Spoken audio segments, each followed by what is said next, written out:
Okay. We almost have our voice back. It's getting closer. It's getting closer. Let's see what we're going to do today. Today, I figured I'd get on here a little bit early because I want to do some research for the book. The book is quickly becoming more about conspiracy theories and the makings of MAGA, as it started as being a little bit more about conspiracy theories and how the left and the right kind of join together, but there's a bigger picture there. The bigger picture being the left and the right actually creating MAGA, or conspiratorial left, the big pharma left, the anti-vax left, coming together to create what we see as a MAGA movement today. So I've written a lot about my experience during COVID in my job with the anti-vax left and the big pharma, anti-big pharma left, and their reactions to COVID and such. And I'm kind of at the point now where I want to go back in history to the Tea Party Patriot movement and kind of what I believe is the beginnings of this. And I want to do it with my cat. What up, cat? What do you want? Yeah? Come here, Ricky. You want to be on camera? Meow. Oh, this is Amy. Say hi to Amy. The big kitty. What up, Mausa? What do you want? She has figured out how to get into my downstairs room by going underneath the house into the vents. She's a big kitty. This is what she does. Yeah. All right. All right. Yep. No. Okay. If you're going to sit here, you got to sit here. Okay. All right. Anyways, so today I was down here just checking out stuff for all these things, so I figured I'd get on camera. We would just spend some time. You guys maybe help me out. Last time we did this, we had a fun time going over all the conspiracies, the different conspiracies that MAGA, the MAGA cult believes and enjoys and participates in, and you guys gave me lots of good ideas for that kind of stuff, so I figured I'd get on here and look at some Tea Party Patriot stuff, and at the same time, just do what I usually do on the show and watch some videos as well. So, actually, I'm going to watch this one here because this is a video that Woke sent me on Discord. If you haven't joined the Discord, feel free to join the Discord. There should be a link to the Discord. Hey, cat. Yep. Ah. Messing with me. And you can share videos, you can talk to people. We got a nice community going on in the Discord where people are having a good time, a great time, an unimaginably fantastic time. Oh, push the wrong button. Let's see if I can get you guys a link. Stop it, cat. This cat's name is Amy, which is really weird because it's a person's name. But, it's only a little bit weird. Don't call it weird, guys. Don't call it weird. Alright, here's the Discord. In case you guys want it, you can join the Discord. You can talk to people, have a good time, find like-minded and also a couple not like-minded people that you can argue with. I am not wearing my earbuds today, so if the audio is messed up at all, please let me know, as there's been multiple times that we go hours before somebody tells me that the audio is messed up, and then the restream of it is always bad. So this is one that Woke sent me, so let's watch this. Let's get started with some of this stuff. So the MAGA fan base is mad after Donald Trump just made a stunning admission to NBC News during an interview he did right before taking the stage in Potterville, Michigan for a disastrous rally. I want to break all of that down, but what he said has MAGA supporters so mad that one tweeted out, "Don't ever again try to bully me into voting for this putz." And I see a lot of reactions. I have no idea what this is even about. Like this in the replies of this video. All right, Donald Trump, before I play that, Donald Trump took the stage and began to attack the journalist that questioned him on abortion. She's incompetent. She can't do an interview? It's been months. She can't. I just did an interview backstage. She was a very terrible person, but she was okay, actually. NBC fake news. NBC fake news. Dude, just the cadence of how he speaks. not even just the cadence. It's like the repetition of what he says, right? It's like he's only got like 6 words that he uses over and over again. I also love the fact that ivermectin is up here. And I pointed this out before. It's really strange. It's really strange that the MAGA crowd both believes that COVID isn't real and it's not like anything that you should be worried about. Like they literally think that COVID is like, you know, like the flu or whatever it is. But then at the exact same time, they're pushing ivermectin on their news channels. Like this is like the weirdness of MAGA and why like I can never get to a point where I'll ever really understand the brain of the MAGA cult member. That both at the same time, COVID, not scary, but also COVID, here's some medicine for it. It's some of the strangest stuff I've ever seen in my life. I've got to, here, let me get rid of that. I don't want that thing beeping in the background the whole time. We're going to be doing some mock drafts today, too, because I need to get ready for my mock draft on Monday. I just want to remind you, VP Harris is doing an interview tonight with CNN, and I'm sure she's going to kill it. Nope, her and Tim Walsh will be on CNN. Okay. But Donald Trump immediately deflects and tries to attack the journalist. It reminds me of what Mike Lindell did to me. He came on stage at a Trump rally and said, I just got attacked by a journalist when I didn't attack him. But let's play this clip of Donald Trump flip-flopping on one of his key issues, something that he has talked about many times in the past, abortion. He just completely flip-flopped from, let's leave it up to the states, I'm the one that overturned Roe v. Wade, to saying this. You are a resident of, there's an abortion-related amendment on the ballot to overturn the 6-week ban in Florida. How are you going to vote on that? Well, I think the 6-week is too short. It has to be more. Yeah, and he just flip-flopped on that. Like, this is like I don't have a problem with people changing their opinions on things, obviously. But this is one of those things that, like, it seems like something that it would take you much longer to change your opinion on something. Like something like a 6-week ban is a pretty like high level like decision to make, like something that takes a lot of thought and you know perhaps a large amount of evidence to change your opinion on. And this is obviously him leaning back towards the MAGA right and the religious right. And I think this is actually a big mistake on his part.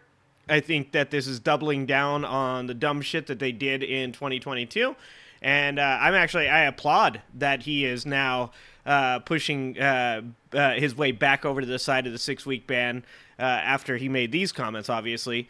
Because good. That's less votes for you. And I actually, like, to this point, still believe that Donald Trump is 100% sabotaging himself in the hopes to claim that the victory that is had by Kamala Harris in 2024 was so large as to be unbelievable. And so I think I think he is legitimately now setting himself up for a loss that he can claim was a stolen election. Time, and so and I've told them that I want more weeks. So you'll vote in favor of the amendment? I am going to be voting that we need more than 6 weeks. Look. That sounds like somebody who wants to save their ass, who knows that the Republican Party is bleeding the women vote, the suburban women vote, the vote of women all across the country. Donald Trump uses his typical... Yeah, Jeremy, I hear you. Of course, my poll answer was everything legal, but top classes should have responsibility in circumstances with hallucinations.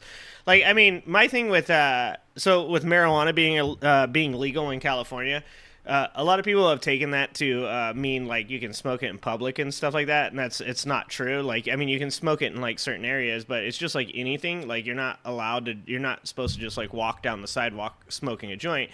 It's just like alcohol. You're not allowed to like just walk down the street drinking alcohol either. Like, my point of view with drugs and my answer to the poll question today is I do believe that drugs should be legal, but not for the reasons I think most people understand it. I want drugs to be legal for the fact that I do not think that people should be going to prison for the use of drugs. I think that if we're going to do anything, we should be trying to rehab people. Because there is no evidence, no studies, no statistics that suggest in any way, shape, or form that incarcerating people in any way helps them to become less of drug addicts. And in fact, when I was talking to John Pedora, who... yeah, the door's open. Go. Fucking cat. That when I was talking to John Pedora, He had actually been, when he was younger, arrested for opiates because he was addicted to opiates from, I believe, a car crash is what it was. And he said, oh, okay, good. Like, when I go to jail, I'm going to have this opportunity to no longer be able to purchase drugs, and therefore I will be able to maybe get clean during this time. And he said one of the most eye-opening moments of his time there was when he first was put in the jail cell, in the holding cells, that people were getting drugs out, smashing them up, and snorting them in the jail cell. And, you know, being a person that comes from a pretty adverse background, I can tell you that, like, most people that go to jail for drug offenses actually get out and become worse criminals because of that. So, I mean, I'm all for regulation. That's really what I'm for. I think that it should be legalized and it should be regulated, and there should be.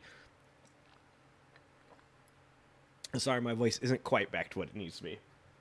It should be back to a point where drugs are regulated, and there should still be repercussions for, you know, just like DUIs, right? There should be repercussions for that, just like there should be repercussions for people that, like, you're not allowed to do or smoke drugs in public. Unless it's like some kind of corned off area, like I think the State Fair in Sacramento this year had had a place where people could go and smoke. That's kind of how I feel about those things. What about prescription medications that are not prescribed by doctors? That's actually a really good question. Should prescription drugs that are not prescribed by doctors be legal? I haven't actually really thought about that, AJ. I guess if just off the top of my head, the first thing I would say is that having the ability to regulate those is probably the most important thing. Like, they're available to people, which is important because they need them. Certain people do actually need those painkillers. I mean, that's what they're created for. I know they've been abused. But I think in the current form of doctors prescribing them is probably the most appropriate place to start. But we need to make sure that doctors aren't, obviously doing what they did with oxycodone and stuff like that. Fucking cat, man. Oh, the hair is in the air. As though my voice wasn't bad enough, but now there's cat hair floating through the air. I'm dying. Thanks, cat. So, I mean, I guess where I would start with that, but that's a really good question, and that's something that I should look into and probably maybe form a better opinion on, a more educated opinion on. But I guess the first place I would start would be with the fact that it is legal. It is regulated. Doctors do prescribe them, but obviously some doctors, at least at certain points with oxycodone, were prescribing them for profit, and that's obviously, in my opinion, not a good thing. So that's a really good question. I promise to do a little bit more work on that, and I'll get back to you on it.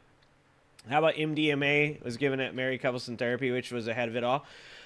So I 100% am for any type of drug that tends to show verifiable scientific results. Not just do your research, bro, or just trust me, bro, kind of bullshit. I believe it's psilocybin was shown to have some real positive effects on soldiers that had PTSD. I could be wrong about that. Please don't quote me. But I do believe that that's true. And if that were true, when it comes to stuff like that, I'm completely open to that. I think it's really strange that we have certain subsets of narcotics or drugs that we refuse to act like they have any positive effects, while we obviously prescribe multitudes of drugs to people that we know have really super adverse side effects, but also have some very positive effects when used appropriately. And we all know that's because of money in pharmaceuticals. And I've said this before. I think this is something that's really it's insane to me. It's insane to me that we can't get on the same level with each other here. Is that one of the things I think all of us agree on, whether you're on the left, the right, or you're a doomer conspiracy theorist, is that incentivizing pharmaceuticals to make profits instead of helping them to make enough money to be able to research new drugs, enough money and enough incentivization for competition to create new things and stuff like that. But also make sure that we're like holding them accountable for the times when they obviously do things that are like outside of those areas and are intentionally trying to profit off of people's addiction problems. Like, I can't understand why this isn't something that we all agree on. And unfortunately, I do know why we don't agree on that. And that's because some of us believe that capitalism and the way that we create competition through incentivization is the issue. Whereas the other side of that, the doomer conspiracies, there's side of it is that like it's really like this like crazy idea that they're gonna like they're trying to control you and they're experimenting on you and they're testing products on people and stuff like that. And it's like it's hard to get. It's really bad. It sucks because we have this thing that we agree on, that money in pharmaceuticals, incentivization to a certain point is bad. But we can't agree on the root cause of it. And so we end up in these like circular arguments that, you know, like we never all vote the same because of that. And that's really unfortunate. But I think that there is something there for that. I do believe that like MDMA for like married couples, if it shows studyable, verifiable, quantifiable results, I think that I believe, you know, one of the things that I've said about Trump that I thought was like something that was a good thing that he did was working towards the right to try. I believe that every human being should have the right to say in their lives that if they want something because they're gonna, you know, they're at end of life or they have an incurable disease, that if they want to try like experimental medications and stuff like that, that should be their. They should have the right to do that. And the other side of that, obviously, is the knowing that certain pharmaceutical companies will put out things where they cut corners and stuff like that. And at that point, use you as their study, their experiment. That's like all understandable, but it should be up to a person, in my opinion, to decide whether or not. So if you're like a married couple and you want to try MDMA, I don't see any reason that a married couple shouldn't be allowed to do that. Well, salesman-like tactics. But I want Renee, more weeks, many more guinea weeks. pig. I'm Thank voting you. that Thank you, I'm Renee. going to be voting that we need more than 6 weeks. Tell me if it's like echoing or anything. I don't want to wear my earplugs today. Some of the earplugs like become painful after a while. Look, just so you understand, everybody wanted Roe v. Wade terminated for years. Wrong. 50 Yeah, and see, I hate that he continues to repeat this claim that everybody wanted Roe v. Wade overturned. It was pretty well established. I mean, for something like 10 or 20 years, there are polls showing that like consistently 65 to 70% of all people thought Roe v. Wade was perfectly fine the way it was. And an even higher percentage of people believed that the rights that Roe v. Wade protected should still be there even without Roe v. Wade. Like this is the kind of stuff that like just drives me nuts because it's verifiably untrue, and all you have to do is like do it like a really quick Google search to see if it's true or not, and people will continue to like repeat this over and over again, and it drives me fucking nuts. 52 years. I got it done. They wanted to go back to the states. Exceptions are very important for me, for Ronald Reagan, for others that have navigated this very, very interesting and difficult path. Our country's been torn apart by Roe v. Wade for years, And if you go back 10 years, 15 years, all they wanted to do is they wanted it back in the states. They didn't want it to be in the federal government. That's not true. But something Jeremy just said made me laughable. Head shops, I remember my family called it that because something mentioned that seemed drug tango or taboo. They booted me because I used to say bong instead of water pipe. I remember those days, and it was always one of the weirdest situations because you would walk into a head shop, into a pipe shop, and you would have to say, I want that water pipe. And I also was actually kicked out of a head shop when I was probably like, I think like 20 or 22. And it was fucking absurd because I shit you not, this was like a slash sex shop slash pipe shop. And there's all these bongs everywhere you can see. That's right, we can say it now. We're free. There's bongs everywhere you can see. And then there's like literal dildos on the walls. And I remember saying to this woman behind, I was like, hey, can I see that blunt wrapper? And she said, you're not allowed to say blunt. And I'm like, it says blunt on the package. And she's like, I'm sorry, but these are tobacco papers. And I was like, whatever, can I just see one of those? So I take a look at it, and I'm like, oh, okay. And then I was like, hey, can I see that bong over there? And she goes, that's it. We're done here. And I'm me, so I, like, openly laugh at people. This is one of my issues, is that, like, I don't have a real strong control on my reactions with people, right? Like, I'm a pretty honest person, so I don't give a fuck whether or not people know what I'm thinking or they know how I'm feeling about stuff. The only time that I, like, attempt to be better about that is when I'm in leadership roles, and I know that, like, certain things have to be, like, controlled to make sure that everybody stays calm. But for the most part, I'm very, like, open about my reactions, and I, like, openly laughed at this lady, and she was like, that's it! And they escorted me out. And that's why, like, when, like, the conspiracy theorizers and stuff, they're like, remember when all this stuff happened? And I'm like, yeah, we get better. That's the point. Progress. You get better. Oh, man. I think we've all been kicked out of a bong shop, Rocket. It doesn't matter whether you're left, right, independent, progressive, libertarian. You've all been kicked out of a bong shop.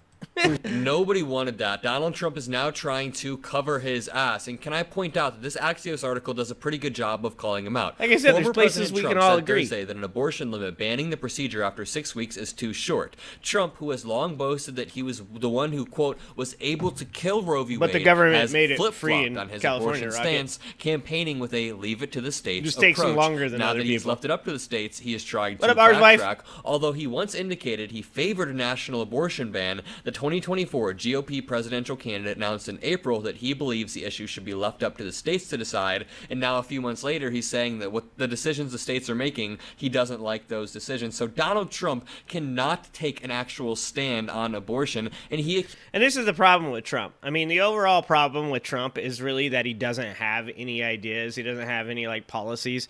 He just wants to he wants to do one of these businesses. He wants to see which way the wind is blowing. He wants to, like, that's why he's not really a Republican. He never really was an actual Democrat. He doesn't have, like, policy prescriptions. Donald Trump just wants to do whatever he thinks most people, like, that are not, when I say most people, I mean most of the people that are willing to vote for him. Donald Trump just wants to do whatever it is that's going to garner him the most votes. And to be honest, it's not just votes. It's also he's a panderer. So he wants to do the thing that's going to garner the most interest, the most love, the most appreciation from the people that he thinks are going to vote for him. That's why he has, like, a very, like, blasé attitude towards people that, like, he doesn't like, right? Like, was it Kemp from Georgia? Kemp from Georgia, he was like, I hate him, he's disgusting, he's the worst governor ever, he sucks, all of these things. And then Kemp comes out, he realizes he needs Georgia. People in Georgia are saying things like, you're shooting yourself in the foot, you're going to, like, end up losing Georgia because you're shooting on a popular governor. And all of a sudden Trump is saying things like, Kemp is a really good governor, everybody should vote for him, he's actually absolutely awesome. And the thing about that is, if that was more strategic, if he knew, if he was a smarter person, I would be better able to accept, because politics is a very dirty game. It is a dirty game. People do dirty things, whether it's on the left or right or whoever. It doesn't matter. I just saw fucking dipshit fucking, God damn it, the fucking Cornel West. Cornel West now deciding he wants to join the fucking grifting off the COVID thing. It's like, it doesn't matter how much, like, respect you have for a person, you automatically, like, lose a certain proportion of it once they get into politics and start playing the game. But the thing about Trump is Trump doesn't even have the excuse that he's just playing the game. A lot of the things that Trump does, he does because he's a gigantic fucking child. He doesn't, like, just, like, decide that he's, you know, going to shit on Kemp because he thinks strategically that's a good idea. He does it because he got his feelings hurt. His feelings got hurt by the fact that Kemp didn't overturn the election in Georgia, which he didn't even have the power to do so. But he wanted him to. He wanted him to so bad. And he's such a child, and he doesn't understand anything in politics. So he thinks that people should be able to do things that they legitimately can't actually do. And then when they say, hey, I can't do that, I'm sorry, I'm a Republican, I literally would do whatever it takes to keep a Republican president in power, but I can't do this one thing. Donald Trump gets really mad and acts like a fucking immature child, and then takes it out on him verbally and shits on him and stuff until somebody, like, comes to him and goes, you've got to stop. You've got to stop. But even then, Brian Kemp had to actually come out and be like, I do support Trump. I want everybody to understand that, before Trump was willing to come out and be like, okay, I do support Brian Kemp. It's insane. It's just one of those things that I just wish that he would. Trump didn't give any. What are you talking about? He gave freedoms back to the states. Like, give me a policy where he gave freedoms back to the states, so that way I could. Like, my problem with most of what you guys say is you guys make blanket statements and then you don't actually have any type of like policy or legislation to back it up. Accuses VP Harris of flip-flopping over a 5-year period after getting experience. Just so I'm clear, I do not believe that abortion is something that the state should decide. It affects too many people. Like states, if you're talking about like states' rights for abortion, if a place like Texas can say things like, you can't cross our borders, you can't leave our state as a citizen of Texas to go get an abortion in a different state, that's completely illegitimate in my opinion, and that's why it has to be a federal law, not a state's law. As the VP. Now let's move on to the speech that Donald Trump did after the interview in Potterville, Michigan, where he's losing his mind, he's gripping the podium, he's visibly old. Listen to this clip of him saying, Renee, you want a good clip of that? Or a good thing of that? Like, if I can find it, I'll grab it for you. There was the guy from the Lincoln Project went on PBD's show about a year ago. And Destiny, I just saw a clip of Destiny watching this. He went on the PBD show and argued with PBD's little dipshit that hangs out with him. Not Adam. Adam's okay. His little like weirdo wannabe fake ass comedian friend. Him and the Lincoln Project argue about a bunch of stuff. And one of the things that he points out is that we literally, America, are so goddamn free. We are so fucking free. We have so many freedoms that we literally let a dude that tried to commit treason still run for president. That's like the insanity, the hypocrisy of the American people when they talk about not having freedoms. People are taking away our freedoms. Literally, a dude tried to overthrow the legitimate electoral process, and we're like, look, man, we don't like that you did it. We don't think you should have done that. That's some bullshit, but we're still gonna let you run.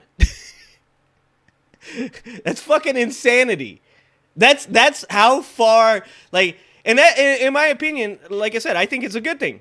I'm 100% willing to let Donald Trump run, and I've said this before to you guys. The reason I say that is because if there is enough dumbass people, if there is enough conspiracy-minded, mentally ill people in our country, that they would elect a dude that tried to overturn the legitimate results of an election after it was investigated down to like the nitty, goddamn gritty, okay? If there's enough people in this country, then I want to know that shit. I want to see it. I want to understand that that's who lives in our countries so I can prepare for that shit. Again, that the civilian Medal of Freedom is better than the Medal of Honor. What up, he hurts? I wouldn't have done what he I saw did. your I know playlist. what I'm gonna check it out What today. he did. What a spiking! I always say there are two. Yeah, I thought I'd get on awards. and just mess The around Medal of today. Honor, and I'm gonna try to do oftentimes this more is often. Try to be on a little bit posthumously longer where, and stuff. You know, they're not. There's there. no soccer games for me to go Oftentimes to. They've died in battle and they're getting the award, and then you have the civilian version, the Presidential Medal. And I always say I'd rather get the Presidential Medal because the guys that came in, other than you and a few others, oftentimes they've suffered greatly, right? They've suffered greatly, or they're not around. He's just not smart enough to understand why that's bad. That's the problem. Is that Donald Trump, people give him way too much credit for being intelligent. He's not intelligent. He's not very smart at all. Like, I don't give a shit. Like, you could show me an IQ test, which you can't. You could show me that he's related to his uncle at MIT. Doesn't matter. You could do all of these things for me, but all I have to do is watch Donald Trump talk to tell you that he's not smart enough to be able to even explain what he means. Like, if I'm Donald Trump at this point and somebody says to me, hey, you said something about our troops that seems to be demeaning. You're saying that the Medal of Honor that you give to troops is not as good as the ones that you give to civilians, and your apparent excuse for why you do this is because you said that, well, at least they didn't get injured to get the medal. Like, as a whole, if you were to say that to me, I go, oh, shit. I see what you're saying. I see what you're saying. And I would say, let me be 100% clear with you. Every single soldier that has ever gotten the Medal of Honor deserves an honor that is higher than any individual citizen in our society that has received it. Those people that I'm talking about, I'm saying they're lucky. They didn't have to go through as much. But he can't do that. That's why he's his own worst enemy, because he's a fucking moron. And the fact that people think that, and this is why they defend him, but they think they have to defend him, because if they admit that he's a moron, then they have to admit that he is not capable of being the president of the United States of America. That's what it comes down to. You got to be able to see the thought process. And I can see the thought process. And I can tell you that people are going to continue to defend this shit. Because if they admit that he's too dumb to even explain his own thoughts, then he can't be the president of the United States of America. Period. I mean, he's just saying the same thing, but trying to cushion it, but he says it with a lot of dismissiveness. Do you hear the dismissiveness in his voice when he's talking about people Reverend. who have been wounded? I have a nephew at MIT and his brother has Down that syndrome. Donald Trump has said things about wounded soldiers in the past. I mean, we know 73 sounds, that sounds high to me. The fact that he's called soldiers losers and suckers is only reinforced when Donald Trump goes on stage and undermines the lived experiences of soldiers. And J.D. Vance likes to do that too. J.D. Vance learns from Daddy Trump. Yeah, and that's the thing about it is, like I said, here's my biggest problem with this is, like, as a leader, you have to admit when you're wrong. You have to be able to say, you have to be clear about admitting that you're wrong too. So when a person comes to you and says, hey, can you see why people would take this in the wrong way? Because you said these two things, and obviously just by the way you said them, it seems as though you're saying this thing. Like, that's the easiest out. Like, somebody saying that to you, right? Like, they're giving you an out. And he can't do it. He can't go, you know what? You're right. I said that in a really poor way, and I can understand why certain people would think that that's what I meant, but let me just explain to you in the most clear terms I possibly can. That is not what I meant. I would never demean the soldiers of our nation. I am so sorry that anybody thought that that's what I was saying. Now let me go ahead and explain to you better what I meant to say. But he can't do that because he's a moron. Here's Trump blatantly lying and saying that there were multiple trans women boxing in the Olympics, just trying to rile the crowd up on the most dumb culture war issues. Somebody that wants men in women's sports. You see the boxing in the Olympics? Two transitioned people. They transition. See, and this is his crowd. So when we talk about Amin Khalif and we talk about, I forgot, U10, I think is the Asian woman that was the boxer. I said this when it happened. I know nothing about these women's genitalia. I know nothing about these women's chromosomes.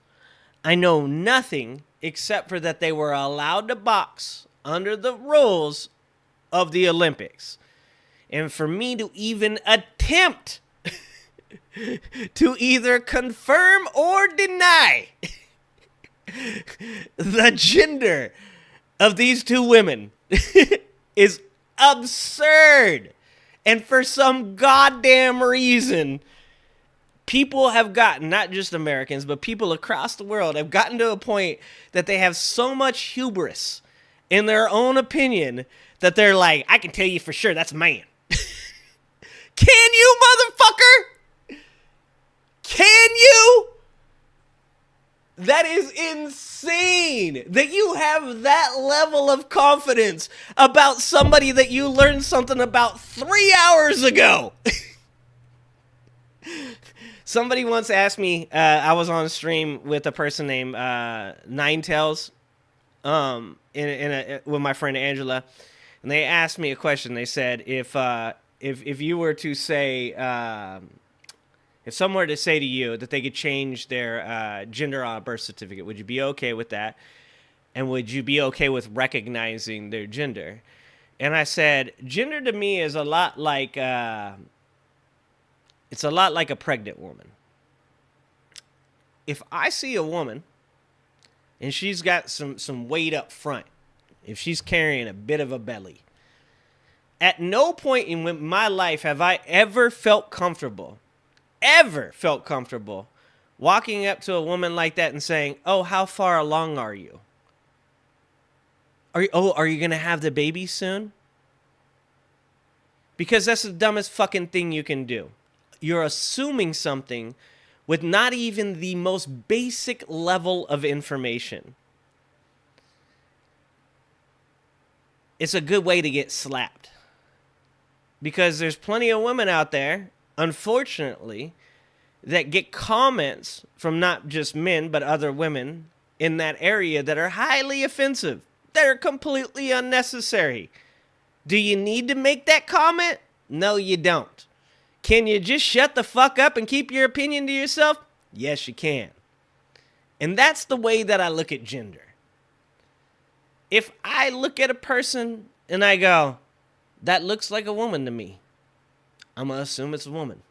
If I look at a person and I'm like, that doesn't look like a woman to me, I'm not going to walk up and go, hey, I don't think you're a woman. I'm going to leave that to the people that have some concern about that. It ain't going to be me, guys. And by the way, don't fucking ask women if they're pregnant. If you don't have some skin in that game, if you don't have a legitimate reason for asking that question, if you ain't the dude that slept with that woman 7 months ago, don't ask some random ass woman if she's pregnant. Jesus Christ. People are so strange. People are so strange. From men to women, did you see? Yeah, I remember Fighting Pat a from young, SNL. beautiful Italian Yeah. boxer, top boxer. They thought big things from her. And then, bing, I left you up just a jab.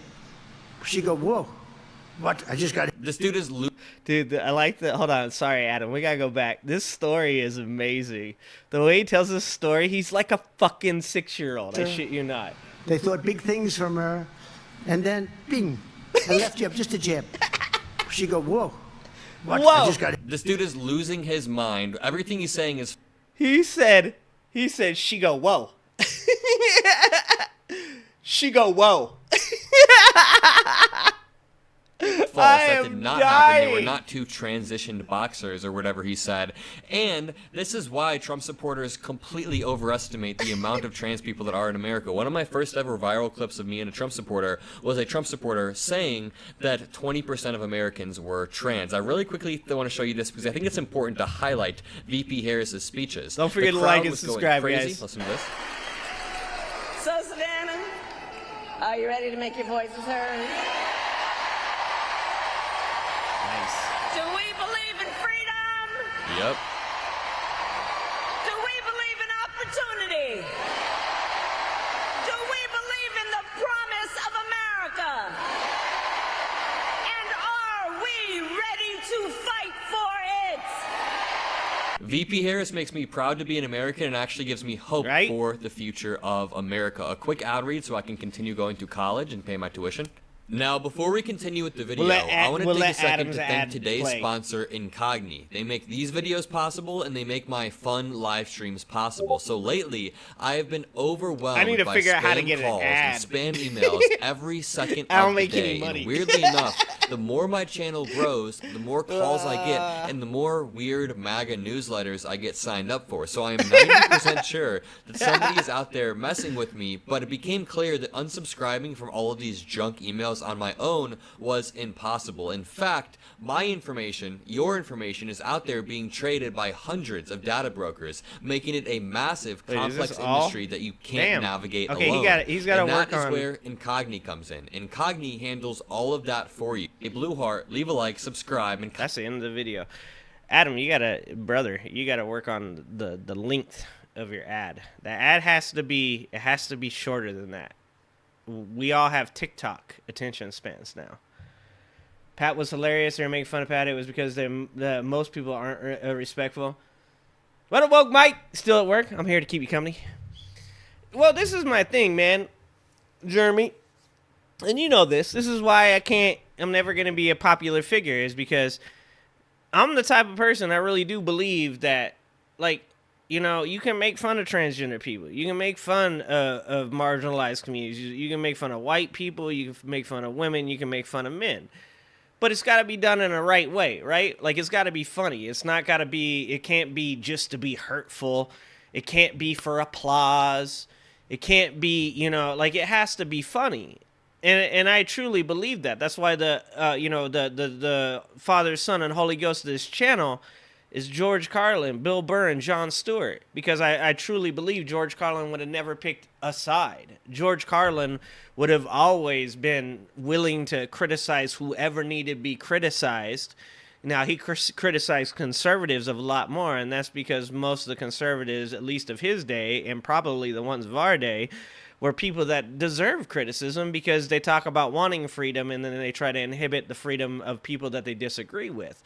Now, you know, I got Bill Burr in that trinity because I like Bill Burr. I like that Bill Burr does the same thing, that he's just going to say what's on his mind. And sometimes people on the left are going to hear the words that Bill Burr says and say, well, I don't really like that. I don't agree with that. And he's going to say, well, you don't have to agree with everything that I say. And then I have Jon Stewart in that trinity because I believe you have to have empathy. I believe you have to care. And I think that really makes, you know, for a trinity of people that represent all the values that I represent. And that is that I do think that you can make jokes about anybody and everybody. I love people making jokes about me. I like self-depreciating humor. I've grown up with people making fun of gingers and not having souls and being angry, and a lot of that shit's true. And I'm okay with all that. I love all that stuff, man. But, you know, like, there's a time and a place for it. And, you know, a lot of this stuff, I've been watching, like, some right-wing humor, right? Like, some right-wing comedy shows, right-wing movies, right-wing stand-up. And it's all just, like, sad and hateful. It's not funny. It doesn't make you want to laugh. It makes you want to be like, yeah, fuck that LGBT person. Hell yeah. And it's like, well, that's not fun. Like, it's supposed to be fun. You're supposed to enjoy your time there, you know? So I think I'm always going to end up in that area. Did I hear about how attorney generals across the country put out a statement to Trump about accepting results for the election because almost every state will press charges this time? Oh, no, I didn't hear about that. I did hear that there were some questions in Georgia and a couple other places as to whether or not they're putting MAGA people in charge of certain election processes that could lead to at least the stalling of the certification. That's what I had been hearing. Yeah, Burr reminds you that people getting too PC is not good for freedom of speech, and it also reminds you that you got to give people grace, man. So I'm gonna say shit on this show sometimes, and people are gonna go, whoa, like, because maybe you don't understand where I'm coming from, or maybe my sense of humor is a little more like, you know, aggressive than yours is. Maybe like I'm willing to find some things funny that you're not willing to find funny, but that shouldn't like in any way make people like determine that a person is no longer valuable, right?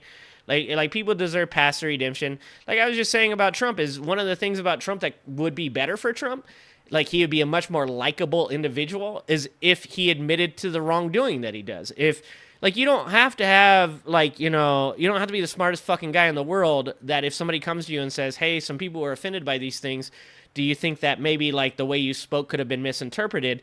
And giving you that out, like I said, giving you that easy way to get out of this conversation with a, well, hey, let me just apologize. First of all, it seems that like somebody took what I said inappropriately or incorrectly, and what I said was inappropriate.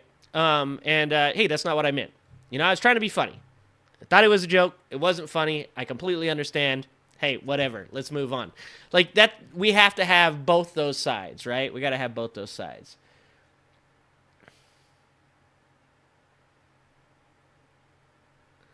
Let's see. Oh, what up, Lori? I haven't seen you in a little bit. What up, Lori? Lori's actually a great example of what I was just saying.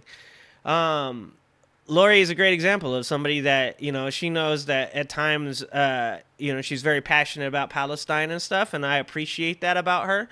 But you know, like that, at no time do I feel educated enough to the subject to take the same point of view that she does. And Lori's been coming back and saying hi every once in a while, and I appreciate that about her. You know, does that mean that Lori's gonna be watching my show more than somebody that's pro-Palestine? No, probably not. But that's okay. That's who we are as human beings. It doesn't need to be a zero-sum game. I appreciate that she's as passionate about what she's passionate about, and if I was more educated to the subject, maybe I'd be just as passionate, but I'm not, and that's just the way it is. I will tell you this: the one thing I just learned about was the place over in Syria where there's the valley where they believe, I think it's in the Quran, that there's going to be this last battle where the Christians fight the Muslims, and there's going to be like this God that comes back that's the Antichrist. Like, that's the kind of stuff. I'm not a religious person, and I see stuff like that. I see the thing going on in Jerusalem, whereas there's the place where they want to be able to build the temple, but there's a mosque there, and if they destroy the mosque, then that's going to create a war between the entire Middle East and Israel. There's just a part of me that just gets so exhausted by all the religious bullshit, man. To be honest with you guys, like that's where I like tap out. That's where when we get to like Israel, Gaza, and all that stuff, I'm like, I can't really have such a good opinion on all these things because I tap out because I'm exhausted by like the ridiculousness of fighting over a hill where you're going to burn a red cow that has no white hairs and eat off certain utensils, and it's going to have certain incense, and it has to happen on a certain day at a certain time, and then Jesus is going to come out. I'm like, are you guys fucking kidding me? You're killing each other over this shit? That's insanity. That's me. That's where I get, yeah. Yeah, we respect each other. Exactly, Laurie. We respect each other. Yeah. And that's what it comes down to, is respect. Now, Jeremy, I do believe you can punch down, actually. I do believe that there are times where you can do it, but it has to be like, so punching up, you can be crass. Punching up, you can be very like, you've got a lot of liberties to take, right? Like, punching up's easy. But I think some of the greatest comics are people that were capable of punching down but still being funny, still being able to go. Because to punch down, you have to be able to relate to the people you're punching down on. You have to be able to say to those people, like, I'm making jokes because I understand I come from where you come from. Like, right, when I talk shit about trailer park people, I'm punching down. That's punching down. And people laugh at that. But the reason I can do that is because I relate to those people, because I come from the trailer park, because I know the things that they do, and therefore the things I say will even make them laugh because they're related to it. They understand that. Richard Pryor, yeah, Richard Pryor. I love Richard Pryor. Nice.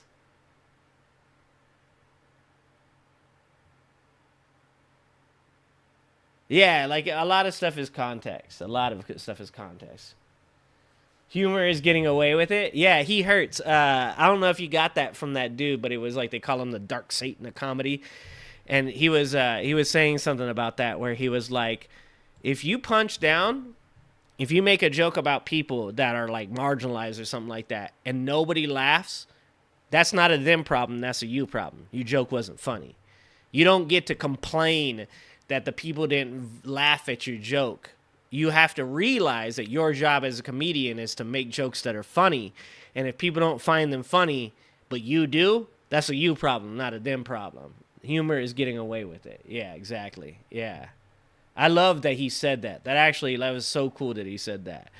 We'll get into the, I guess we'll pop into the, I want to show you guys this guy. I don't know if you guys know who Doode is. Doode. Doode, and then this guy who's in the corner, bottom left corner here. He is, I can't remember his name. Great debater, very intelligent people, very well informed, very well educated on subjects. I don't know even what this video is about, but I wanted to show you guys an example of his content because he's really, really good at what he does. And you'll catch me and Right Plight in his chat sometimes talking. And the thing I like about what he does is he has a little more balls than I do, because the reason I don't have debates and conversations really on my channel isn't because I'm concerned about like people being able to own me or any of that stuff, because I like to learn, right? Like if somebody actually were to come into my chat and like give me information that I didn't agree with or didn't understand, like that actually would make me happy, because I like to be as informed as possible. But the reason I don't do it is because bringing people on your show, if they talk about certain things, it can get you banned. You can get banned for people pushing conspiracy theories. You can get banned for people talking about things that are inappropriate and YouTube doesn't like. So a lot of the reasons I don't bring people on is because I can't vet every single person and make sure that they don't do something that could potentially get me demonetized or banned from YouTube. I mean, shit, half the stuff I do is already riding the line of whether or not I can get banned or demonetized. So, but Doode here, he does. He's willing to take that risk. He brings people into his chat, and it's just there. Every time I'm hoping that they're going to bring some kind of real good argument that is going to in some way make it hard for this dude to debate him. Almost never does that happen. And it's insane to see, because you would expect, statistically speaking, that some of these people would actually do okay. You follow Doode, Reverend? Good job. Good job. It wasn't. It was shown in It's court. a lazy argument. It's just a lazy argument. You don't have anything, man. Listen. Yeah, no, none of. Why don't you go and prove it? You can't just make a claim and not substantiate. You got Sean. This is going to be. I'll try not to interrupt this too much, but I know I'm going to. I always do. Hey guys. What's going on? I just saw your little thing you had put up. And then I came up here to say, with the 34 felonies, doesn't he actually have to be sentenced in the state of New York before he's actually convicted of that? No. No, he's been convicted. So he's been convicted and he's awaiting sentencing. So once you've been convicted of a felony, you are a felon. That's why when these dipshits on X come out and say things like, he's going to be able to sue you for defamation and all that stuff, that's actually not true.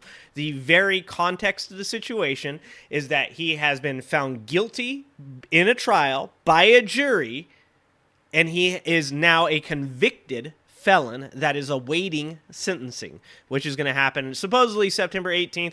I would not be surprised to see that Donald Trump actually gets that date pushed out past the election, because I really do believe that people like Judge Merchan, even people on the left that are running for election like Kamala Harris, I do believe that they actually want the American people to vote Donald Trump out, and they don't want it to be influenced by this. That's a hot take. I know that is, and I know right-wing people, especially MAGA right now, are like, no fucking way! But that's what I believe. This has become the new talking point this week. I don't know who told you this or where you heard this, but no.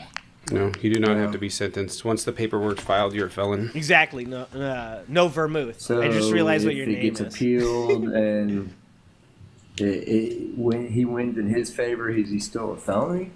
Yes. Is he still a felon? No, if he was acquitted, he's not a felon. In his favor. Why is that? What's his argument going to be in court? Why? All right. So why haven't they sentenced? He was supposed to be sentenced in July. He was supposed to be sentenced in July. That got moved back. What was the reason for the move back again? That's had to do with the immunity claim. Oh yeah, it had to do with the immunity. Yeah, the Supreme Court was deciding on the immunity claim. They decided on the immunity claim, and then while they were doing that, Donald Trump's lawyers, his defense lawyers, actually asked for it to be moved back from July, which I was super sad about. But they asked for it to be moved back from July, potentially to after the election. Merchan was willing to give it to September. I believe the prosecutors didn't even fight that. Most of the things that are happening right now with prosecutors are the prosecutors going, it's fine. We've already gotten the verdict we wanted. We don't care when he gets sentenced. This is why when people say things like, this is super political, it's all political, it's all political. Well, when you look at the actions the prosecutors are taking, if it was super political, they'd be fighting every single one of these things. They would be saying, no, he needs to be sentenced before the election. He needs to go to prison. No, they're literally just going, hey, you guys figure it out. He wants to appeal. They allowed the appeal. It got denied. Okay, cool, whatever. He wants it moved back. They let it get moved back. He asked for it to be moved back again. They said, we have no opinion on this subject. immunity claim. So they pushed it back What up, to Dustin? September. Donald Trump's lawyers are asking yet again to suspend it. This is not the prosecution. The prosecution said, we don't find a reason for you to do that, but we'll defer to the judge. So Donald Trump's the one that's been asking for these extensions. Right. So if it doesn't happen in September, then that's it, right? No. No. He's still a felon. No. He's still a felon. And it's also a state case, not a federal case. So he's already been convicted, and the potential of having it like actually looked at by the Supreme Court is very low. There's no real precedent for it to be looked at by the Supreme Court. Maybe if he were elected, he could claim something along the ways of that, like it interferes with his like elected duties or something like that. If he was given like a prison sentence, but like at this point now. Like, if it doesn't happen in September, it doesn't matter if it happens in January of next year. It doesn't matter if it happens in July of next year. He's a convicted felon. This doesn't change anything. They just push it back. He's been convicted, and he's going to be sentenced inevitably. If he wins the appeal. Yeah, I love this guy. And what grounds does he have to appeal? Right. So what would be the what would he appeal on? What would be the thing he's asking for legal remedy from? First of all, was that check that everybody's looking at that he wrote, wasn't that written or cleared in 2017 after he was president? So no, he's trying to use the. First of all, I don't believe that's true, but he's trying to use the fact that it happened during his presidency to claim that would have been an official act. Like the Supreme Court, and specifically Amy Baron Cohen, Baron Coet. What the fuck is that lady's name? I always mess up her name. Even she came out and said that she was not on board with the idea of official acts being so wide and varied. But even the other justices would not agree that would be part of his official actions as a president of the United States. Coney Barrett. Amy Coney Barrett. I can do it, guys. I can do it. That doesn't matter. That does matter.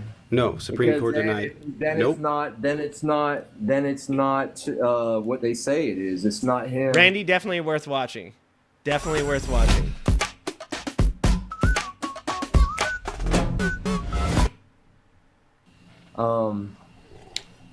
Preventing people to see shit while he's running for president. Yes, he's already president. Completion of the crime does not. He's already president. It doesn't matter. He's already committed the crime. Completion of the crime does not mean that he didn't commit it then.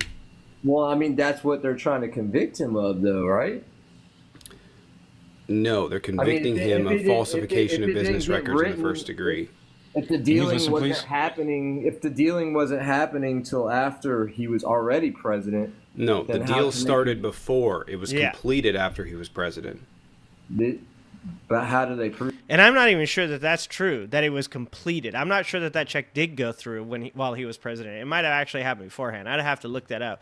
But I'm pretty sure that the actual money that was paid before he was elected as the president. Prove that.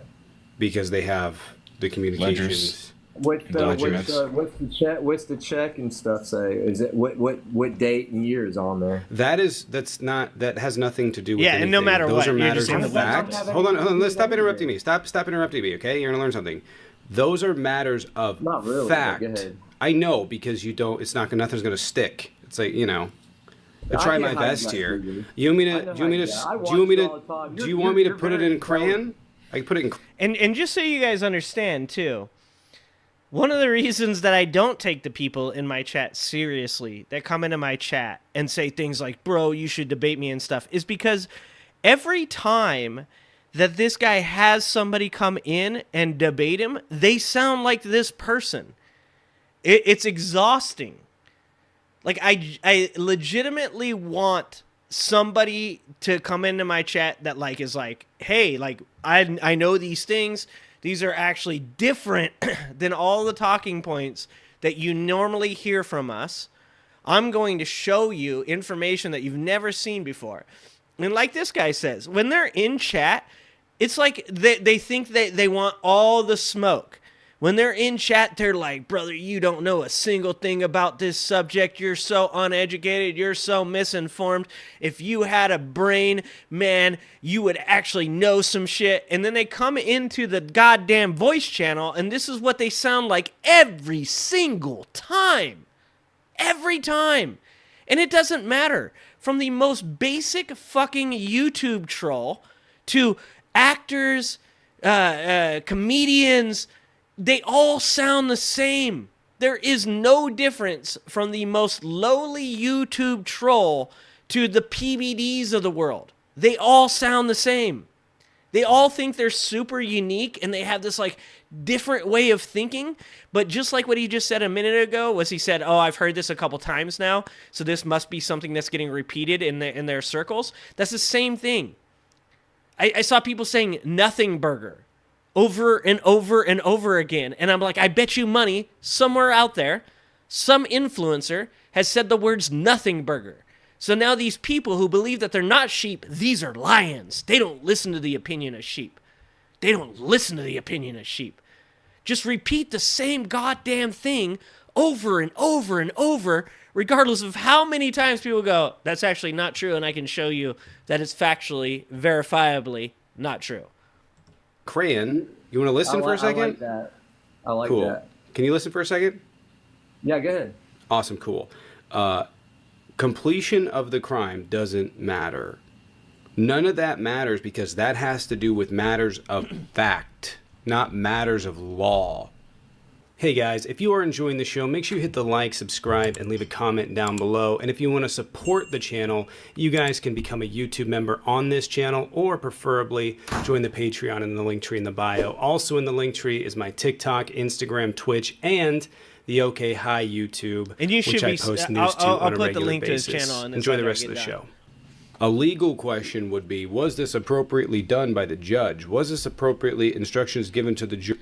And you know, the better, if these people were honest, the better answer to Dude's question, what do I think? Like if he had asked me, what do I think Donald Trump's best chance at appealing the case is, I would say that on purpose, Donald Trump had his lawyers be very hard to deal with. He himself did things like speaking up in court, and not as much as he did in the civil trials, because you can't do this in a criminal trial. You will be held accountable for that.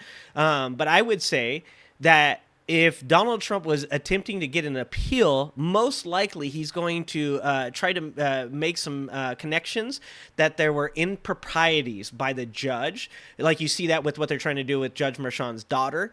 They're trying to connect her. I think Jordan actually just subpoenaed the records of Merchan's daughter's, the people she works for, the nonprofit she works for. Which is connected to the Democrats. That would be the most likely place that Donald Trump attempts to get not a mistrial, an appeal. And that's why I asked Richard Abel, who's a law professor at UCLA for 40 years. I asked him, I said, do you think that when he picks his lawyers, do you think he picks people that are willing to go along with his plan to do things that are absurd, to create these possible instances where they can then send that to the appellate court and say, hey, look, this guy right here is obviously biased. Look at the things he did. Look at the way he spoke to me. Look at the attempts to punish me just for speaking out. That's what he really wanted to do. And a law professor of almost 40 years agreed with that opinion. So I'm going to pat myself on the back for that one. But that's what I would say. Jury, was there something that is so substantial that it would remove due process from him? And the answer to that is no. The check can be paid later. That doesn't matter. The point is that it's completion of the crime, which started before he was president, which, by the way, doesn't matter. It doesn't matter because you're pointing to the predicate crime, which is not in the jury instructions. Well, what I'm saying before that, or is not a determination by the jury. What evidence do they have before that written check? What evidence do they have? Is it just hearsay? That's already been determined. No, that's already been determined by a court. There was a recording. There were multiple people that testified. Yep. There were ledgers. There were phones. And that's the most important thing, was that the multiple people that testified. So when this case came up, this was the first indictment. This was the very first indictment that they brought up. It was the 34 felonies. When I first saw it, I was like, ugh, God damn it, man. I'm like, this is what we're wasting our time on. I was like, this is such a terrible case to pick up. I'm like, it's really hard to prove. It's going to like, you're going to have to like corner him. Like I had zero faith that this is going to happen. When I saw the Florida case come up, when I saw the Georgia case come up, and when I saw the Washington case up, specifically the Florida case, I was like, there we go. Now we're talking. Georgia, once I looked into the actual indictment and read through the whole thing, I was like, this is actually really good too. Washington as well, actually a really good case as well. Kind of got destroyed by the immunity claim from the Supreme Court. But what Alvin Bragg did really well in this case is Alvin Bragg knew that Stormy Daniels and Michael Cohen would have their character questioned. People knew that it was going to be, why should we believe a guy who was convicted of lying? Why should we believe a former porn star? She has all kinds of reasons. She can write a book. She could make a show. She can make all kinds of money off all this stuff. So there's plenty of reasons that they could call into question their character. And I was like, damn it, man, this is a bad idea. But Alvin Bragg is a goddamn genius. The dude is an amazing lawyer. Because he set up their testimony by having Pecker come in, who is still friends with Trump. It's not like there's some kind of like, well, yeah, he hates Trump now, so that's why he's saying these things. Because that's always the excuse, right? Like when you say to Trump supporters, when you say to the MAGA tards out there, you go, well, why would this guy say it? Why would Bolton say this? Why would Barr say this? They always go, because they betrayed him, because they hate him, because they have reasons to write a book. Well, Pecker had none of those reasons. Pecker is still his friend. Pecker was doing this specifically for him. Pecker tried to defend him while he was in the testimony. It didn't work out because he couldn't perjure himself. If he perjured himself, he would have went to jail. They had Hope Hicks on the stand. She was literally crying and talking about how much she loved Donald Trump and loved working for Donald Trump, but she had to give testimony to what actually happened because she was afraid to perjure herself, because she didn't want to go to prison like everybody else that has been a part of the Trump conspiracy. There are so many people. Cohen was one of them that went to prison because of Donald Trump. Hope Hicks, David Pecker, the accountant, the lady that worked with him, the guy from the bank.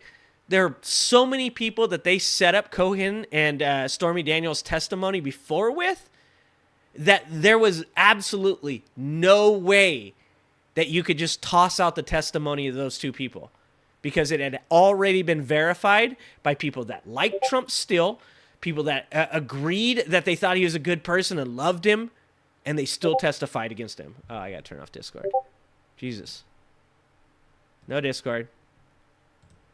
But yeah, you know, like, that was really, all in all, it was brilliant. It was very well done by Alvin Bragg. Phone call records, the list goes on. How were there ledgers if he didn't have it written until after 2017? Exactly, Jeremy. He didn't have the check written until after 2017.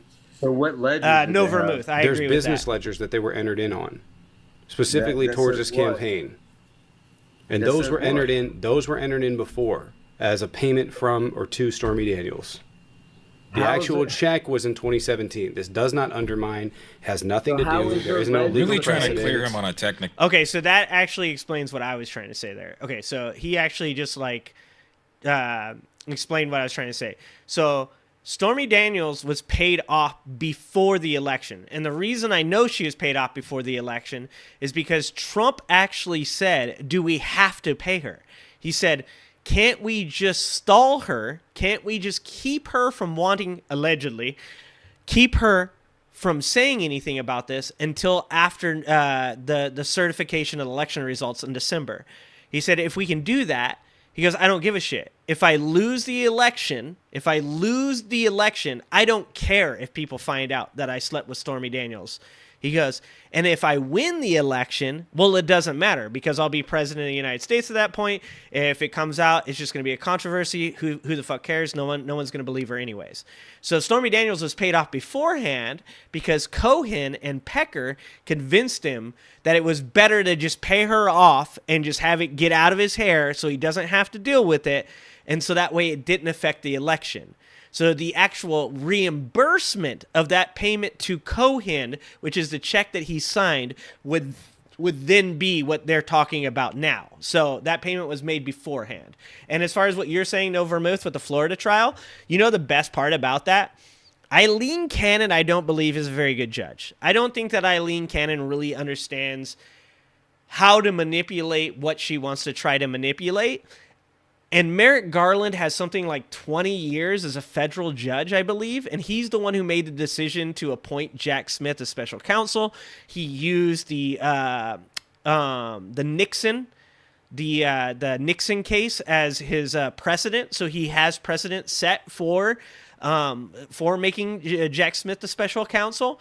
So I 100% believe that this is just a stall tactic, that they were trying to get it pushed out past the election in the hopes that Donald Trump becomes the president of the United States and can then actually nix his own investigation, as I understand it. He can nix Jack Smith as special counsel, cut it off, and have it no longer be investigated. So I believe the Florida case is coming back. I do believe that the Jack Smith appointment will be upheld. But I do also believe that they're trying to push it out so far that if Donald Trump is able to become the president of the United States, that he will be able to nix his own special counsel. Technicality here. It's not even a technicality because there's nothing there. Even if that was the instance, listen for a second, even if that was the case that he had completed the crime in 2017, it wouldn't matter. Yeah, it wouldn't matter because the predicate crime of him trying to influence an election, that's what he was trying to do. The payment may have come later. Who wrote that check? At Mint Mobile, we like to do the opposite of what Big Wireless does.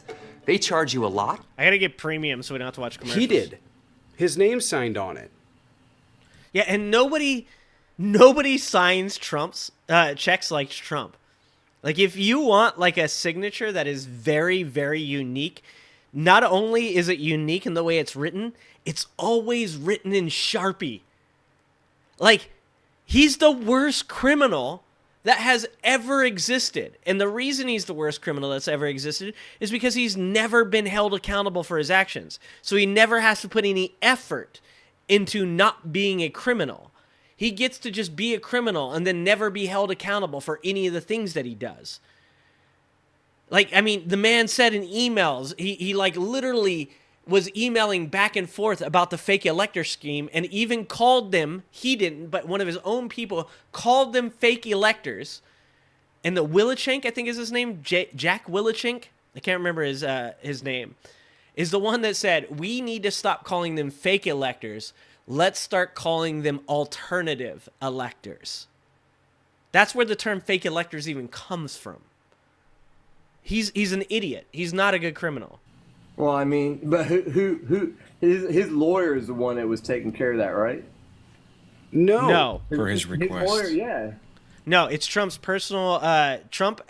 This was all proven through this case.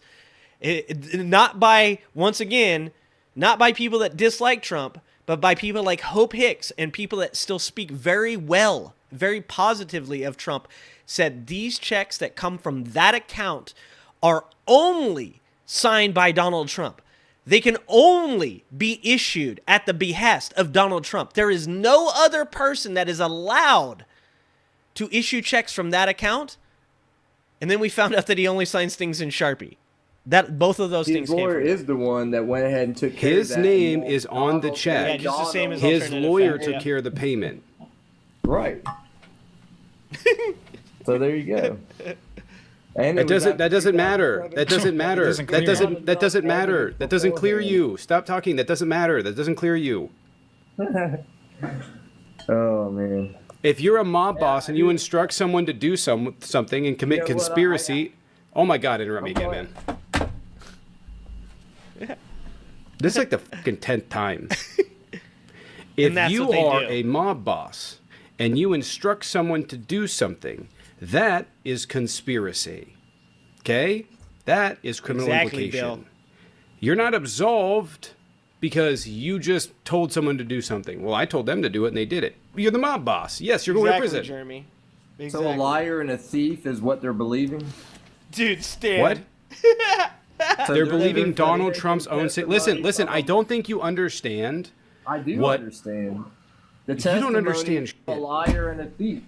Can you listen for? So there you go. See, he just did it. He did what I said people would do. They immediately, when I saw the original indictment, I was like, they're just going to say Michael Cohen's a liar. That's all they're going to do. They're just going to repeat that over and over and over again. And here we are, how many years later? What was that, 2 years ago, a year and a half ago that indictment came out? There's a person saying the very thing that I said when the indictment first came out. I said that's what they would say. Because at the end of the day, these people don't actually operate under evidence or facts. They just only operate through feelings. But it doesn't feel right that Donald Trump is being prosecuted for this. Well, why?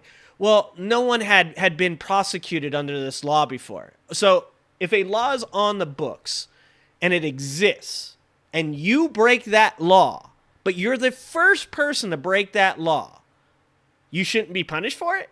Like the first person gets you get like a pass? That's not how anything works. If they put a law into effect today that says I'm not allowed to walk from this room to my top room, or no person is allowed to use stairs anymore, and you happen to be the first person to use the stairs and the first person to violate the law, you will be held accountable under that law. That's how things work. These people do not operate under facts. It's only feelings. So Donald Trump's a liar? No, I'm talking about his lawyer. His lawyer's the one that testified. So Trump's a liar because he's on audio tape talking about it. Specifically, the payment that was made to Karen McDougal. Nope, it wasn't. It's not AI. It wasn't. It was shown in court. This is a lazy argument. You don't have anything. It's lazy. Listen. It's lazy. Why don't you go and prove it? You can't just make a claim and not substantiate it. Why don't you go and prove it? I don't have to. You've made the claim, dipshit. Oh my God. So you can just claim it's AI without proving it. I can claim you're AI. I can claim that you're AI and this is fake. It makes sense. You're AI. You got AI in here. It's crazy. Don't say that. You're AI. Yeah, I know. I am saying that. You're AI that can't formulate a sentence very clearly. Does anybody else with a half a brain say I want to come in and debate? I was just gonna say you are very intelligent. I've watched you for a long time. Then maybe listen for a second so you can understand. Intelligent okay, people don't then have common go sense. away. You don't know what You're common lacking sense in is. both. Oh my! He said intelligent people don't have common sense. That's the world for these people. There is a lane, there's a definition, and everything is the same. There are intelligent people that have common sense. There are intelligent people that don't have common sense. There are people with common sense that aren't intelligent. There are people with common sense that are intelligent. And that's where all of these arguments for so many of these people fail, is because there is nuance to every conversation, but then there is also facts, evidence, proof, statistics, studies, research, things that you go into to prove your point. And yes, when you make a claim, just so everybody understands this, when you make a claim that something is AI, the burden of proof is on you. That's the way, I'm a big fan of the Socratic method. So if you say to me, that phone call with Donald Trump wasn't Donald Trump, it was AI, then the first thing I'm going to say is, well, how do you know it's AI? Then you have to have an answer with that. You have to have proof. You have to have evidence. If you present me proof and evidence that shows that you had a reason to believe that was AI, I'm going to say, okay, let's look at AI during that time. Did the AI that existed at that time, would it equate what we have in that phone call? That once again, you have to prove to me that that is the truth, that it did exist at that time. That is the method. When you make a claim, it is your job to support it. That's the flat earth problem. When someone says, the earth is flat, you must prove to me that it is. I don't have to prove to you that it isn't. It is your claim. It is your claim. My God, they're like intelligent yes, people Brian don't have 100% common has sense. them No, they now. do. They really do. Yeah, they do. Which is why we're able to you know what deduct is? You shut the flying. Jesus, shut up, Jesus. Go away. And that, guys, is why I can't do it, man. To be honest with you, I was listening to Destiny, and of all people, Destiny was saying this, so it was cracking me up.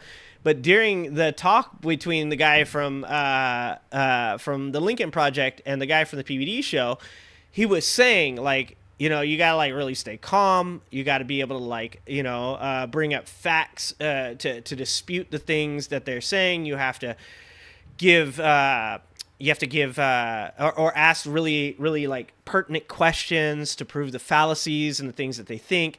And all of that's really good. I do agree with all of those things. But by the end of the conversation between the Lincoln Project guy and the PBD guy, even Destiny is saying one of the things about this is that like average people can't have these conversations.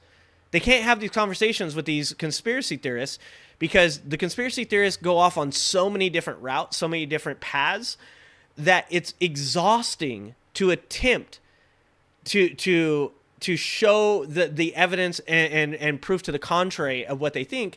And the moment that you prove something is incorrect, instead of them saying like, oh, okay, you actually have a point there, I get what you're saying, hey, can I ask you this other thing though? No, instead of like admitting that they're wrong in any way, shape, or form, they just deflect from that question to the next question. So we'll be talking about things like whether or not Donald Trump was, you know, whether it was legitimate that he was convicted of 34 felonies by a trial of 12 people, and you're proving that. You're laying your case out. You're saying, look, these are the reasons. Here's the evidence. These are the people that were witnesses. This is how it's set up. Do you see how this could have all ended up in a guilty verdict? And then instead of them saying, well, I do see that could end up in a guilty verdict, instead they go, well, what about the COVID vaccines? That's what they do. And it's fucking exhausting. And when you get to the end of that conversation, you look just like that guy right there. You're just like, I want to yell at you. I want to call you names. I want to tell you you're a moron. But if I do these things, then I look like I'm the unhinged one. Good thing I don't mind being unhinged. Oh, no shit. That's good to know, Reverend. Thank you for linking that, buddy. That is really good. Thank you for linking that. What up, Dark Cash? Yeah, it's just all deflection. What up, Levon? And this is why it's so difficult to have conversations with MAGA Republicans. I was just saying this today. With conservative Republicans, when we used to talk about being pro-life versus pro-choice, generally like there's some basis in the debate, right? Like you would say, I am pro-life or I'm pro-choice. Let's just use the right words. I'm pro-abortion, you're anti-abortion.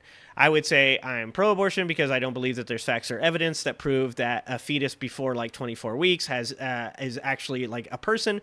You would say, as like a religious right person, you would say, well, I'm religious. I believe that life begins at conception. And then you would have a debate based off of those determining factors, right? Like that's the determining factor of the start of the argument. You can't have these debates with MAGA. That's the biggest difference between our political sphere right now, is that before, when we wanted to talk about taxes, there was something to be talked about, and sometimes people on the left and sometimes people on the right would venture into these fringe conspiracies to prove their point, but they would quickly pull back the moment that the person from the other side would go, well, hold on, come on, can you prove that? And this is the way that I look at that. Is I think that every single person during an argument has the ability to kind of delve into the conspiracy realm. It's like if you're a bubble, and that's your argument. Your argument is your bubble. Your bubble can slowly expand, and as it slowly expands with information, it can start to touch on these conspiratorial elements. But what we have in MAGA right now is that bubble goes from here to here in seconds. Because they don't start at 0 and go to 2 and then 4 and then 6 and then 8. They go 0, 60. And when you do that, that is mental illness.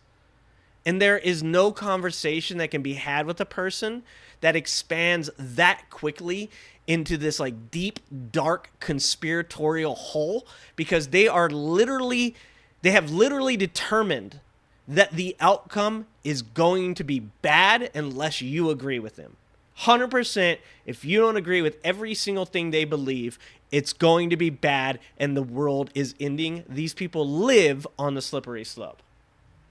It's insane. It's insane. Drink! All right, let's watch this one. This is another one. So this one's actually like really like, I know most of you guys have seen this, so I'm going to spoil it a little bit. This guy right here, supposedly Trump's talking about the media. He's saying that like the media is the problem. And then this guy is what looks like a Trump supporter climbing over this railing to get to these people, which are media members. Now, the crazy thing, and I'm going to like rewind it a couple times to play these things for you, that you're going to hear in this video is that this guy is supposedly a Trump supporter, and Trump is actually talking to the crowd and saying he's one of us. And in the background, you can hear Trump supporters yelling to have this man beheaded, calling the man a pussy, flipping him off. This is the people eat their own video right here. So listen really well. Hopefully I'll have it up loud enough. I'll replay it if I don't. For them to call for his beheading.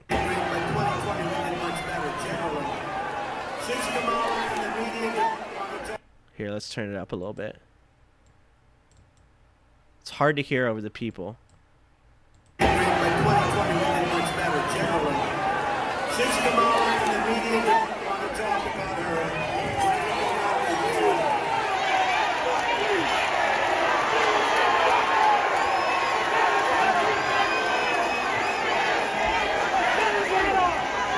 There it is right there. Cut his head off. Someone yells, cut his head off.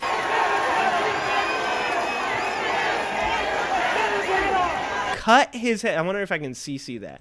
Will the closed caption work for that? Cut his head off, the guy yells.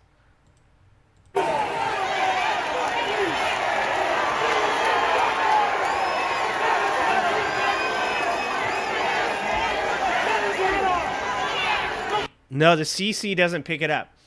Yells, cut his head off. Meanwhile, people are flipping the dude off. People are yelling, fuck you. This guy right here is flipping him off. You can see people up top as well. You can't see my freaking mouse. I'm pointing towards stuff. And the whole time in the background, Trump is saying, he's one of us.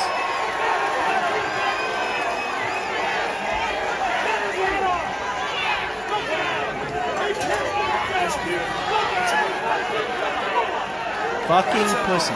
Someone yells fucking pussy at him.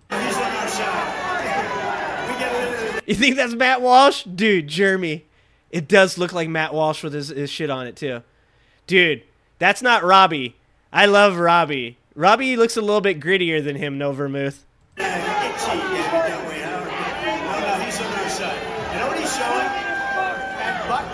Oh no, he's on our side. Oh no, he's on our side. An amazing thing happened. I like how he tries to he's like, oh no, he's on our side.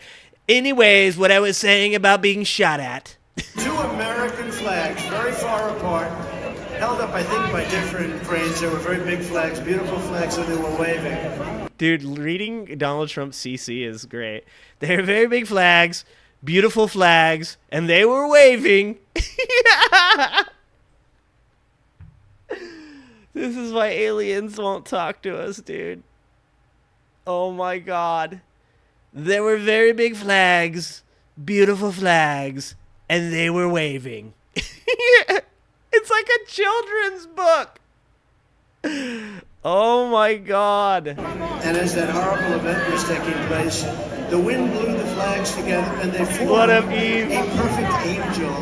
I don't know if we have it, but it was a perfect angel. Oh, he's talking about how their flags wrapped together. They formed a perfect angel. Okay, can we also, it's like saying literally, Donald Trump's like his thing is perfect instead of saying, well, he probably says literally a lot as well too. He probably just uses all the wrong terms for all the wrong words. A perfect angel. Like you looked up and it was like 2 flags. It's got wings. It's got a fucking halo. It's got a dress on. It's got facial features and shit. Perfect angel. It was perfect. Look at the crowd too.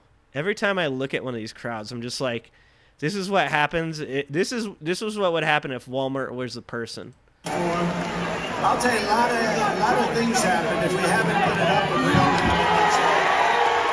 And then they cheer.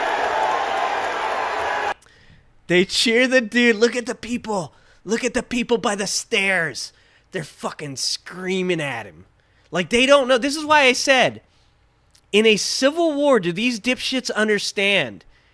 These guys would be shooting people indiscriminately in a civil war. They can't even discern who is on their team at a rally for Donald Trump. They can't discern who's on their team when they're not shooting at each other. These guys would shoot their own people. There would be so much friendly fire. Oh my God. I'm not sure how much more of a direct link you need than Donald Trump whipping his supporters into a frenzy over the press on a daily basis. They threw stuff at him? These people No then try doubt. to directly attack the press at his own rallies. The extent to which Trump employs the use of political violence as a tool cannot be overstated. In fact, if you needed more of a causal link, the AP reported, quote, hold on, just for a moment. You guys got to recognize. I need to point this out each time. This needs to be something that everybody recognizes. Look at Brian Tyler Cohen's suit. How do I get one of those? That is the nicest tailored suit I have ever seen in my life. It never ceases to amaze me how on point Brian Tyler Cohen's suit game is. Cannot be overstated. In fact, if you needed more of a causal link, the AP reported, quote, the altercation came moments after Trump criticized major media outlets for what he said was unfavorable coverage and dismissed CNN as fawning for its interview Thursday with his Democratic rival Kamala Harris and her running mate Tim Walz. So Trump assails the media, leading to his supporter listening to that and moments later taking it upon himself to attack the media. As if there was any doubt about how January 6th happened, we are seeing reminders on an almost daily basis. And before Donald Trump inevitably tries to deny it, all you have to do is listen to his words during the police takedown. That's okay. He's on our side. We get a little itchy that way, huh? No, he's on our side. That's the weirdest thing he says. He says, he's on our side. We get a little itchy. Isn't itchy something that you would use for like your trigger finger? Like, isn't that like the implied connotation? His trigger finger was getting itchy? Does that seem like a good thing? Does that seem like something that you should be saying about someone in your own crowd? Zimmerman, I'm a Democrat running for Congress in a district we must win. Vote for this dude. It's expected. Trump saying, oh no, he's on our side, as if to apologize for the guy's behavior. It's okay when a Trump supporter tries to attack the media because, after all, he's on Trump's side, and violence is totally fine when it's perpetuated by someone on the right. 100%. Got it. Trump then offered up, is there anywhere that's more fun to be than a Trump rally? That was his message to a deranged supporter trying to attack the media, that it's fun, that watching some lunatic try to kill the press is a good time, in his opinion. In fact, I spoke with Nancy Pelosi today. Dude, I don't want to be too hubristic, but this is why people like myself, like Brian, like Adam, like David, like Destiny, this is why it's important to have us. Because someone literally needs to say those things out loud. A person attacking the press, regardless of your political affiliation, is not okay. Like, I was pretty upset during Joe Biden's, the time after the debate, how the left media attacked Joe Biden after the debate. How all the media attacked Joe Biden after the debate. I was pretty upset about that. But if I was on this channel and one of my viewers were to say, I'm going to find somebody at CNN and I'm going to punch him in the face, I'd be like, don't do that. Why would you do that? No, like, I'm going to make a video about it. I'm just going to make a video saying, I think they suck. That's what being a muckraker is bringing to light the bullshit. Like, that's what you're supposed to do. At no point would I be like, oh, cool, dude, yeah, like, videotape that shit so I can see it. Like, that is such a bad mentality, and it's so great of Brian Tyler Cohen to point it out, because there's so many people out there that would go, well, of course we know that. Of course that makes sense to say. Why does he need to say it? Because apparently some people need to be told that attacking a member of the press because you disagree with them is not okay, nor is it entertainment. It's fucking insane. Day in an interview that'll be released this weekend, but here's a preview of it that specifically focuses on Donald Trump's use of political violence as a tool to get what he wants, which Nancy Pelosi knows particularly well since he wheeled her on January 6th and her husband shortly thereafter. So we just saw new January 6th footage from your daughter, from Alexandra, get released, showing how mad you were at Donald Trump and at the January 6th insurrectionists. And yet, right now, Donald Trump is out on the campaign trail. He's glorifying them. He is promising to pardon them. He's treating them as heroes. Yeah, it's both sidesism. Exactly. These people were there at the U.S. Capitol because they wanted to kill you. They were seeking to assassinate you. Can you explain how it feels to see him predicate his reelection on protecting those people, and how personal this issue is for you? I think it's a sign of his weakness. This is a very weak person. He was weak when he incited an insurrection of the Capitol because he lost. He lost. He was a loser, and he couldn't face that reality, so he said it was a theft. Sent these people to this. Now he's having a party honoring them or something. Yeah. But the thing is that somebody said to me yesterday, so many of the Republicans on Capitol Hill have reevaluated their what they saw that day. I said, they're not reevaluating it. They're telling a different story. They know what they saw that day. And they are now trying to cover it up because it is so awful that even they cannot accept how awful it was. Yeah, and I can even tell this to you, like I've been in places where I've almost died, right? And I would even say, and I can't speak to what happened to them. I wasn't there. I don't know how much of a reality them getting killed by those people would have been. But I have been in places where I was going to die. And I can tell you, at that time, you're willing to admit a lot of different things about yourself, about your life, about how you feel about people you love. And as time goes on and different things become more valuable to you, if you're a politician, the votes of Trump supporters, the further you get from January 6th, the more you understand that those voters are not going to turn on Donald Trump. Instead, they solidified them around Donald Trump. And that if you choose to stand up against that narrative, that you're actually going to lose those voters. On that day, January 6th, those people may have said, this is bullshit, this is an insurrection. I think Marjorie Taylor Greene said it was an insurrection. Marjorie Taylor Greene said that it was bullshit. But of course, those people, they will change their opinion on that subject based upon whether or not the voters, the people, hold them accountable to those opinions. And that's why people are doing this now. So now they're lying about it. And that's what he's doing. But that's all the more reason why this man can never be anywhere near the White House again. That's why this election is so important. And that's why we have to make a decision to win. We made that decision. The president made that decision. President Biden, we thank him for his patriotism to save our country, and we thank him for his selflessness to step aside. He said, I love this job, but I love our country more. Another instance where political violence was validated was with the violence against your husband, Paul Pelosi, which you spoke about in your book, The Art of Power, a New York Times #1 bestseller. Congratulations.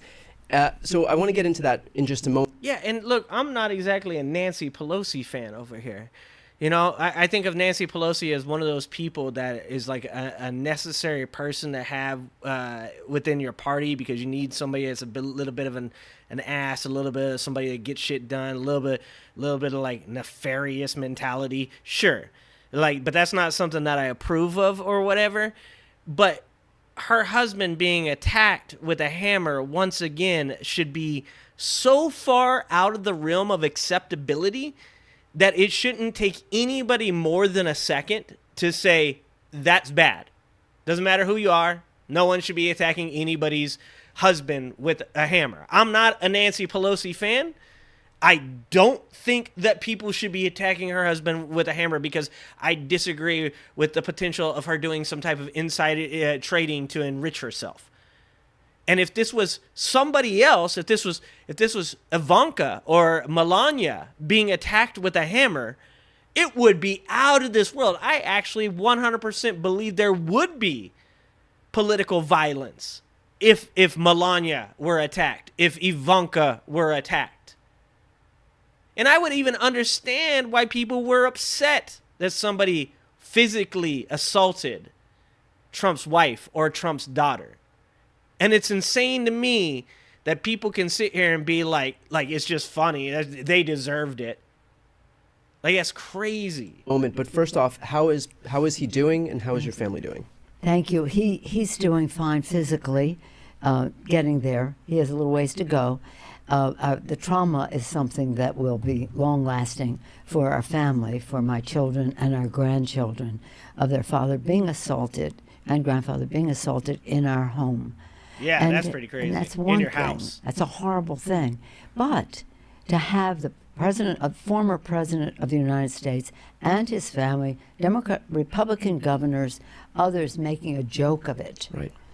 That was really traumatic. That was so sad for our country, and that people would laugh at such a thing. Yeah, that's sad for the country. Very traumatizing. Yeah. Can you speak on that for a moment? Because Republicans will clutch their pearls at anything that Democrats do, and claim that Democrats are seeking to perpetuate political violence. And yet, in an instance where there was actually political violence, and it occurred at the hands of Donald Trump because he incited these lunatics to go attack the U.S. Capitol, to go attack you and your husband, for them to then turn around and laugh at it. Can you speak on that? Well, they take their example from him. Right. This is a grotesque figure, Donald Trump. And he projects everything. Like he'll call Hillary crooked Hillary. He's crooked. He calls me crazy Nancy. He's crazy. Everything he does is a projection. Yep. So he is projecting onto the Democrats. He's saying the Democrats motivated the person to shoot him. No, but that might be something he might do. Right. Yeah. And so he projects. And it seems to be true. At this point, the most we know about Matthew Crooks, I believe that's his name, right, was that he didn't really seem to have too much of a political affiliation one way or another. That for the most part, it looks as though he may have been looking to like gain some fame from it. It looked like he thought that he was going to like potentially be able to do multiple people, Trump, Biden. I think he looked up Merrick Garland. I think he looked into the JFK assassination to attempt to, like, obviously this young man was not mentally healthy, allegedly, but mentally ill people can be influenced by certain emotions, by certain people speaking in a certain way that can lead them to do things that would be far outside the character of a normal person, like taking a shot at the president or former president of the United States. And he's trained by example all these others who will project. It's a really tragic thing for our country. The only remedy is to win. And the remedy I've to heard win that he is was to win pretty big. conservative, but So I think that so one far he they haven't goes found any on real to evidence say, I'll of only it. accept the results if I win. That's Or lunatic. proof. That's a lunatic. Right. I believe That's he a leaned lunatic. right, though. But yet, I there don't are want to say anything people that's who not still true. decide they're going to vote for him, and we have to show them the difference in the vision for them for the future. That's what Kamala Harris and a person and showing Tim up at Walz your are door, prepared Eve, with to a do. hammer and attacking your It's loved a shame one. so many people struggle with the Like, that should be, once again, it should be something most that... common teeth and gum problems. When this simple 30-second... Ew. So the fact is that when I say that we need to beat Donald... It should be... It shouldn't be a question. You shouldn't even hesitate. If someone said to you, a person showed up at some person's house with a hammer and attacked their loved one with that hammer, is that wrong? You, without any information other than that, should be able to say, yes, that is wrong. That is abhorrent. No one should do that. We have laws against that because we don't want that to happen to us, so we don't want that to happen to other people. There should be no hesitation. But right now, the place that we exist in our political sphere is that MAGA Republicans would literally be like, was it a Democrat that they attacked? Because that would change my answer. And that's insane. Because I don't need to know. I don't need any further information than if a person shows up at somebody else's house with a hammer and attacks their loved one, that is bad. Period. Bad.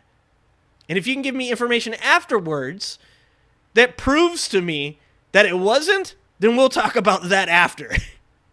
But my initial reaction will 100% be, yes, that's bad. That's crazy.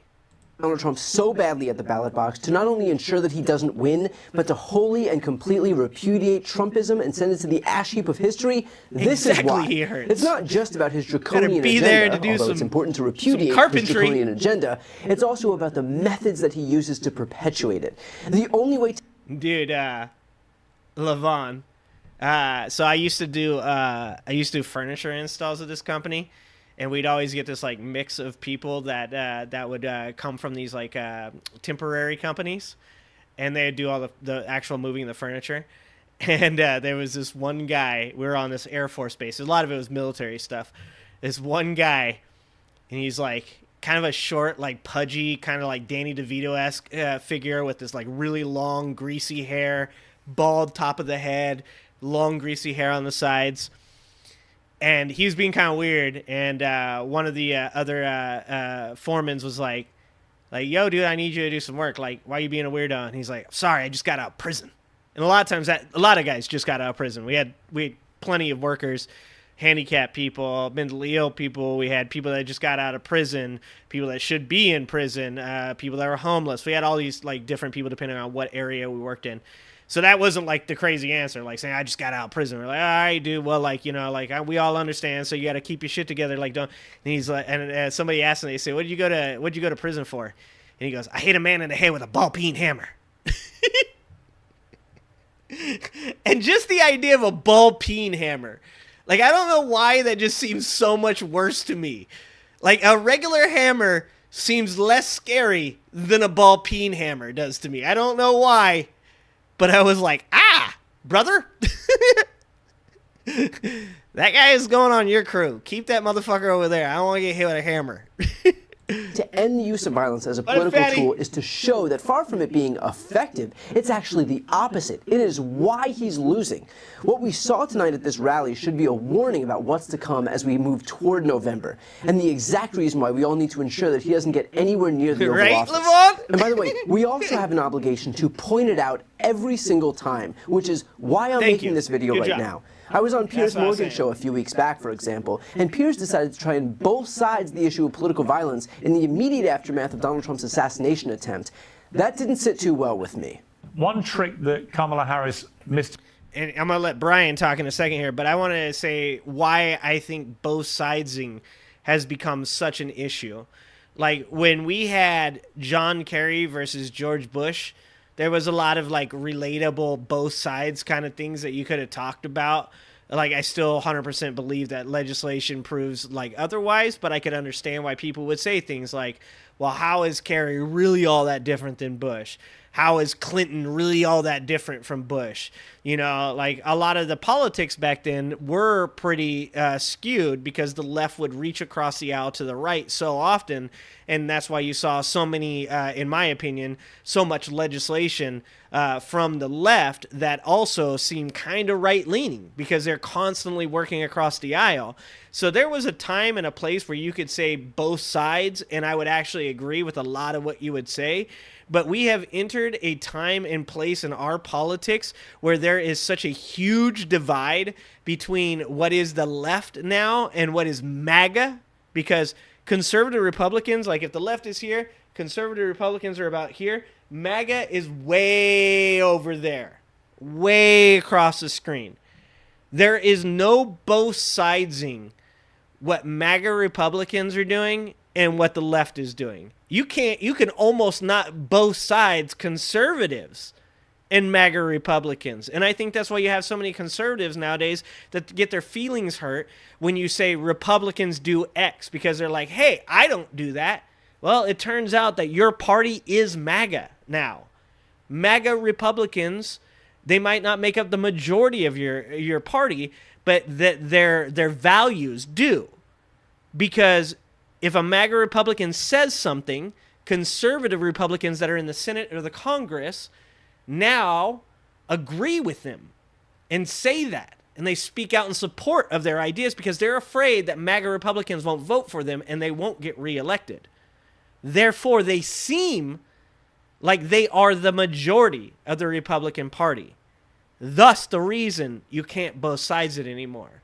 There's too big of a gap between the mentality of somebody like Kamala Harris and somebody like Donald Trump. There's no more fucking both sidesing it, and I fucking hate Piers Morgan. In her speech, it was not a bad speech at all. But one thing she didn't do, she didn't allude to the assassination attempt on Trump. And it's only the fact been they don't have a 9 doorman is days pretty since crazy. someone tried to murder Donald Trump and actually shot him in the ear, killing him by 1/4 inch. Would it not have been a smart move in between calling him, you know, a sexual predator and a con man and a fake and blah, blah, blah, blah, blah, very ad hominem stuff? Would it not have been a... Well, and this is like completely discounting the fact that AOC, Joe Biden, multiple Democrats came out when Donald Trump was shot at saying, like, hey, this isn't okay. I hope Donald Trump is all right. We don't ever want to see our political opponents being physically harmed. So what, should they flagellate? Should they go on TV and every time that they go to say something, go, oh, okay, so anyways, we're talking about fixing the border. We have these ideas to do so.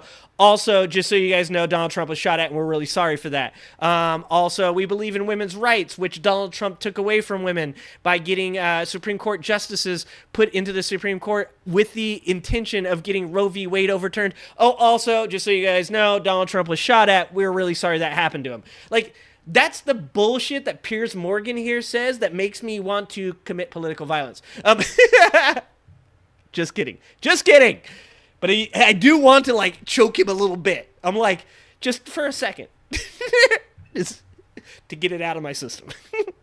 It drives me fucking nuts. Smart move in terms of unity. Had she just taken a moment to acknowledge the assassination attempt and say how pleased she was that he survived it, something of that nature.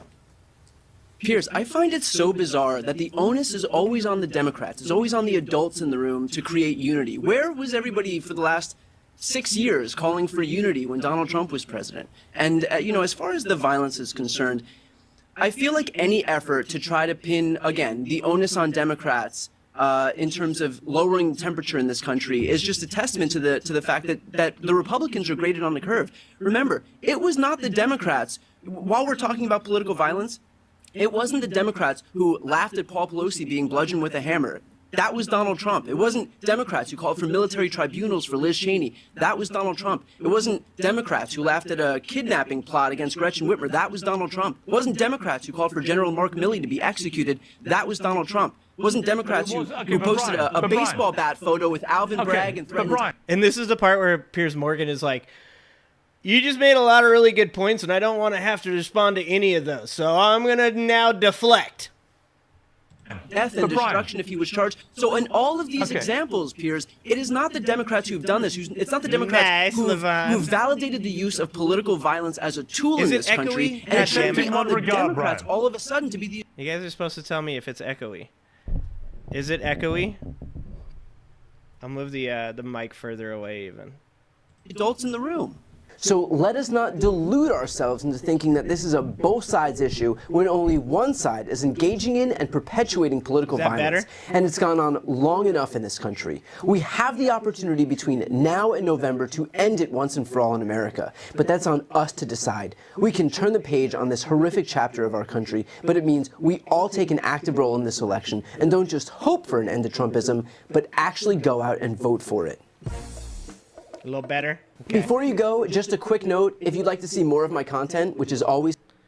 Obviously, everybody's already subscribed to Brian Tyler Cohen because he has 3 million subscribers. I think when I first started watching Brian Tyler Cohen, it was like 1.2 million or something like that. Okay, now you guys are telling me that there's an echo. I literally asked like an hour ago if there was an echo. Maybe you guys aren't here. It's because I'm not wearing my headphones. I don't know where my headphones. Okay, I'll put it on. I guess I could like mute the mic.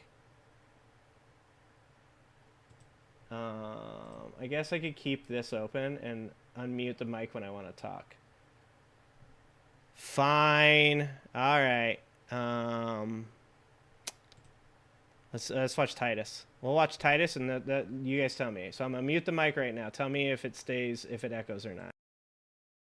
Is the Armageddon update. The media! That group of people who used to report the news instead now, in our current state, have become a reality show circus where actual news isn't talked about. Dating has become a total nightmare. There are no guys. Opinions now seem to be the news. Tonight, we turn to an expert in politics. Or it's faux news, this right-wing hellscape of lies and pure bull. Hold on, was that 50 Cent? Was that 50 Cent? Dude. Be the news. Tonight, we turn to an expert in politics. Or it's faux news, this right-wing hellscape of lies and pure bullshit has really set the bar for propaganda in America. Hitler and Goebbels will be proud. Here's how bad faux news is. They lost a civil case and had to pay $800 million for lying about an election that wasn't rigged, had zero fraud, and was even recounted by the cyber ninjas who were paid for by this guy. And the cyber ninjas found more votes for this guy. In fact, in 6 swing states out of 25 million votes counted, there were less than 475 total fraudulent votes, and most of those were Republicans filling out ballots for dead relatives who had died of COVID, which was a hoax. Look, if you're still watching Fox after a court of law said they lied, then you deserve your stupid. Enjoy it. I love the poorly educated. But let's talk about all our... And to be honest, like, that's where we're at with society. Like, that's what I mean. When I say that if Donald Trump wins in 2024, that I'm okay with it, I don't mean that I'm okay with Donald Trump's policies. I don't mean that I'm okay with Donald Trump. What I mean is I want to know the people in this country. I want to know, have people legitimately became so mentally ill that they don't give a shit about all of the things that they can see, that they can prove, that are factual, that have evidence and backing. All of that doesn't matter anymore. And now you just want to vote for the dude regardless of the fact that it can be proven that he's a sexual abuser, that he's a convicted felon, that he's a fraudster, that he's literally just running to stay out of prison. If that is the state of America right now, I kind of want to know it, to be honest with you. I kind of want to know that the majority of people, electoral college speaking, notwithstanding, that are in America are that fucking crazy. It's important, I think. mainstream media. They ain't news anymore. In the last 8 years, where Donald J. Trump tried to end our country, yeah, by the way, he committed treason. That's a pretty big story. And yet somehow, he's still running for president again. I love the poorly educated. His minions tried to take over the capital of our country like a Taliban Venezuela coup. We're going to walk down to the Capitol. Over 1 million people died under his watch. He took 10 million from Egypt, a foreign government, to finance his campaign in 2015. He raped women. He cheated on his taxes. He says he can grab pussy because he's famous. He set troops loose on protesters. He mused about injecting disinfectant. And then I see the disinfectant. And is there a way we can do something like that by injection? Okay, and that's my favorite right there. I fucking hate Snopes too. I hate so many of these different corporations that both sides shit. He didn't say inject bleach. Yes, I agree with that. I understand that the very words that came out of his goddamn mouth weren't, can we inject bleach? He talked about bleach right before that, and then he said, can we inject disinfectant? How is that any better? How is that, you can't say he said inject bleach. What he meant was inject disinfectant. That's not an argument. That's insane no matter what you say. Jesus Christ. Dark Cap says, most of what I hear they want a new government. They just don't understand on the one they are going to get. They don't understand the one they have. That's my main problem, Dark, is that, like, if you sit down with, like, an economist or something like that, right? And you're like, well, I believe this and I believe that. And they go, like, well, that's Keynesian. Like, that's Keynesian economics. Like, so I'm going to disagree with that because I don't believe in that. I believe in this style. They understand what you're talking about and can say, like, these are the reasons that I disagree with the economy that you're talking about. Trump supporters are like, I want a new government. Oh, okay, what about this government don't you like? The border's open. Okay, so explain to me what you mean by the border being open. There's just people coming across it willy-nilly, and they're all rapists, and they're all, like, criminals, and they're doing all this bad stuff, and they're just, like, destroying our way of life, and... Okay, can you, like, show me where these things are happening? Well, I don't got all the time for that. Do your own research. Do your own research. The people that are wanting to get rid of the government don't know what the government is. How many people don't understand that the First Amendment is specifically to stop the government from creating laws to interfere with your right to free speech? It does not mean that the government can't say to Facebook, hey, you guys seem like you guys are sharing misinformation and we'd like you to not do that. They don't understand that is not, those two things are separate. They are not the same. But then they go, my free speech. You don't understand what the First Amendment means. You don't understand how it was actually written. That's like the craziest thing about these guys wanting a new government. What will you replace it with? Well, I'll replace it with free market capitalism. Do you understand that we have, like, the closest thing to exactly what you want? Do you know that probably the reason that we have all the issues that we do have is because we are in what is called late-stage capitalism, and the wealth gap has grown to epic proportions and is now causing the middle class and lower middle class to feel a burden that is creating a poor mental health atmosphere. Do you think we should just throw it all away and then restart? Does that sound like a really good idea? It doesn't. In fact, you know, the way you would throw it all away and restart would be to commit communism. Because the only way you are going to create a completely capitalistic society that has been reset to attempt to have what is claimed to be a free market, which does not exist, not in the definitive way that the free market is defined. The only way that it would exist is if you were going to drag those billionaires out in the street and take all their assets. That's communism. Holy shit. They're so insane. Alan Lichtman says Harris is up 8%. No shit, huh? Somebody was talking to me about Lichtman just the other day. I drank Pine Sol by accident. It's not good. not good. Kroger admitted on the witness stand that they were price gouging the American people. I'm always right. I'm not always right. But let me just tell you this, god damn it. When it comes to groceries, I'm fucking right a lot of the time. I'm wrong anytime I'm talking to my wife. But when it comes to groceries, god damn it. God damn it, I am right. If I get to claim one fucking thing and people won't let me have it. I get to claim one thing. And that is if you want to talk to me about groceries and grocery stores and corporations, that I know a lot about that shit.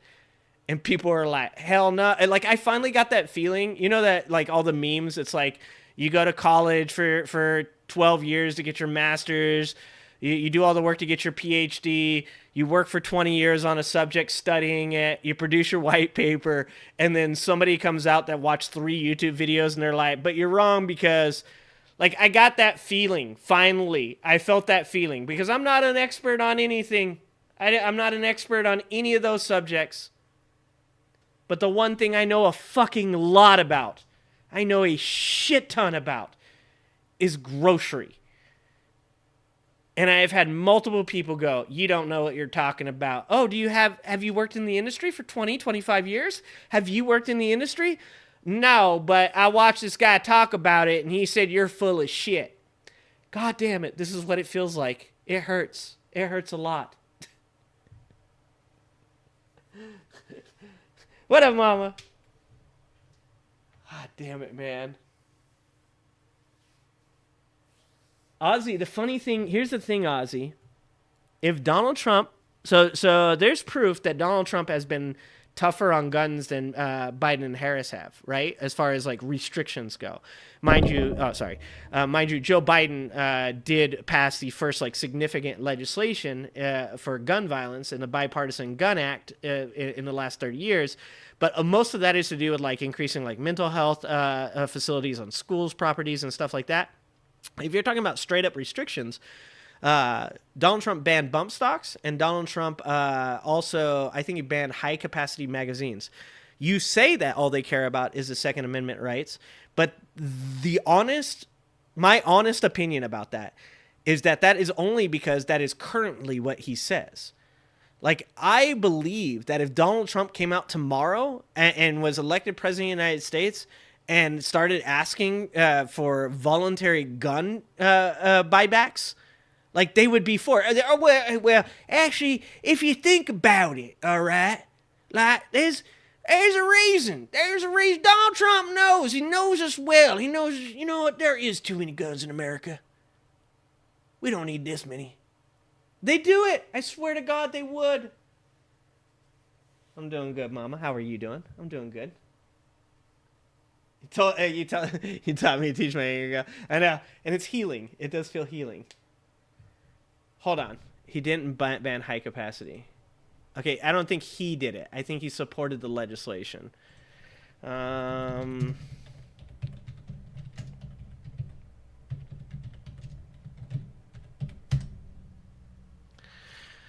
judges on gun safety. Trump judge writes ruling striking down state ban. The Trump assassination. I guess I could just put did ban. I don't think he banned them. That could be misspeaking on my part. Trump limit.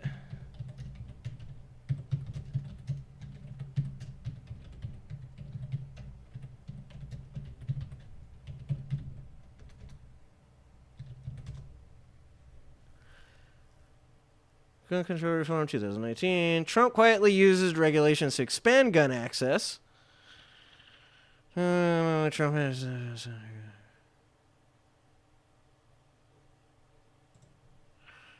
Trump stuns lawmakers with seeming embrace of comprehensive gun control. President Trump stunned Republicans on live television Wednesday by embracing gun control and urging a group of lawmakers at the White House to resurrect gun safety legislation that has been opposed for years by the powerful National Rifle Association, the vast majority of the party. In a remarkable meeting, the president veered wildly from the NRA playbook in front of giddy Democrats and stone-faced Republicans. He called for comprehensive gun control legislation that would expand background checks to weapons purchased at gun shows and on the internet, keep guns from mentally ill people, secure schools, and restrict gun sales for some young adults. He even suggested a conversation on an assault weapons ban. At one point, Mr. Trump suggested that law enforcement authorities should have this power to seize guns from mentally ill people or others who could represent a danger without first going to court. I like taking the guns early, he said, adding, take the guns first, go through the due process second. The declarations prompted a frantic series of phone calls from the NRA lobbyists to their allies on Capitol Hill and a statement from the group calling the ideas that Mr. Trump expressed bad policy. Republican lawmakers suggested to reporters that they remained opposed to gun control measures. We're not ditching any constitutional protections simply because the last person the president talked to today doesn't like them. God damn, he's so dumb. He is seriously the dumbest human being. Democrats, too, said they were skeptical that Mr. Trump would follow through. The White House can now launch a lobbying campaign to get universal background checks passed, as the president promised in the meeting, or they can sit and do nothing. So this is what I was thinking about. And I could be wrong about this, but I believe the legislation that he... So you're right. I don't think he banned them. I believe it was part of the legislation to inhibit the purchase of high-capacity magazines. I could be wrong about that as well, too, though. I don't agree with that. I don't think they would jump ship, to be honest with you. But that's just my opinion and your opinion. I don't think they would. It's a cult. So that exists, Ozzy. That exists, that he did that. I mean, they didn't jump ship when he did that. That exists. And I believe it was right towards the end of his presidency, right before COVID, that he was... I'll do more research on this because it's been a really, really long time since I've looked into this. But it was right as COVID was beginning, and I believe it was right as he was leaving office. So the most likely reason that he was doing this was because he was attempting to garner votes from people that he knew were not going to vote for him. He was attempting to be a middle ground person. He's doing what Kamala Harris is doing right now, and that's attempting to find the centrists. He's trying to find the swing voters. But I'm pretty sure it had something to do with high-capacity magazines, but I can't say that for certain, so I won't say it for certain. Ozzy, come and take it and all that dumb shit. Like, I'm sorry, dog. All of that is fucking hyperbolic. All of it is hyperbolic. You can put whatever fucking flag you want outside your house, dog. It doesn't, that you can say you feel a certain way about certain things. These people have changed their opinions on everything from supporting the military. Like, literally what just happened in Arlington.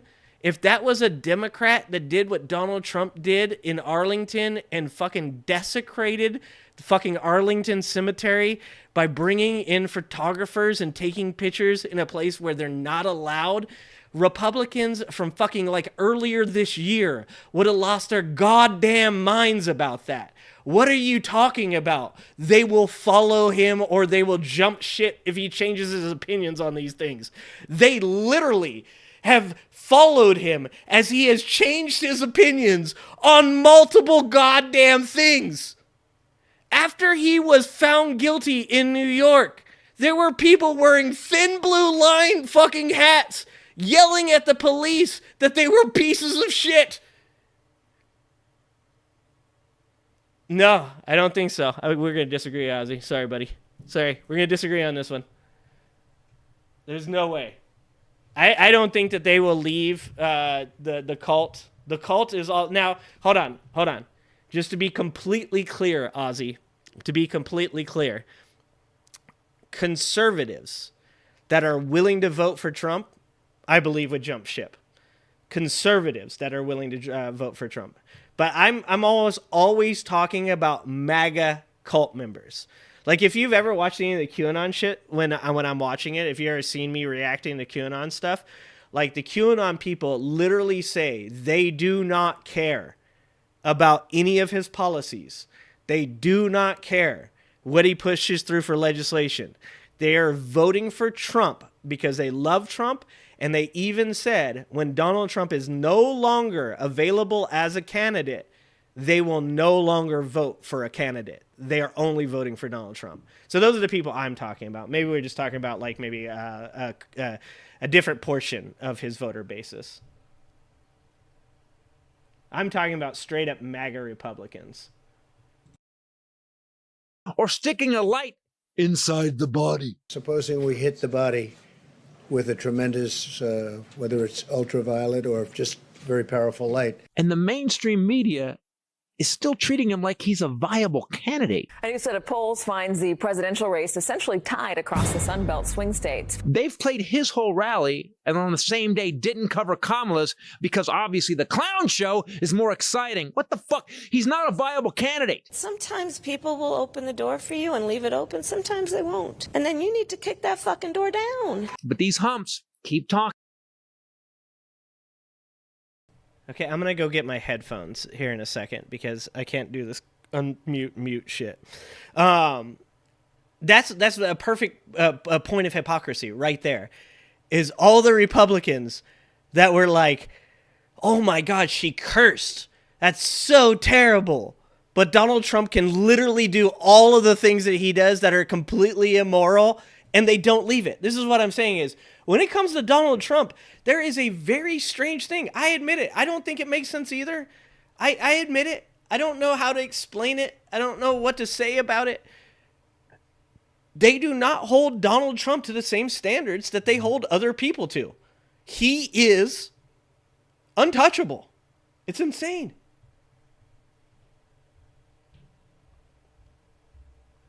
No, if I said, now Ozzy, hold on. If I said they can't own semi-automatic rifles, well, I don't think there'll be a civil war no matter what. But I mean, if the hypothetical is, if I said people couldn't own weapons and I had the ability to do that, yeah, of course they would fucking fight back up against it. If Kamala Harris said they can't own automatic weapons, yes, 100% they would fight back against it. I even would go as far to say somebody like Nikki Haley, Chris Christie, who's another, Asa Hutchinson, any of those people, if any of those people that aren't directly connected to Donald Trump in some like way, I think if any of those people said that they couldn't have semi-automatic weapons, that all of those people would push back and fight against it. I am saying strictly MAGA Republicans with Donald Trump would accept a semi-automatic rifle ban. I know that sounds fucking crazy. I know. I get it. I understand. But I believe that shit. I do believe that they would accept it. I do believe that. Talking about him like he's I'll not go get my headset the treasonous, bankrupt rapist that we all watched and heard him be. And by the way, people, if Trump gets elected, it won't be his voters' fault. They are just responding to the liars on Fox and the rest of the media who have normalized this orange bulbous creep. The polls are showing a statistic. And this is what I'd actually say, Ozzy, as I think about it more. I think that they would say, because this is what they do these mental gymnastics that are insane. I think they would say something along the lines of, he's just trying to take the Democrats' weapons. So he's disarming them, but us, well, I'm going to keep my guns because no one, I don't have to worry about it.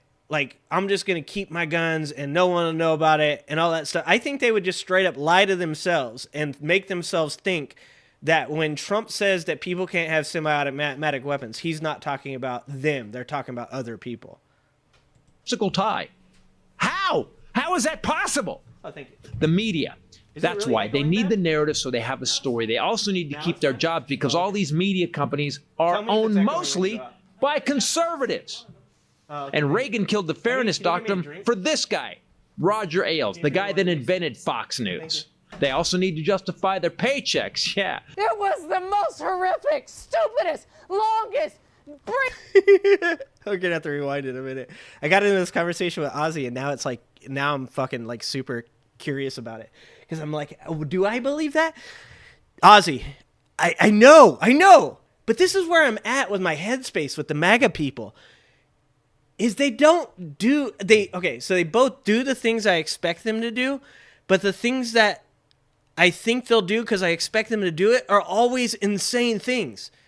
Like, I know that it sounds weird, but when I say that I can predict what they're going to do, it's because I'm predicting they do the thing that's the weirdest, most obscene, insane, absurd thing. Like, that's how crazy it is. So, like, common sense tells me what you're saying is right, Ozzy. Common sense straight up tells me Ozzy is correct and I am wrong. But having dealt with MAGA for so long now, so many years now, I am like trained to believe that no, that's not what will happen. It's insane. breaking news cycle in the history of American broadcasting, Bob. And yeah, do me a favor when you're up there. In other news, electric cars are making inroads. So what our current media's done, they've stopped being thorough and honest. The mainstream news isn't anymore. They sit around and they muse with these unqualified pundit douchebags, imagining what might happen. And they're wrong 95% of the time.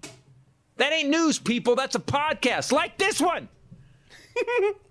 Look, we are in a crazy... And this is what I'm saying.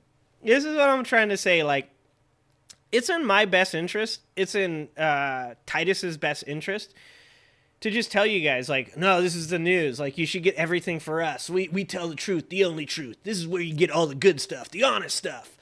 Like, we can tell you guys all that stuff, and that's the grift. That's the grift. That's how you get popular, man. Like, those people that are out there, the Tim Pools of the world, the Laura Loomers of the world, you know, like, those are people that, like, they're saying to you, come watch our shit because this is where you get the real information, the truth and stuff like that. Like, the reality is that it's not news anymore. Everything's our opinions. There's very little research going into individual topics.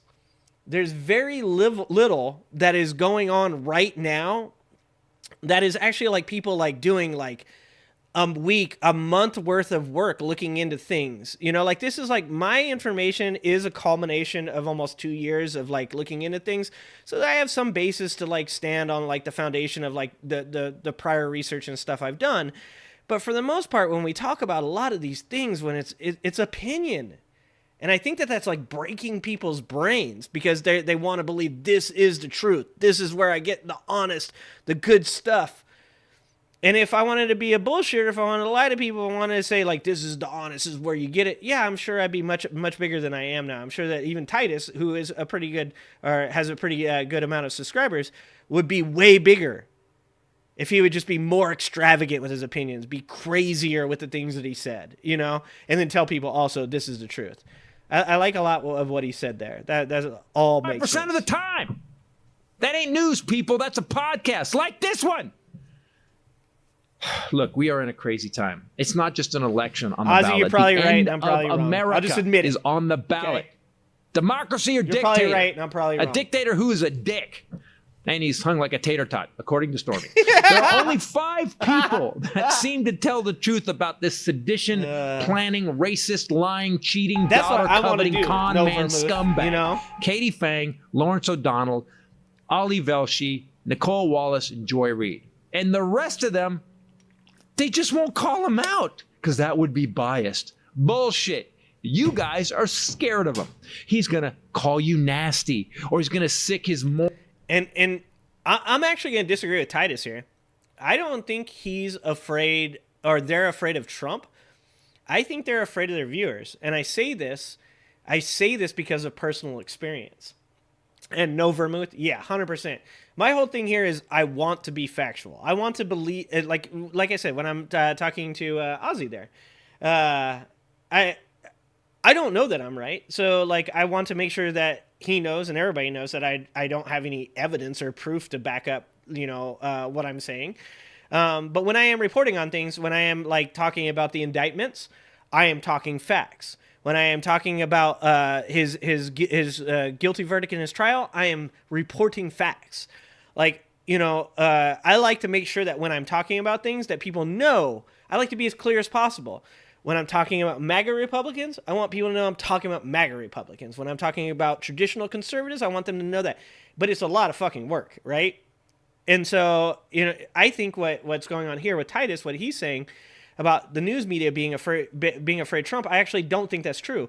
I think that there's a lot of pressure from people that are watching shows for specifically, as somebody was just saying a minute ago, as Brian Tyler Cohen was saying, for the left to be non-biased. There is an overarching theme in conservative and in doomer conspiracy theorists that the left has to be less biased. They have to, or I'm sorry, they have to be less biased. That the left needs to be more critical of itself. And then when it comes to the right, if you attempt to go, well, hold on, well, why doesn't Fox News have to do that? You go, we're not talking about Fox News. We're talking about you. You have to be more critical. You have to, you're the one you're going after Trump all the time. But like I said, there's a big difference right now in our politics. And that is Trump is nothing like, I hate to say it, but like George Bush Jr. or Sr. or Bob Dole or Mitt Romney. He's nothing like those people in the way that you could sit there and say to yourself, well, we're going to look at what Kamala Harris, what her policy on economics are, and we're going to look at Donald Trump and what his policies on economics are. Donald Trump doesn't do that. Donald Trump is a populist. Donald Trump works off of behavior. He works off of charisma. He works off of personality. Therefore, the reason that you see so many people covering Donald Trump is because he sells. Media, and we learned this in 2016, is addicted to money. They love Donald Trump because Donald Trump creates stories. That's why he gets covered. It's not because of bias. It's not because they don't want Donald Trump in the office. It's because he generates ratings. Literally what he wants. He tells everybody about how good his ratings are for the debates, how good his ratings are for his rallies, how good his ratings are for the State of the Union. I've said this before. He's his own worst enemy. The reason that Fox News, CNN, MSNBC, and every little fucking influencer in the world covers Donald Trump so goddamn much is because Donald Trump wants them to. And then what happens is people look at the left and they go, all you do is cover Donald Trump. Why don't you cover Kamala Harris? Well, the right tells you. Well, she's boring. She's boring. She is boring to 99% of the populace. To a person like me, she's not boring. Because I do want to know what she means when she says she's going to take care of the middle class. Because I do care what she's going to do about the housing crisis. Because I do care whether or not she's going to listen to Tim Walz and push forward some progressive agenda. So it's not boring to me, but unfortunately, it's boring to a large portion of our populace, and therefore our media covers Donald Trump. So I disagree with Titus on this. Moron zombie army on you. So instead, you randomly quote rap lyrics on the news. Plead the fifth. When it comes to the fam, I'm like a dog. I never speak, but I understand. Bill Gates don't dangle diamonds in your face when he Microsoft in the place. Put some respect on my name. Ari, what the fuck is happening?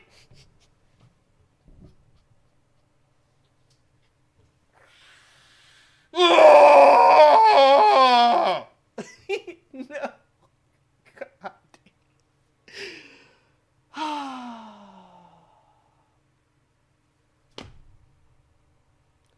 That's wrong on so many levels. I'm not even gonna comment on it because there's so many levels that was fucking dumb on. Okay. Happening. You never heard Walter Cronkite end his broadcast with, "From the window to the wall, till the sweat drips from my balls, I'm Walter Cronkite spitting fire." And that's the news. Our current media is pathetic. It's fucking pathetic. You know who tells you the truth? Us! The people that are currently speaking truth to power. Yeah, no, he just hit it on the head. It's supposed to be the opposite. You know whose fault this might be? Jon Stewart's. One of the Holy Trinity. Father, Son, Holy Ghost. Jon Stewart. This might be Jon Stewart's fault. Because CNN's ratings were dying. Fox News became an entertainment corporation, and their ratings went through the roof.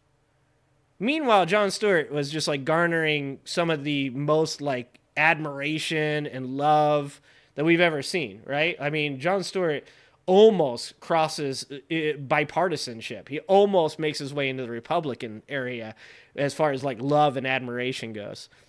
And I think it flipped. I think because their ratings were so bad that big news media looked at what other people were doing and were like, we got to be a little more hip. We got to know what the kids are into. What's Riz? What's a skibbity toilet? Can we get the skibbity toilet in an interview? Like, that's what I think happened. And then those of us on the bottom that used to be people that just made jokes, Christopher Titus is a perfect fucking example of it. He's a comedian. Those of us on the bottom of the totem pole that used to make funnies, used to talk shit, now we're like, no one's telling the truth. No one's doing facts. Everybody's doing reality TV. People are joking. Someone needs to like actually like speak to what's going on. I guess I'll do it. Jesus Christ. Power in America right now are on YouTube, Instagram, and Threads, doing podcasts, exercising their First Amendment rights, while the people that call themselves journalists are soft-pedaling reporting on the most dangerous, mentally ill, narcissistic psychopath traitor in 150 years. Very large brain. To you in the media, Katie Tur, Jake Tapper, and Ari Melber, I fucking love it. you're half-assing the most important job in our democracy. The fourth estate. That's a good point. Our media is supposed to speak truth to power, not quote the Wu-Tang Clan. Or Katie, you talk about how people feel about the polls. You're supposed to talk about the facts. You have and are continuing to make the worst person we've ever had in office a man who said he'll be dictator on day one. You're making him a possibility. Yeah. And you do know if he wins, you're the ones that are going to be behind bars. You get that, right? Oh, it's in Project 2025. Maybe be a good journalist and read it. But they won't because it's money. Darkcash just said it. The media is owned by like 6 people. Isn't it like... Isn't there like 3 of them, though, that own like the mass majority of those 6 even? Like, and that's the problem, is it is for money. Like, these people are so disconnected from reality, and what they're disconnected by is by large sums of cash. It's like they're on one side of a mountain of cash, and on the other side of that mountain is reality. Okay? So the potential for them to be imprisoned or any of those things, like, none of that makes any difference to them. None of it. You guys have seen what happened with Candace Owens. I expect that you guys know what's going on with Candace Owens now. The Candace Owens went from Fox to the Daily Wire, and from the Daily Wire, now she's on her own, and now she's doing interviews with the Tate brothers, talking about Jewish people and child abuse, and like insane conspiracy theories. And I think that people like Candace Owens, I think she is mentally unhealthy, but I also think she knows that she doesn't have to be honest. She doesn't have to be real. She doesn't have to maintain reality because nobody's going to hold her accountable for it. Like, it's okay nowadays to just like go off as far as possible. It's supported. These people don't have to be attached to reality. And that's a problem because news should be reporting reality, not reporting what is the most entertaining or creating the most entertaining story. News should, to be fucking honest with you guys, news should be boring. News should be, today what happened in North Carolina, Yesterday, this person said it should be fucking boring. And then you should have a bunch of fucking court jesters like myself, like Titus, like Tim Pool. We'll throw him in there, fucking Tim Pool. Hate Tim Pool. Hassan, Destiny. We should be the ones making jokes. There should be reality-based news and then a bunch of people making fucking jokes. Idiots. I'm Christopher Titus, and this is the Armageddon Update. Fuck! What up, Nana? You guys just keep making him normal. Yeah, what's up, Mike? Trump's a fucking criminal. 34 times convicted psychopath. And you just keep talking about him like it's fine. He's just going to go up against Kamala. Holy shit! Like, if we were... Okay, so let me just try this real quick. If we were just reporting news as what it is, the presidential race would look something like this. Kamala Harris has entered into the presidential race, has been elected as the nominee by the Democratic National Convention, and is running on supporting the middle class, is running on reducing the prices of prescription drugs, running on forgiving medical debt, running on giving $25,000 to new home buyers. Now, no opinion. I know that everybody in chat is like, well, hold on, what about this and that? No opinion. Just that's what she's running on. And on the other side of it, it would be Donald Trump, who has been convicted of 34 felonies, held liable for sexual abuse, attempted to overthrow the government, and currently is indicted in 2 cases and possibly a third coming back sometime soon, is also running for president of the United States and has currently ran on the Agenda 47, which is asking to completely reduce all regulation for all corporations, put maximum tariffs on imported goods, and eliminate the income tax. No opinion. Those are just the things. I'm not going to tell you guys what I think about any of that. That's what it would sound like. That's what it would sound like if the news just reported like what is actually going on. Because Kamala Harris doesn't have any current indictments. She doesn't have any pending court cases. She doesn't have any outstanding felonies. She's not waiting for sentencing. She's never tried to overthrow the government. She's never been held civilly liable for sexually abusing a person. She's never been held accountable for fraud twice. None of those things. Not a single thing. Holy shit. Am I all right? Oh, I'm always all right. I do great. But I do like to rant. Fox should have been closed down for what they did after Jan 6. Yeah, you would think that at least as a news corporation, and I showed this to somebody the other day, if you ever think that Fox News is not a entertainment channel, you can actually go look at the court documents from the Dominion defamation suit, and they use in the defamation suit. It's actually linked in the Discord. If you guys have I linked the Discord in a while? Let's see if it's still in here. Hey, there's a Discord. This is the Discord. I linked to a Trump supporter a while back on the Discord the court documents because he said that they've never said that they're an entertainment company. That is factually untrue. They used it as a defense in the defamation suit, saying that they produce content for consumers for entertainment. I can bring up the actual language. I'm struggling because I want to bring up the actual language, but I don't want to paraphrase, but I have to. I'm not, out of my memory is not that good. But anyways, yeah, you can go and look that stuff up. You can go look that stuff up. It exists. They literally said that they were an entertainment company, and that they produce content for entertainment purposes. So, anyways, okay. I have been going off for a while here. Look, Arswife, you can even say, I do not. I love the explanation that he doesn't. He's not a part of Project 2025. Why? Because he said so. Yeah, I also have my genitalia is 4.5 feet long. Just so you guys know. How do you know that? Because I told you. So it's true. Okay. I've also shot a golf game of 35. That's right. I was 37 under par. And the reason that you guys know that and you know that it's true is because I told you that, okay?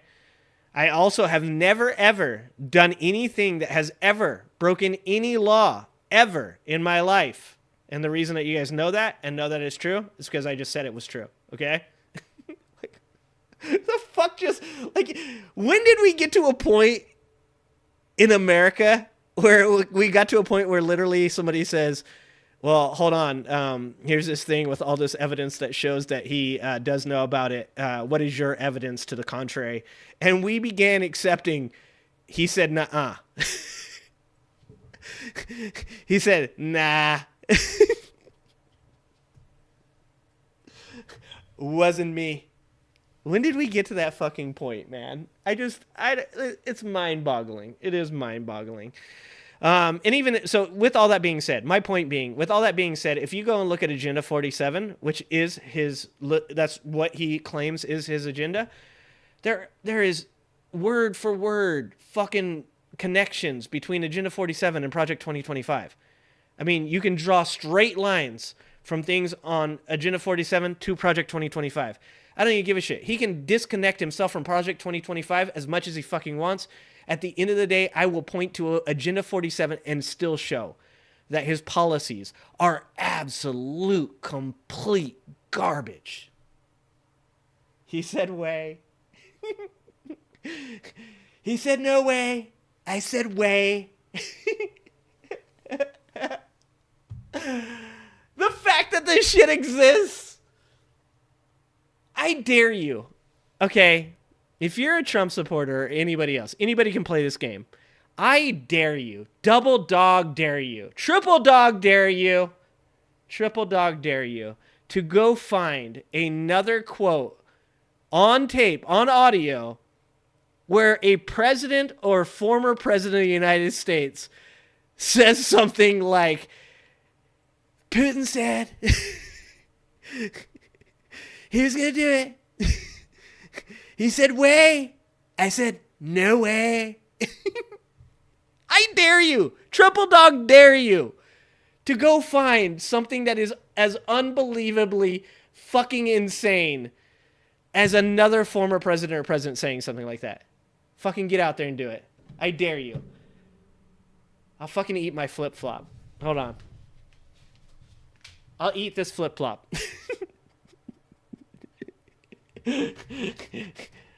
It's just, this isn't real life. There's no way, man. There's no way. All right, let's watch a little bit. I wanted to watch this because I'll be honest with you guys. I do not know a lot about JD Vance. I don't. I'll readily admit that. I know he wrote the Hillbilly Elegy book. I know it got turned into a Netflix thing. I know Peter Thiel paid for a bunch of his college, or allegedly. And what was he in? Somewhere else at that time, somewhere in Ohio, at a college in Ohio, when Peter Thiel came in and spoke. And then he helped him get into Yale. And that he's been in Peter Thiel's pocket since then, and Peter Thiel helped him get elected, and Peter Thiel allegedly did all these things. That's about as much. And I know he fucked a couch, allegedly. They can't prove he didn't fuck that couch. I know he also Googled dolphin porn. That I don't think I have to say allegedly. I think he's the one who told on himself on that one. But I don't know a lot about JD Vance. But what I do know is moving forward, and I will continue to say this to you guys, Donald Trump is not the main character. Say it again. Donald Trump is not the main character. MAGA is a movement of what I believe is mental illness. I believe that it is infecting people across the world in different iterations. And I believe that when Donald Trump loses in 2024, there are two things that are going to possibly happen. One is Donald Trump stays. Donald Trump runs again in 2028, again in 2032, and literally it gets to the point where Republicans have to like kidnap him and take him to another country or something to deposit him. That's my first theory. My second theory is that Donald Trump loses in 2024. He either moves out of the country or he just returns to the grift. He has enough to grift off now. So he returns to the grift, his Bitcoin, whatever his shit coin is. He makes money off of that. He makes money off of like who he is as a person. And somebody else is going to step into the vacuum of power that will exist with Donald Trump leaving. And the people that I believe that can do that, my first person I believe is RFK Jr. RFK Jr., number one. I believe RFK Jr. steps into that vacuum and takes on the leadership of MAGA, and that's fucking scary to me. I think that's really scary. The other people that I can see stepping into that vacuum of power, a lot less effective, a lot less scary. Somebody like Don Jr., somebody like fucking Michael Lindell. Politically speaking, I don't think that'd happen. Vivek, I see Vivek stepping into it. I don't think that he'll be as widely as accepted. I think that he'd be really controversial as a MAGA person. I think it would lead to a lot of problems, being that he's not a white male. I could see Tucker Carlson or something like that. All of those are very low on the totem pole, though, guys. The most likely person I believe that is going to step into that vacuum is going to be RFK Jr. But one of those people is J.D. Vance. I believe the best connection for MAGA Republicans to conventional Republicans right now is J.D. Vance, because he's the closest to Trump. There's other people that are better people for it. Like DeSantis would have been a better person for it. But I believe that because of his connections to Donald Trump, J.D. Vance is the most likely person to bridge the gap between conventional Republicans and MAGA, which is also scary. So I want to learn more about J.D. Vance. That's why we're going to watch Hysteria. I love Hysteria. Marjorie Taylor Greene, I don't think they'll accept a woman. I think when you talk about like the most controversial people, like when you talk about Marjorie Taylor Greene, you talk about Lauren Boebert, you talk about Laura Loomer, you talk about Vivek Ramaswamy. When you talk about people that are like out of this world, kind of crazy, insane people, I think that like you're just kind of adding more chaos to an already chaotic thing. And I think that's actually best case scenario. I think if you add any of those people into it, and maybe I'm underestimating MTG. I could be underestimating MTG here. But if you add any of those people into it, it just creates more chaos. It creates more of a reason for conservatives to distance themselves from MAGA. And I don't think MAGA can exist without conservatives, and I don't think conservatives can exist without MAGA's vote.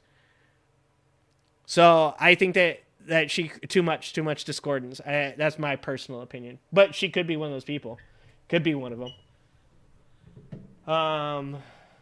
So let's check out what Hysteria has to say about J.D. Vance. I love these girls. These girls are amazing. Welcome to another episode of This Fucking Guy, the video series. Yeah, all right. I would say Carrie Lake. God, Carrie Lake's actually probably one of the scariest as far as those people go. And I think people completely underestimate Carrie Lake, because Carrie Lake has, she's like a mixture between MTG and Sarah Palin. So she's got that kind of like, I'm a MILF, like, you know, like, yeah, I'm a little bit older, but the guys like me in the Republican Party. They find me to be hot. Like, there's conservative dudes definitely find Carrie Lake to be smoking. Like, they're like, this is my kind of woman right here. But she's got a little bit of the insanity. And I know you guys are like, Sarah Palin's insane too. But if you look back on Sarah Palin compared to the MAGA people of today, there's almost no comparison. Sarah Palin pales in comparison, pun intended, to MTG and Lauren Boebert. Like, she pales in comparison to them.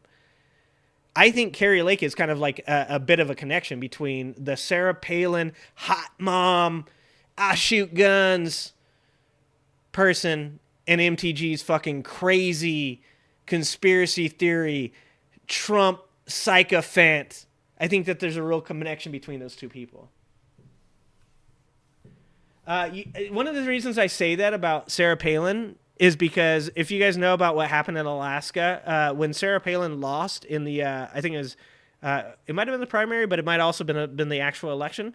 When she lost to that Native American woman in Alaska, she actually stepped aside, did not call into account. She thought about calling into account the election results and claiming it was rigged, but she didn't. She stepped aside and she actually put her support behind the woman and said, like, I'm for Alaska. As long as Alaska does well, I'm actually for it. And it's insane, once again, to be sitting here defending Sarah Palin. Fucking insane. Where we pick out a fucking guy making America worse and explain why they Lucy suck. Lick. I'm Erin Ryan, host of Crooked Media's Hysteria podcast. And I'm Alyssa Mastromonaco, the other host of Crooked Media's Hysteria podcast. On this episode, we're going to tell the story of how a cherub-cheeked Appalachian boy became a Yale law graduate, turned best-selling author, and then pivoted to full-time shitposter in order to further one of the slimiest, most cynical political careers in recent memory. Ours wife. That's how crazy today is. Back then, if you said something like, I can see Russia from my window, you got like drug. You got absolutely drug for saying something like, I can see Russia from my window. Donald Trump can come out and say, what's worse? You're in a boat. It's got a battery. In the battery is electricity. The boat goes down. There's a shark. There's a battery. Which one's worse? And people are like, it's not that crazy. He says that shit all the time. Dude can fucking literally, like, you're like, back in the day, if you like cheated on your wife and somebody fucking found out about that shit, you had to do mental gymnastics to explain that shit. You had to get up on a podium and be like, I am so sorry. I'm a good person. I did not have sexual relationships with that woman. At all. I mean, Bill fucking Clinton had to stand up in front of everybody and say, I did not nail. I did not nail. I did not have sexual relationships with that woman. He had to. Because if he didn't, he was fucked, and he was still fucked even though he got up and said it. But Donald Trump can literally be held liable for abusing a woman. Donald Trump can literally be on audio saying, sometimes they just let you. You just walk right up to them. You grab them right by the pussy. You can do that now. How fucking insane is that? You must be talking about Ohio Junior Senator J.D. Vance, who, with under 2 years of experience in elected office of any kind, has been named Donald Trump's running mate. He did get impeached afterwards. The least popular running mate of all time. I do have Take to say that. Sarah Palin. She needed to be taken down a peg. And all Vance had to do to get there was who was the vice suck president up to the that worst fucked and that up? whiniest people in America. Silicon Valley techno-fascists, people who handmade their own Let's Go Brandon signs with plywood and magic marker, Tucker Carlson, sex pests. Hold on. Resting Tucker face is my favorite.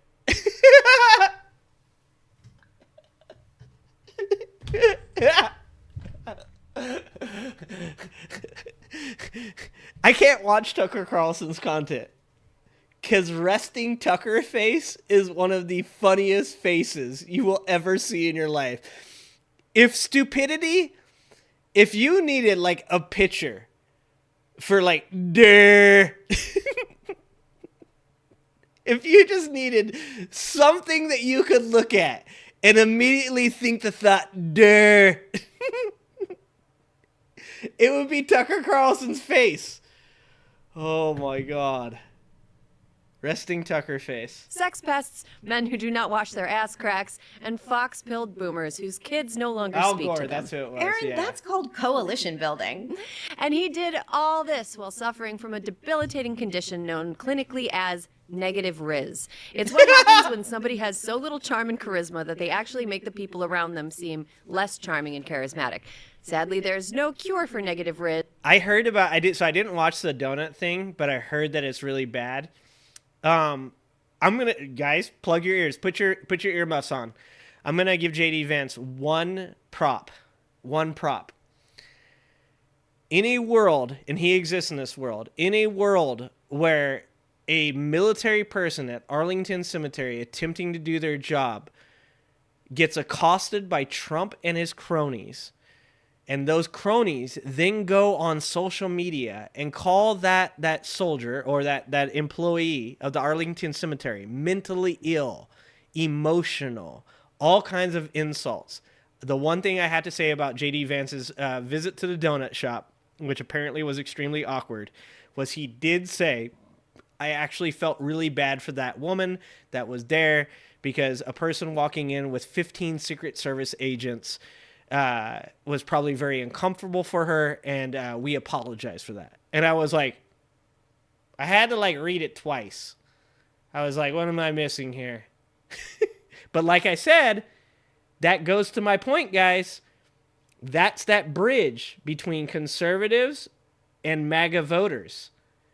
He creates that bridge. That's why he's scary like that. And there's only one treatment. What's that? Money. Gobs of it. Money darker than Vance's Nightman Cometh Core eyeliner. But we'll get to who's holding the purse strings later. Is the Antichrist about to take the wheel? The JD and charisma that they actually make the people around them seem less charming and charismatic. Sadly, there's no cure for negative riz, Tucker and there's hasn't only seen the one ball treatment. since the kickoff. What's that? Money. Gobs of it. Money darker than Vance's night. Dude. Oh, okay. Wait. Okay, that's not JD Vance. Okay. I was like, dude, his picture's good. That's from Always Sunny in Philadelphia. Man cometh core eyeliner. But we'll get to who's holding the purse strings later. I was like, and I believe almost everything now. Take the wheel? JD and JD Vance is not short for Jathrin.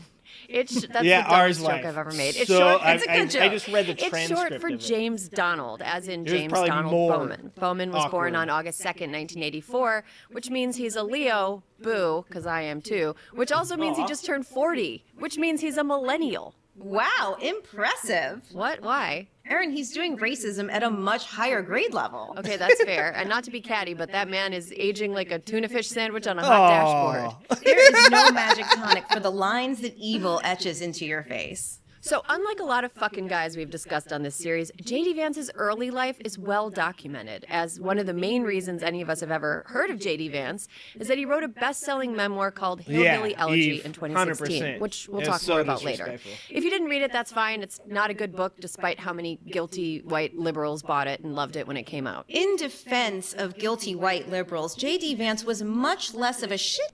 Look at that face.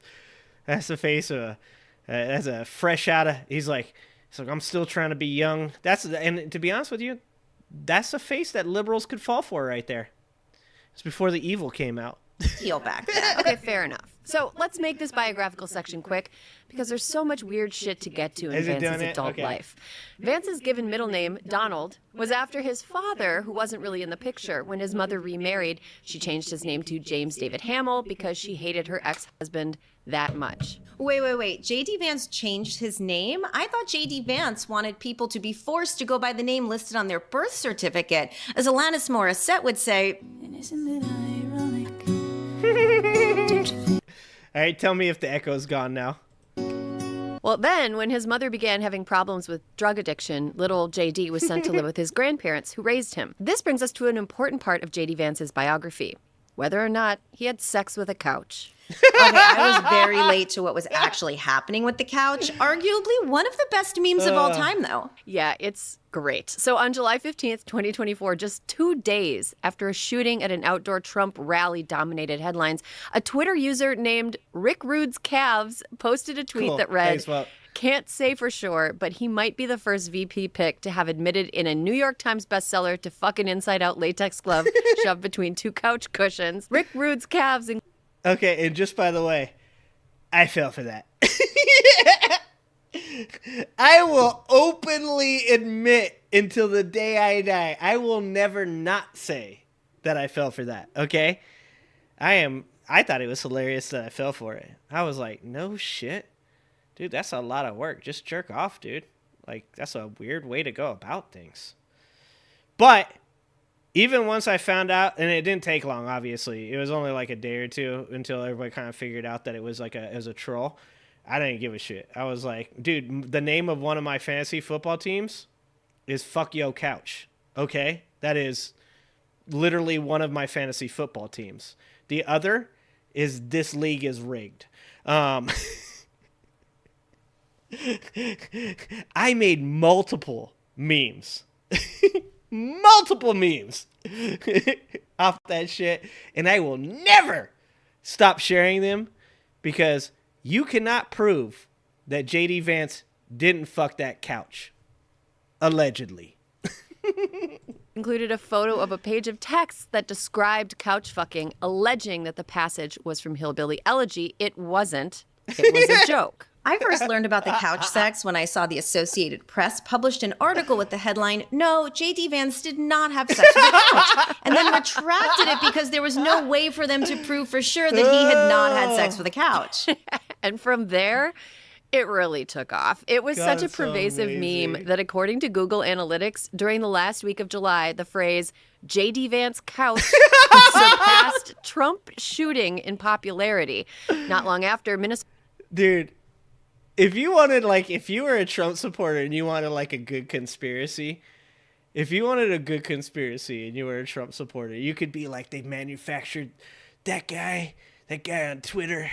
That guy was actually a Democratic plant, and he manufactured the tweet about the couch fucking because they knew that it would take away. I mean, it'd be a weird thing to say. It would be a weird thing to say, but they knew that people would stop talking about the shooting of a former president and start talking about couch fucking. Now, like I said, it would be weird because that would be insinuating that America cares less about a former president being shot at than a dude fucking a couch, which also might be true. Minnesota Governor Tim Walz alluded to it during his first speech after being named Kamala Harris's running mate. And I got to tell you, I can't wait to debate the guy. That is, me too, if Tim. He's willing to get off the couch and show up. So, oh! You see what I did there?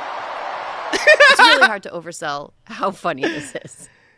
You know what just makes it 10 times better? Him dropping you see what I did there?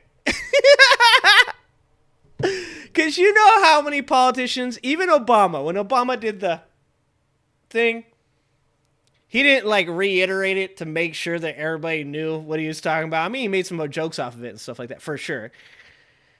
But so many people would have just like let that shit go and then just been like, cool, smooth. I just dropped that on him.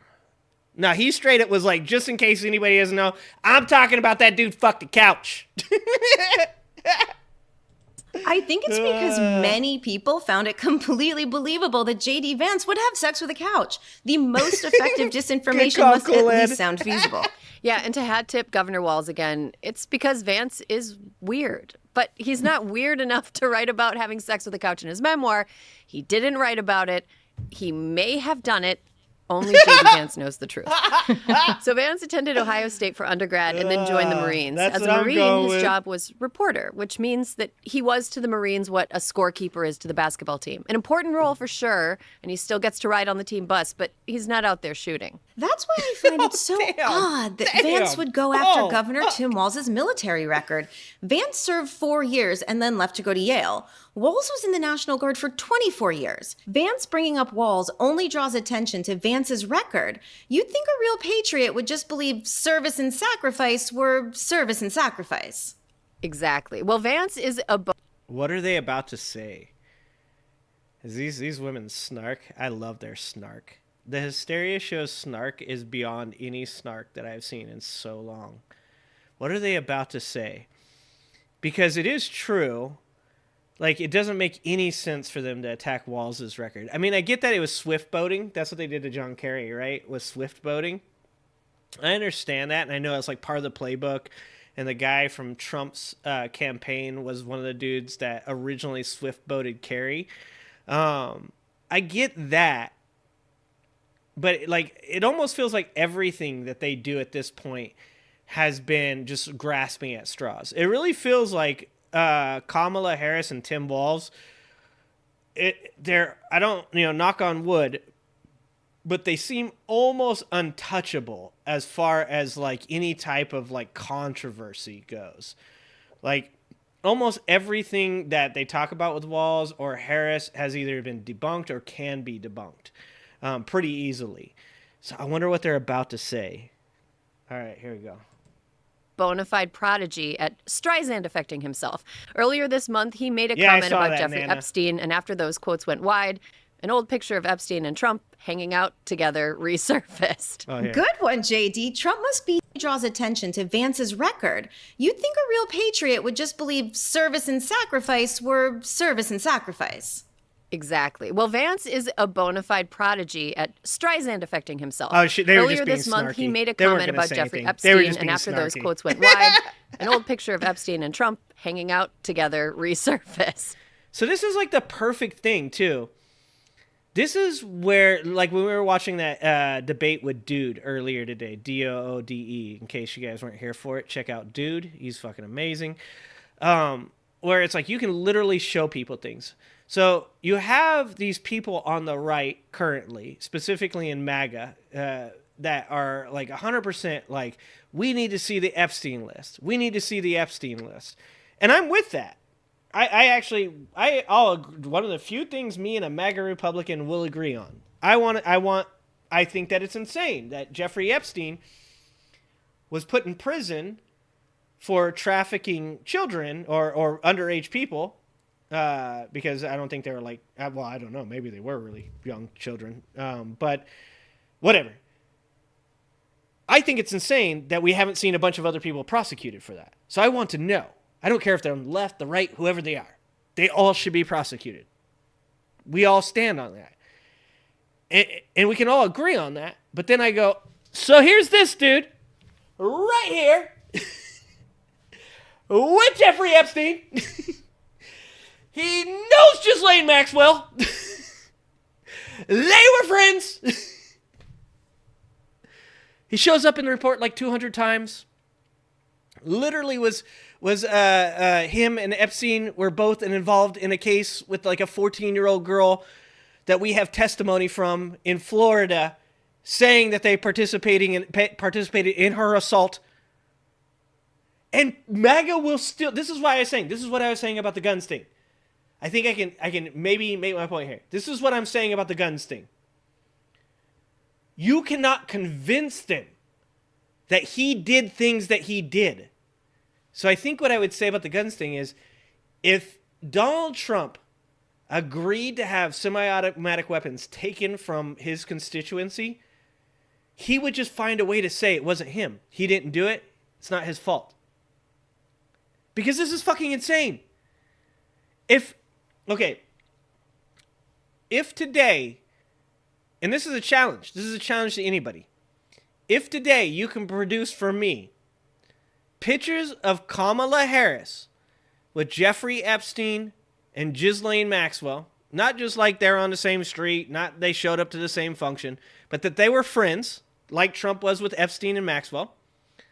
And if you can show me Kamala Harris's name multiple times in Epstein's logs, and you can show me evidence that a 14-year-old girl accused Kamala and Epstein of assaulting her, I will 100% not vote for Kamala Harris. 100%. It's insane to me that you can see all of this and then be like, I'm still voting for him. He's just the right guy. What the fuck? It's so insane. Good one, JD. Trump must be delighted by what an asset he is. He's got the resume for it. Vance attended Yale Law, where he was mentored by Amy Chua, the awful woman who wrote a book about how bullying your children will turn them into high achievers. Battle hymn of the Tiger Mom. I remember it well. What a lunatic. While at Yale Law, he also met and befriended former Republican presidential candidate and sniveling nuisance Vivek Ramaswamy. Ugh. New nightmare blunt rotation unlocked. Oh. I'm everybody's nightmare in a blunt rotation, just so you guys know.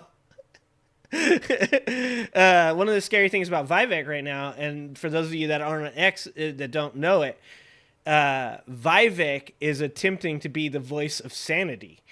Vivek is the one that's on X right now saying to MAGA Republicans and stuff, tone down the is she black thing, tone down the calls that she's an Indian, tone down all the personal attacks and stuff like that. And he isn't saying it because it's wrong to personally attack other people. He's saying to them, you guys got to be smarter than this. And it's a good thing that it turns out that people on the MAGA Republican side are super fucking racist, because nobody's listening to him. But once again, we're talking about who's going to be in the MAGA party when Trump leaves it. Vivek's positioning himself. I guarantee you he's positioning himself to be accepted. And there's a certain amount of MAGA that does accept it. Oh my God. It makes me never want to smoke weed again. Vance also met his future wife, Usha, while at Yale Law. Another significant event happened for JD at Yale. He met the man who would change his life, Silicon Valley super ghoul Peter Thiel. Here's what you need to know about Peter Thiel. He's terrible. Fortunately, he's even less appealing than JD Vance. He too suffers from negative riz. But unfortunately, Thiel also has near infinite resources due to the fact that he co-founded PayPal, was an early investor in Facebook, and is behind the sinister company Palantir. Thiel has... And just so you guys know, the connections here. So if you guys don't know who the Weinstein brothers, I was a big fan of Eric. I think Eric's an incredibly intelligent person. I think that he's used to have some pretty based opinions on some scientific stuff. I thought that what he did recently with Terrence Howard in an attempt to debunk the shit that Terrence Howard was saying, and also at the same time reach across to him and say hey, you don't have to you don't have to be hated, but you are wrong. I thought all those things are good. But the more I've looked into, Brett is fucking off the rails crazy. They're all connected to Peter Thiel. So Peter Thiel is connected to the Weinsteins. He's connected to Elon Musk. He's connected to JD Vance. He's connected to multiple people. He's a big tech guy. Once again, so here we go again. I'm going to point out another hypocrisy. All of the MAGA Republicans, 4 years ago, were screaming, big tech is screwing us over. Big tech is the problem. Social media companies are the problem. Jack Dorsey is the problem. Now, they support Elon Musk, who's big tech and owns social media. They support Trump, who owns a social media. They support JD Vance, who's supported by Peter Thiel, who is big tech. They support Weinstein, and he supports Thiel. There are a lot of connections between all the insane people. Gad Saad, who, once again, probably 5 years ago, 6 years ago, if you asked me about some of his opinions on certain things, I would have actually told you, yeah, I agree with him. But now you can see Gad Saad on X literally going in on Kamala Harris, calling her an idiot, calling her a communist, calling her all kinds of names. And it's wow, that's really weird to hear. Here's this guy who's speaking in some really basic language, that's a professor, that's really actually a pretty well-spoken person normally, but he uses this really basic aggressive language when attacking Kamala Harris. And it's because I legitimately think all of these people have realized that this is their grift. This is their grift now. So the connections with Peter Thiel here are also very important. Silicon Valley super ghoul Peter Thiel. Here's what you need to know about Peter Thiel. He's terrible. Fortunately, he's even less appealing than JD Vance. He too suffers from negative riz. But unfortunately, Thiel also has near infinite resources due to the fact that he co-founded PayPal, was an early investor in Facebook, and is behind the sinister company Palantir. Thiel has a worldview that is, shall we say, despotic. Maybe we'll do an episode on him in the future, but for now, what you need to know about him and the rest of the so-called new right is that they believe that America should be run like a bunch of small startups, each lorded over by a benevolent dictator/CEO. Tim Walz would never hang with this crowd. These people don't have any flannel shirts, that's for sure. The new right is also anti-democracy. That's right, anti-voting, anti-people having a voice in government. Thiel infamously wrote all the way back in 2009, quote, "I no longer believe that freedom and democracy are compatible." Cool, guy. Yeah, Legion Miller has a really good video you guys should watch on Peter Thiel and J.D. Vance where he talks about a lot of this stuff, and they might talk about it a little bit here in a minute if I ever let them talk. And that is, Peter Thiel actually believes in limiting people's ability to vote. So what he believes is that the attempt to tax the ultra wealthy to better America as a whole is going to inhibit big tech's ability to innovate. So he's the type of dude that believes in like a Star Trek type of like future where we're interplanetary and we're flying around in space and we all have AI and there's robots doing jobs and stuff like that. But he doesn't believe in the basic foundation of Star Trek's morality, and that is that all people have to be taken care of for us to get to that point, right? Like the idea of Star Trek is that like you've kind of gotten to a point where you're so enlightened that you're like spreading it throughout the cosmos in an attempt, like we do with democracy, we claim. Our attempts are, we fail sometimes, a lot of times. But so he has this like weird kind of sci-fi idea of a society, but he doesn't believe that you'll get to that society if he has to pay too much money. So if he has to pay too much money, then he's not going to have the resources to be able to do this. Now, obviously, on my side of the subject, I believe that once you get to a certain point, you should be able to be capable of both taking care of all the people that you need to be able to take care of, because those are like the proletariat, the workers, the people that have to be able to do the jobs. Those people, because of my past as a leader, to me, those people have to be happy. Those people have to be well taken care of. I tell everybody in my interviews, when I'm interviewing an employee, I say to them, you know, the most important thing for me is when you come here, you feel like you're well compensated, you're well taken care of, and you're appreciated. Those are the things that I want you to do or want you to feel when you come to my business, because if you feel that way, then you'll come to my job and you'll do a really good job. You'll have a really positive attitude, and the customers will feel that. His attitude is that fuck those people. They're not important. He believes the most important people are all of the tech billionaires, and that's why you're seeing this weird shift where all these technocrats are going from being liberal people to now becoming very conservative people, because now they're saying, oh shit, all these liberals might actually follow through and tax us, and that's going to curb our ability to innovate, stopping us from being able to be interplanetary. And my opinion on that is that it's the fast food mentality versus the long-term mentality, and that the long-term mentality means that we do this slowly, and we do it efficiently and well-structured, and we make sure that no one is left behind. And people like Peter Thiel want to make sure that it happens within their lifetime. So they're willing to cut corners and just tell people to fuck off, allegedly. So that way it happens within their lifetime. Of course, to him, liberty just means the freedom to keep all of his money without paying for any social infrastructure whatsoever. Real vibey group, Aaron. I bet none of them can parallel park. Absolutely cannot parallel park. Cannot change their own oil. The new right is also pro-natalist and anti-trans, which means they want people to have tons of babies using the genitalia that they were born with, which is a creepy thing for someone like Thiel to care about. Thiel is not only a cis man, but he's gay, so he's basically sticking his foot-shaped face into the bedrooms of people who do have procreative sex or different gender identities than him. Weird behavior. Thiel more than anything wants to exert political influence. But like I said before, negative riz. He can't be the one to do it because he's profoundly unappealing. So he's put his money into dark money PACs that have supported fringe political candidates like failed Senate candidate Blake Masters from Arizona and our boy JD. I can't emphasize enough how much of a puppet, or at least a parrot, Vance is for Thiel's batty political ideas.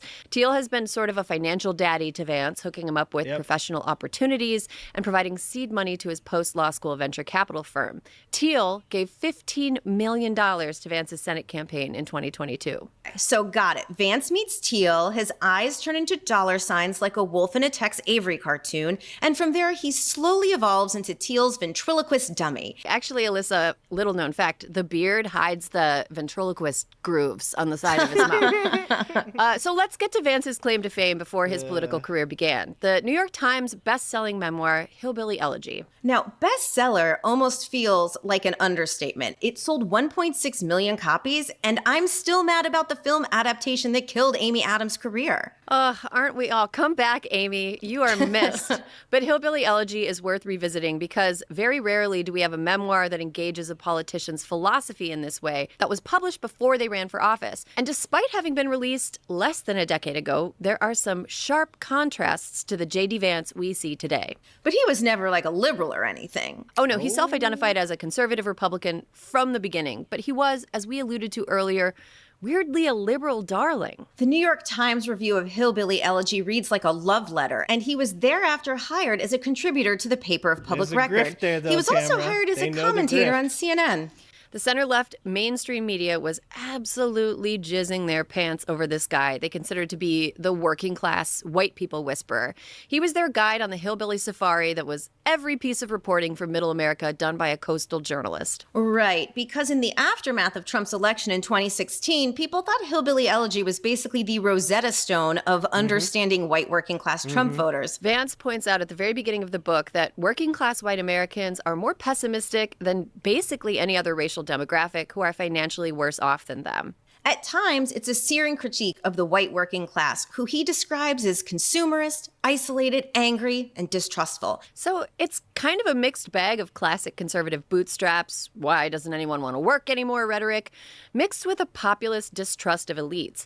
But mostly the former, which ironically may have made it so popular with elites on both sides of the aisle. Right. It makes sense that the mansion-dwelling consultant class would find the problem with working-class white people is that most of them are lazy and stupid, actually, to be a compelling argument that fit neatly into their already held views. The main point of the book was Vance is better than all of them.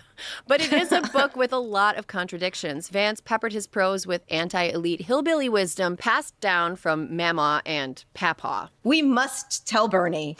To the Bernie-mobile. In all seriousness, the whole book just has a far more compassionate tone born out of genuine curiosity than the frothing psychopathy we see from Vance today. It's true. Yeah, and being that I come from that background, and I don't know how much of his background is true, how much of it isn't true, but my background is 100% true. I grew up in a trailer park. I grew up with very poor people. I actually like a lot of what he says, or what they're saying he says, actually is very on point. So I would guess that most likely he did come from those types of places, or maybe he had somebody that knew about that kind of stuff and consulted them. But, you know, I would give him the benefit of the doubt that he did come from those places, as it does sound a lot of what he's saying about like the anger, the hate, the distrust of the elite, all of those things, that all very much existed in my childhood. That's why a lot of times I tell you guys when I'm talking to Trump supporters, like I can like reach them and stuff like that because I understand where they come from. The weird thing for me is how that attitude has changed so much. And that is that like now there's a lot of acceptance that like rich people actually aren't the enemy. People like Trump, he's rich, but he's not the enemy. It's like, well, actually, like, no, that he's the very example, the epitome of the enemy. He's the guy that like you work for as a poor person, and then when you try to get paid, he fires you and sues you and says he's not going to pay you and keeps you poor. And what I wanted to say is that I can speak to the fact that like the way I worked my way through to where I am today was like a very long process, right? It's been 27-ish years since like I entered like the workforce, the legal workforce, like 27 years. And in that time, I worked my way all the way to where I am as like a upper middle class person, where I can feel comfortable. I own my own home. I have a great family. I have all the things that pretty much people would call the American dream. But to get there, like it took a lot of work. And I would say throughout like that time, you're kind of almost always hoping that there's going to be some kind of like fast food answer to getting wealthy. You're always like, you know, I've learned a lot about stock market because I try to do the stock market thing. I learned a lot about content creation because I didn't have a real idea as far as this goes, except for to like know what's going on with my kids. But I saw that there's potential for maybe later in my life it being beneficial financially. And, you know, like there's always that thing of, can I win the lottery?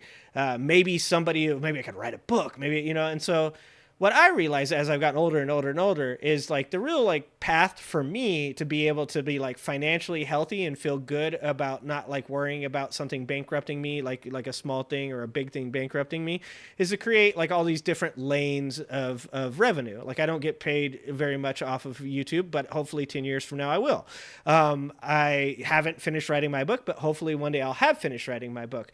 I do have mutual funds where I've put money into from the stock market when I was playing the stock market, and I hope that matures and makes a bunch of money for me at one point. I have a 401k that I've invested in that as well, and also I see that as being another avenue. So like my point being is all of those things are like really long-term decisions. Nothing is going to make me happy in the short term. I can still take vacations and stuff, but I'm not going to be wealthy. But I can say from a person that comes from that background that you're almost always hoping that somebody's going to come along, scoop you up, and just like give you an opportunity or give you money. That's why my mom has played the lottery her entire life. $5 a week, every day of the week. It's a poor person trap. And she's done it every single day, every week of her life. $5 a week, right? Never won the lottery, obviously. Well, to J.D. Vance, I guarantee Peter Thiel picking him up and deciding that like he's like the perfect person to be his voice piece, his mouthpiece, like that was so appealing to him that he was like, oh my God, I have to take advantage of this. I have to do whatever it takes to keep this guy giving me money and elevating me out of that position, because it's like nitrous, right? It's just like boosting you so hard towards whatever goals you want. So you can actually see what the like reasoning behind Vance going from this like more like not strictly liberal, but kind of like poor background or whatever, and then becoming this like elitist kind of dog shit human being that he seems to be becoming allegedly now. It does make sense, and it is scary. It's not a good thing. It just makes sense. That's all I'm saying. True, but the populist anti-elites angle of the book is pretty funny now, considering that it ends with him at Yale Law School. And shortly after its publication, JD went into private equity and began working with billionaire Peter Thiel. More like shillbilly-ology. I was going to say hillbilly smellogy. Shillbilly, yeah. High five. High five. Between graduating law school and writing his book, Vance starts working in Peter Thiel's private equity fund, Mithrill. In 2019, on the heels of his book's runaway success, he starts his own VC fund, fed with Thiel's seed money natch, and calls it Narya. Another damn Tolkien reference. These guys are going to ruin The Lord of the Rings for absolutely everybody. Vance's company positions itself as one that will invest in companies in places that are often overlooked by Silicon Valley. He buys stakes in Hallow, a Catholic prayer app that I once downloaded in a fit of despair during the height of the pandemic. And I don't even believe in God, Alyssa. This is how they get you. He also bought a stake in a company called App Harvest, which has recently come under fire for allegedly abusing employees, but has been the subject of doubts about its viability since at least 2023. Google it. You'll come up with a lot. Narya's biggest investment is in Rumble, the Stormfront of YouTubes. Rumble is a social media sharing app that purports to promote free speech, but actually hosts a lot of right-wing fringe codswallop, including feeds from Russian propaganda arms like RT. But regardless of his spotty portfolio, Vance, high as shit on his own supply, decides to pivot into politics. Whether this was an organic decision or one that was preordained by his financial backers is an open question. Much like the question of whether J.D. Vance ever had sex with a couch but didn't write about it. Exactly. Only J.D. Vance knows. Now, Vance wasn't always a Donald Trump fart huffer. Good call, Dark Right. Ash. His anti-Trumpism has been pretty widely discussed in the media. He's left a long paper trail of tweets, texts, and recordings expressing his disgust for Trump. But for our purposes, let's point out that in private communication with friends, he has referred to Trump as America's Hitler and morally reprehensible. And in an article in The Atlantic, he called him cultural heroin. And not in a cool way, like how the Velvet Underground talks about heroin. Vance has explained all the anti-Trump receipts away by awkwardly laughing and saying he changed his mind. But that's not all that changed with Vance. Friends and acquaintances say that sometime between Hillbilly Elegy and his Senate run announcement in 2021, Vance went full MAGA. Not just full MAGA, full Don Jr. He grew a beard like Donnie. He started rage tweeting in all caps like Donnie. He's much less sweaty and jittery than Trump's oldest child. Honestly, it's hysteria. And here.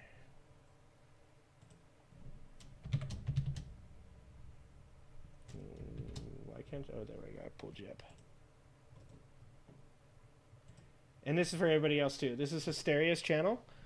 They're dope. You should follow them. You should like them. You should subscribe to them. I mean, obviously, if you like them. But I think they're dope. I think they're super funny.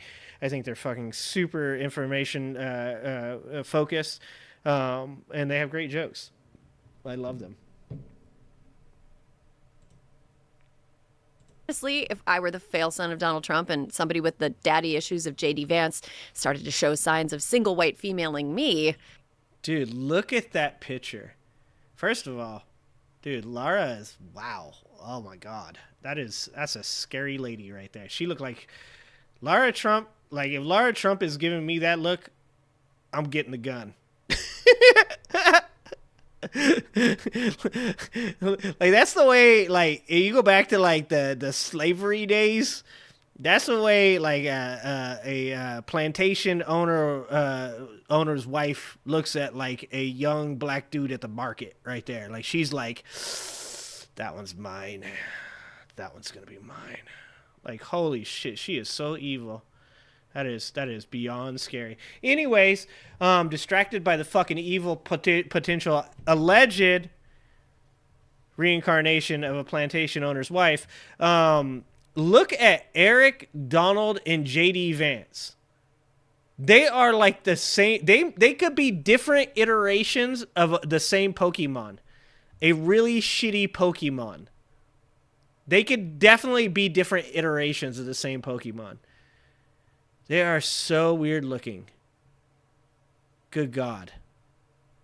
I'd be scared of getting replaced. If Trump's hands linger too long on Vance's hips during campaign stops, we'll know he truly sees him like one of his children. I was suggesting he was the Don Jr., not the Ivanka. Oh, boy, we went there. Oh, shudder. So Vance wins the Ohio Senate seat, even after his campaign had the most pathetic launch of all time. Oh. What is it? Oh.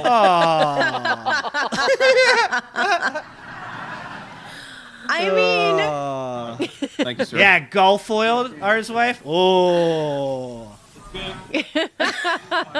More like the Even Three his campaign sign Stooges. didn't want to hang out Summertime. with him. Lucky for Vance, there was enough teal money behind him to overcome his negative riz, and he was sworn into the Senate in January 2023. He's a baby senator, but he's a shitty one. During his time as senator, Vance opposed extending the child tax credit. He, along with all of the other Republicans in the chamber, opposed President Biden's Build Back Better plan, which included paid family leave and support for care provider wages. it's pretty Terrible. wild that someone who's so obsessed with Those making damn people Democrats have and children their paid and family says that leave. family is the They must whole be point stopped. of being an American would oppose a policy like the child tax credit, which led to a 46% decline in child poverty in 2021, bringing it down to 5.2% from 9.7%. Do you know, Aaron, that after the tax credit expired by the end of 2022, child poverty rose to 12.4%, higher than before the pandemic? Well, you know.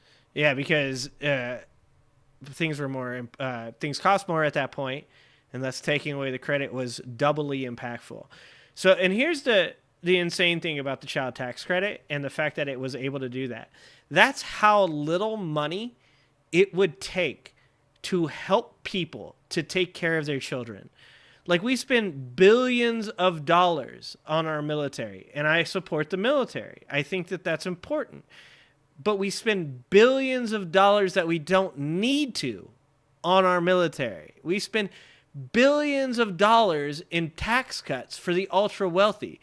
And all it would really take is a very small amount of money that is given in the form of a tax break to certain people to help, at the very least, lift them out of poverty. We're not talking about making people wealthy. We're not talking about people, getting like some unfair advantage on everybody else.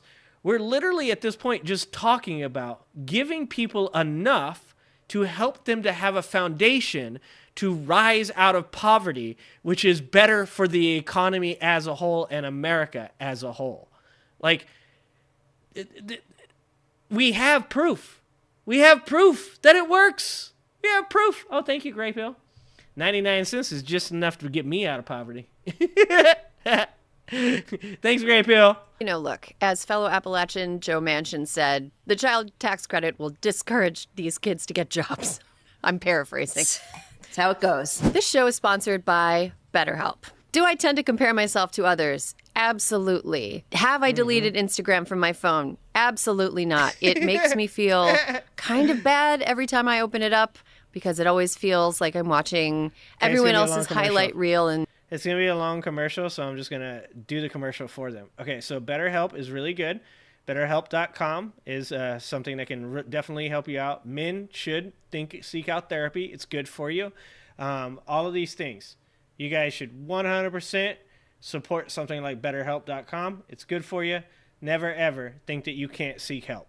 All right, that's the commercial. BetterHelp, HELP.com/HysteriaPod. Despite his thin record and transparent act, Vance was tapped to be Trump's running mate. But I'm sure Trump has his reasons. I mean, for one thing, Vance has a direct line to that sweet, sweet teal money, and Trump famously likes money a lot. And for another, despite the fact that he's got the looks and vibe of a man 15 years older than he is, Vance is very young for a running mate. And maybe Trump thinks he can tap into the aggrieved young man demographic. Or maybe, just maybe, Don Jr. watched Succession too many times and started to fancy himself a Roman Roy, and Trump, who is no Logan, fell for it. Unfortunately, whatever political calculus happened, if any, on the part of the Trump campaign, isn't actually panning out. Vance is, how do I put this, an odd duck.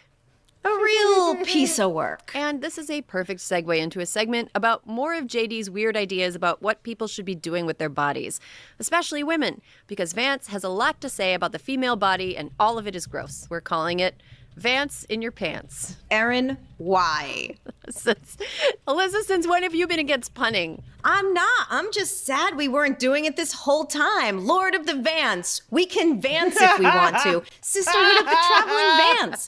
One thing that comes across in Hillbillyology is the presence of strong women in JD Vance's life. Like Ayn Rand.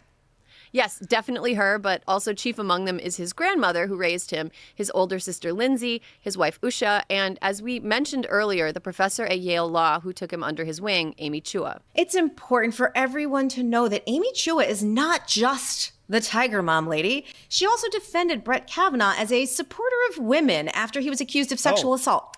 That is some high-level pick-me-ism. Yale Law School, man, it's a fucked up place. It's kind of amazing that you can have so many powerful, intelligent women in your life and still manage to see the creepiest shit imaginable about their entire gender like Vance does on a regular basis. That may have something to do with the fact that Vance had a painful relationship with his mother, who was a drug addict for most of his childhood and adolescence, which he clearly has never really worked through. It's something so obvious. Yeah, and I think that's one thing that, like, I think flies under the radar sometimes when we're dealing with certain people, right?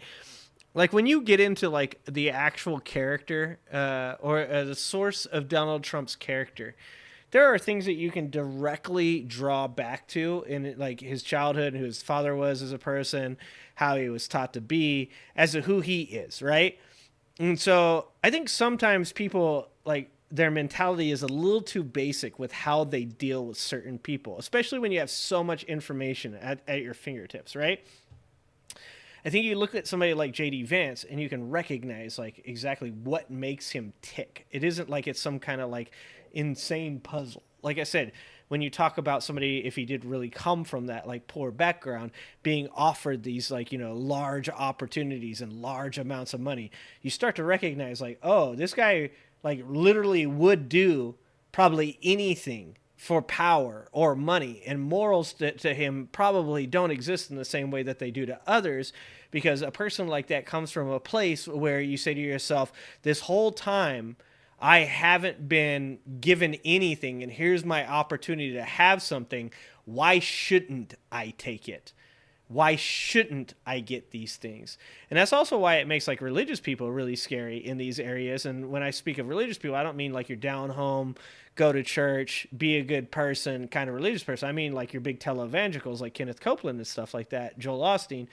I don't know much bad about Joel Osteen, but that type of person just scares the shit out of me. And that is that they think that everything is because God meant it to be this way. You'll always have an excuse for why things are the way they are. Well, you cheated on your wife. Well, God was just teaching me something. Okay. I don't have to feel bad about it because actually I learned a lesson from it.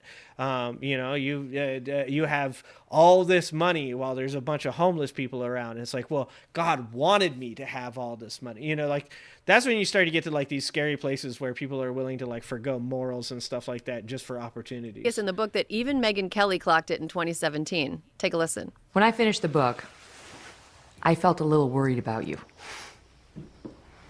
Why? I wondered if you had really dealt with everything. That's interesting. And when I met with Lindsay, she wondered too. What do you think? That's a really good question. I've never been asked this. I think that the honest answer is that I probably haven't dealt with everything, but that's part of growing up and living your life. Ooh. Well, if you've never been asked the question of whether you're dealing with everything, then you are not. Somebody needs to get JD Vance a BetterHelp.com login. Dealing with anything. And he actually seems quite fine with the not dealing of things. So obviously, J.D. Vance has a history of saying insane things about women, the most famous of which is probably his comment in a recently resurfaced 2021 interview with noted feminist Tucker Carlson. We're effectively run in this country by a bunch of childless cat ladies who are... Hold on. We have to stop for resting Tucker face. Resting Tucker face is... It 100% you must stop for resting Tucker face every single time. It is the face of consternation, all right? That is a face that just does not know what the fuck is going on right now. Like, if you told me that Tucker Carlson microdosed all the goddamn time, I would probably believe you. Holy shit. And why is Tucker's tie so small? It looks small, doesn't it? Isn't that like he has a tiny tie? Country by a bunch of childless cat ladies who are miserable at their own lives and the choices that they've made, and so they want to make the rest of the country miserable too. And it's just a basic fact. You look at Kamala Harris, Pete Buttigieg, AOC, the entire future of the Democrats is controlled by people without children. Alyssa, research shows that catless child ladies are much less happy than childless cat ladies. I don't know, Aaron. I would say that I'd love to have a meal with JD Vance and convince him otherwise, but I definitely would not. No. JD Vance has an almost singular ability to take a normal sentiment like it's beneficial when grandparents are involved in their grandchildren's lives and somehow turn it into raising grandchildren is the whole purpose of the postmenopausal female. Yeah, that is a statement that he nodded and agreed with on a podcast into a microphone. And also, so there's like statistics that show like people that are grandparents tend to live longer when they have relationships with their grandchildren, right?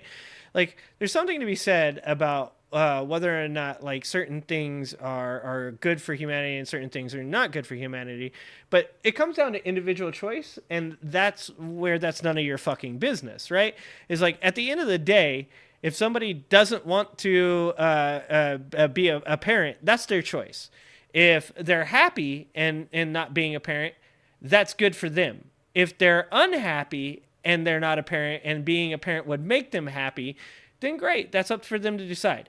All of these things are issues that are very personal, and they're all things, decisions that are very personal. And at the end of the day, the real topic of conversation is we don't have a right to tell women they have to have children. There is zero scenarios that will ever exist where I will agree that a woman should be told she has to have children. Ever. I don't give a fuck if there is literally 2 people left on Earth and that woman could give birth to a child to save the human race. It's still her decision. Still her decision. If she wants to sit there and go, you know what? Nope. I heard that shit sucks. We ain't doing it. That's fine. Because it's her decision. You don't get to make that decision for her. We have autonomy. And it shall not be infringed. My God. Everything he says sounded like it was fed through an incel machine. Vance is seemingly obsessed with the birth rate and the idea that women are forsaking their biological, societal, and spiritual duty if they choose not to have children. Let me just say, Aaron, with role models like Oprah, Julia Child, and Gloria Steinem, I love this for me. This is a tentpole of the new right ideology, but wouldn't you know, it also pops up repeatedly in the history Good of job, fascist Levon. dictatorships, almost like the two are connected. Natalism is a cornerstone of fascism and manifested as the eugenicist Lebensborn society in Nazi Germany. In the case of Benito Mussolini's ultranatalist Italy, the Battle for Births campaign meant natalism was so heavily stressed by the government that women were brought to Rome to receive prizes if they had given birth to more than 5 children in 10 years. Aaron, Maybe we'll make a shirt. they called it, hold on to your vagina, a baby derby. Okay, as someone who just gave birth 2 months ago, absolutely not. I am sore just thinking about it. So if guys like J.D. Vance are so pro-birth, surely they would want to make it easier for people to become parents, right? Oh, Aaron, you're hilarious. Obviously, these freaky hucksters both want women to become baby factories and also want to put parenthood on the highest difficulty setting because it's apparently too easy to begin with. God, get a life, you absolute losers. It's not surprising that these natalist chuds, none of whom will ever experience pregnancy or childbirth, are also some of the most extreme opponents of abortion. It almost goes without saying that he supports a national abortion ban. And this is where things get tricky. Like, this is why I tell people there's no such thing as an easy conversation about any one of these topics. So, in the case of, what was it? Was it Kate Fox? I believe it was Kate Fox. In the case of Kate Fox, I think she had 2 kids already, and she wanted to have a third. They were trying to have a third. During the pregnancy, she found out that the child that, and I could be messing up any part of this. Please read Kate Fox's case your own, because I could be messing up some of this. But I believe the story was that she was trying to have another child. During the pregnancy, she found that the child was going to have defects, that these defects would not only make it so the child only lived, I think like the average child with this defect lived only a couple weeks, but it could live up to a year, but that would probably be the longest it lived, would be up to a year. And these defects would then lend towards a possible chance that she would no longer be able to have children anymore. She would be infertile. So if the end game of what you're asking for is for these women to produce as many children as they can, then in many ways that's a very complicated topic, because the best way for Kate Cox to be able to continue to have children past the point of this child is for her to have an abortion, because there is a percentage chance that she will no longer be able to have more children if this child makes her barren. And then if you take people like me, right? I've had a vasectomy. So am I like no longer valuable in any manner? Are you going to chastise me for choosing to get a vasectomy? First of all, it's not going to work. I can tell you it's been great. It's amazing. It's the best. It's awesome. But other than that, like I said, it's very, very complicated. You can't just say oh, well, what are you going to do about ectopic pregnancies? What are you going to do about certain, defects that could lead towards the potential chance of somebody being barren? Thank you.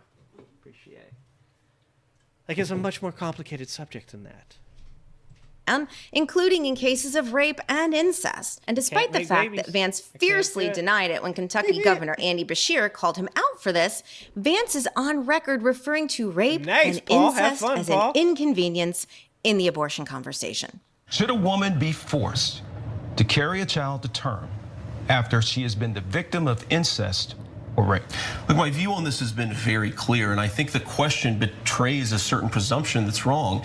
It's not whether a woman should be forced to bring a child to term, it's whether a child should be allowed to live, even though the circumstances that... Wow!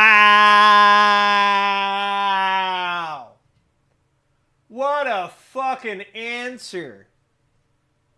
You are a terrible person. Holy shit. Oh Christ, I should have done more homework on JD Vance earlier. Oh my god, this is like the RFK thing all over again. This is like the RFK thing all over again, where I was like, I don't know. Maybe he's bad, maybe he's not bad. I just think he's a weirdo. Oh my god! It isn't a question of whether or not the woman has to... Let me just work this through my brain, because that is the dumbest shit I've heard in a while.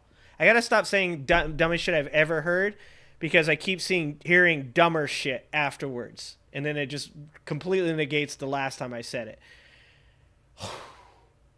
Let me work this through my head. He's saying it's not about making the woman carry the baby to term. It's about the baby having the right to being carried to term. Oh my god! Like, can you reduce a more complicated subject down to two dumber fucking sentences? Jesus Christ, this guy can't be. He can't. Ohio! Ohio! Fuck's wrong with you, Ohio? This dude shouldn't be, he shouldn't be in charge of a fucking McDonald's. This man should be not making decisions for anybody. Ever. He can only make decisions for him. That's the JD Vance rule. The JD Vance rule is he only gets to make decisions for him and him alone. That's it. Way to go, Ohio. Way to go, Ohio. This is your fault. This man exists because of you guys. The question betrays a certain presumption that's wrong. It's not whether a woman should be forced to bring a child to term. It's whether a child should be allowed to live, even though the circumstances of that child's birth are somehow inconvenient or a problem to the society. The question really, to me, is about the baby. Wow. That's... Do you remember Deranged. anything from when you were inside of your mom's uterus? Aaron, amazingly, I have the memory of an elephant. I have no memory of that time in my life. Yeah, and can we please stop calling them unborn babies? Unless you're going to call me a still alive zombie, because that's cool. I can get down with that. He also floated the idea that perhaps the federal government should effectively bring back the Fugitive Slave Act of 1850 to prevent women in red states from traveling across state lines for abortion. And this is my point when people say, shouldn't it be allowed to be a state's rights opinion? This is why I disagree with that. America has a very unique formation, right? I mean that in the actual meaning of formation, is that when you have this many states that all have to in some way work together to create something that doesn't have to be perfectly similar, but has to have things that are in common when you cross from state to state. Much like we can't have slavery in just one state. I'm sure there's still at least one state out there right now that's like, I don't know, might not be a bad idea. Guarantee there's at least one, right? We can't have slavery in just one state because that would cause issues across the country. Those of us that think that it's inhuman to have slaves, I'm one of the people that thinks it's inhuman, would be very much morally against that and would then refuse to have anything to do with that state. Therefore, then a state the size of California, which contributes something like, I always forget this, it's between 30 and 50% of the total GDP. It could be as high as 60% of the GDP to the United States of America, says, no, we're not sending any goods there. Not only are we not sending any goods there, we're not going to send any goods to you if you send your goods there. We're not going to allow you, if you have any at all communications or any agreements with that state, we will no longer do business with you. That would create an issue for all of the states as a whole, right? So the same thing goes for something like abortion. So the reason that it doesn't make sense for it to be a states' rights thing is because when you do that, it's a obviously controversial thing. It's obviously going to create conflict throughout the United States of America. And then when somebody like Texas says something along the lines of, well, we're going to say to you that if Kate Cox drives across Texas state lines to California to have an abortion, you must deport her so that way we can put her on trial. Never going to happen. State of California, fun fact, has never been a slave state. State of California never participated in fugitive slave laws as a state. And one of the reasons that the Civil War happened was because of the inclusion of California as a non-slave state. You can't have abortion be states' rights for this exact reason that they're about to explain right now. Abortions. Okay, look, here's a situation. Let's say no Roe sperm, versus no Wade vote. is I don't get to overruled. vote anymore. Even. Ohio bans abortion. In 2022 or let's say 2024, and then every day George Soros sends a 747 to Columbus to load up disproportionately black women. And of course he uses George Soros. So think about it this way. Think about it if every time I said something was wrong with the right, I used Peter Thiel's name. Maybe I'll start doing that. Maybe I'll just fight fire with fire. From now on, everything that I claim is some kind of shitty conspiracy theory, I'll just link Peter Thiel to it. That's what I'll do. As soon as you say Soros, I already know you're full of shit. I already know you're full of shit the moment you say George Soros. And to get them to go have abortions in California. And of course, the left will celebrate this as a victory for diversity. Yeah, AJ, it's like, if that happens, 4 years do you in there need 'cause he's in some his first federal year. response to prevent it from happening? Because it's really creepy. You know, what? Okay, first of all, I had no idea that Soros Air was an option for me. I've been flying JetBlue and being like, this is the best I can do. But Soros Air, how do I get in on that? But somehow even that isn't where the extremism ends. He's also taken aim at no-fault divorce, even in cases of domestic violence. And this is one of the... Yeah, and so this is the argument I heard about no-fault divorce and domestic violence. And that is, people will say, oh, well, if domestic violence, that is a fault. That means that you can get out of it. But what people clearly don't understand is that there are people that to this day are still very misogynistic. We all know this. We see it while we're watching it. There are still people to this day that believe the traditional family should be the woman listening to the man and doing what the man tells them to do. And the biggest issue with the rose-colored glasses that we wear when looking at our historical past in the traditional family is that it was never as happy as everybody makes it out to be. In the 50s, in the 60s, in the 70s, women were being domestically violenced at a rate that we can't even understand because people weren't reporting it and people weren't believing women when they said that they were being domestically violenced. So when someone says something along the lines of, well, if you're having a domestic violence problem, then obviously all you have to do is ask for a divorce because that's a fault. Well, the problem with that is you have to have a judge that believes you. You have to have proof and evidence. So you had to have police that believed you. You have to have this ability for everyone down the line up to and including the person that is adjudicating your case believe that you have a right to get out of a marriage. Once again, this is fucking insanity. No fault divorce 100% needs to exist because it's autonomy and it shall not be infringed. Great tricks that I think the sexual revolution pulled on the American populace, which is this idea that these marriages were fundamentally, they were 14%. Ours wife, I knew I was way over. You're actually right. I want to say last time getting rid of 13%. them and making it easier for people to shift spouses like they change their underwear, You're right. that's going to make people happier in the long off. term. And maybe it worked out for the moms and dads, though I'm skeptical, but it really didn't work out for the kids of those marriages. MAGA. Okay. Yep. We watched that video. JD, how often do you think you're supposed to change your underwear? Also, does he know how many spouses the top of his ticket has had? Ooh. Yeah. I guess his ticket total has had 4 wives. He's only responsible for one of them, but The idea that anyone, but particularly someone who witnessed domestic violence as a child like JD did, would try to argue with a straight face that children would be better off. Well, and if you want to be 100% on this, from the side of the male, there's always a fault. You can always claim that your wife is being in what is it? You can always claim infidelity.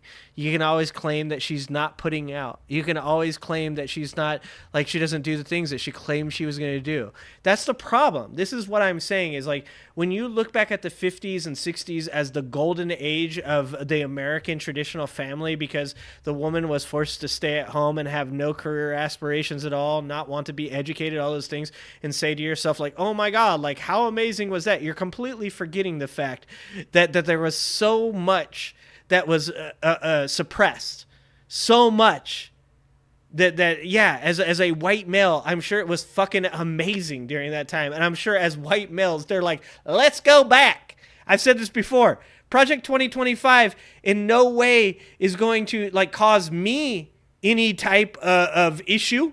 I'm not going to be put out by Project 2025. I'm a white male. No, what is going to put me out on is how it affects my wife, how it affects my daughter, how it affects my children, how it affects my friends, how it affects the people that I love, appreciate, and support. That's who it's going to affect. Sure, I recognize there's a lot of older white dudes out there that are like, I wish we could go back. But fuck that. We ain't going back. Off if their parents stayed in a violent marriage rather than separating is something I can't untangle because I'm not a licensed therapist or a priest or Clarice from Silence of the Lambs. Okay, beyond his creepiness, Vance apparently doesn't know how to act in any environment. He's like a fascist Roomba that somebody forgot about. He's like stuck in the corner. He's getting lost in the bathroom. He recently went to a deli in Wisconsin and asked the people who worked there if they had any bad food so that he could give it to the journalists on his plane, which I think was supposed to be a joke? Good one, JD. This guy really understands retail politics. Hello, person whose vote I am seeking. While the national press is watching, will you give me the shittiest thing you make for all the world to see? And here's a clip of JD trying to tell another joke. It is the weirdest thing to me. Democrats say that it is racist to believe, well, they say it's racist to do anything. I had a Diet Mountain Dew yesterday. And one today. I'm sure they're going to call that racist too, but it's good. I love you guys. Dude. Look, I'm not saying this politically. I'm just saying if you ain't funny, you ain't funny. Just, like, don't, it's okay. I've told you guys before. I will 100% admit one of the only positive things about Donald Trump is that he's funny on occasions, but that has gone away. Like the anger and the hate and all that shit has just like completely driven even Donald Trump. Like Donald Trump, like he is like he's getting high off his own supply so goddamn much now that he don't even say funny shit no more. Like there was a time where I was like, I fucking hate Donald Trump. I think he sucks. But every once in a while he says something that makes me chuckle. And I'm the person that has said this to you guys before. I'm sure Jeffrey Dahmer made a motherfucker laugh at least once. I'm sure John Wayne Gacy dropped a joke or two.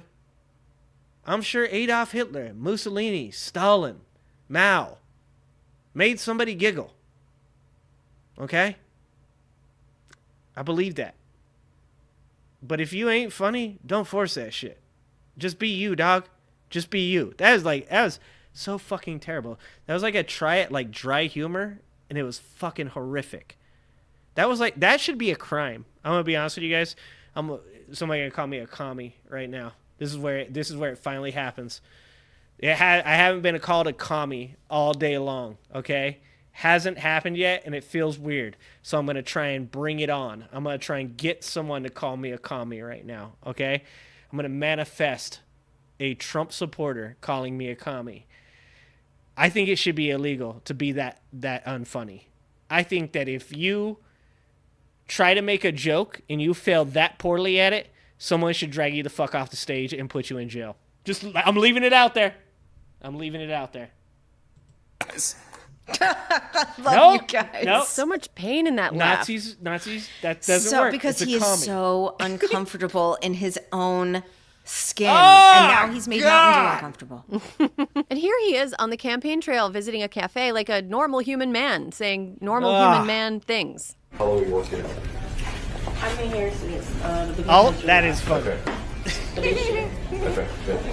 How much do you serve? Almost 2 years. Okay. How long has this place been around? About 4 years. About 4 years? Okay. How long have you been here? A little over 6 months. Okay, good. My God, he's so funny. What the Vance does fuck? this thing that a lot of conservative political figures who have a deep contempt. How can you be this bad at talking? Like, you're a politician. Well, I guess he's only been a politician for like a year, right? Like, I mean, it almost seems like, I did watch that Chuck Schumer speech. Chuck Schumer also really bad at talking. He's been around for a while. For their constituents. Thank you, do, ours wife. Which is, it feels when he gets better now. nervous, he defaults to demonizing I feel the more media. comfortable now. Here he is being asked what makes him happy Feels right. and struggling to answer. You've been criticized as being What up, Dogcron? serious, maybe angry sometimes. What makes you How do you say I make a long stream today? Well, I smile at a lot of things, including bogus questions from the media, man. Sir, you have a family. That was some low-hanging fruit. What on earth? The script was hard to write because the volume of odd ways that Vance has behaved on the campaign trail keeps mounting. To quote Pee Wee Herman, it was like unraveling a sweater that someone kept knitting and knitting and knitting and knitting. Every day, Vance just goes out there and eats shit. And like many people who sold their souls to Donald Trump, in exchange for a shot at the power that proximity to Trump might bring them, only to join all the other carcasses he's thrown under the bus, Vance seems on the cusp of facing the same fate they all faced. You and I both know that if Trump loses this fall, he'll blame Vance. And Vance will go on a whoopsie-daisy tour, maybe write a book with sales fluffed by anti-Trump super PAC money so that it appears on the bestseller list. He'll slither back to the people who bankrolled him in the first place, resume his career of sucking the lifeblood from the place that made him, stoking hate that will never personally affect him. Before we get to our Weasel rating, if you're a fan of this series, please subscribe to support our channel. It really helps us out. Ooh, how many weasels? How many weasels you guys gonna give him? I don't think I've ever watched it all the way to the end. What is the total number of weasels he can get? I'm gonna guess it's 5 weasels. 5 weasels sounds correct. So if I'm giving JD Vance a weasel rating, ooh, there's a lot of information. I feel pretty comfortable with 3 weasels. That's my answer.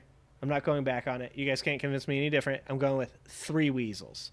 3 weasels. Out so we can keep making these videos. And to make sure we keep this weirdo creep out of the White House, go to votesaveamerica.com/2024 to sign up for the highest impact volunteer actions in your state and help Vote Save America reach 75,000 volunteer signups by National Voter Registration Day. Alyssa, do not on a scale forget of to 1 to vote. 5 weasels, where does 1 to James 5. David Donald... Okay, you get 5 weasels. 5 weasels to pick from. Dark Cash is going 5. I'm going 3. I'm going to be nice. I'm being nice. Oh, no. Oh, no. Oh, no. Tentacles in so many different aspects of culture, which that organization Teneo is aiming to do, and they have tons of money, and they're probably going to do it. So much of this since Trump became president, and I think it is... I have to give him 5. Keep this weirdo creep out of the White House. Go to votesaveamerica.com/2024 to sign up for the highest impact volunteer actions in your state. 5 weasels. And help Vote Save America reach 75,000 volunteer signups by National Voter Registration Day. Great Pill going 6 scale of 1 to 5 weasels. weasels. Where does James David Donald Bowman Hamill Vance rank? Aaron, I have to give him 5. 4.2 for He RA. has to get 5 weasels because here's why. He's ruining America. But he is going to be fine. I said I'm not going back on it, but she's convincing me He also is like the worst kind of Republican, the kind of Republican that knows what they're saying is wrong, but is just doing it for the power. We have seen so much of this since Trump became president, and I think it is, that shit? dare I say, deplorable. Aaron, how about you?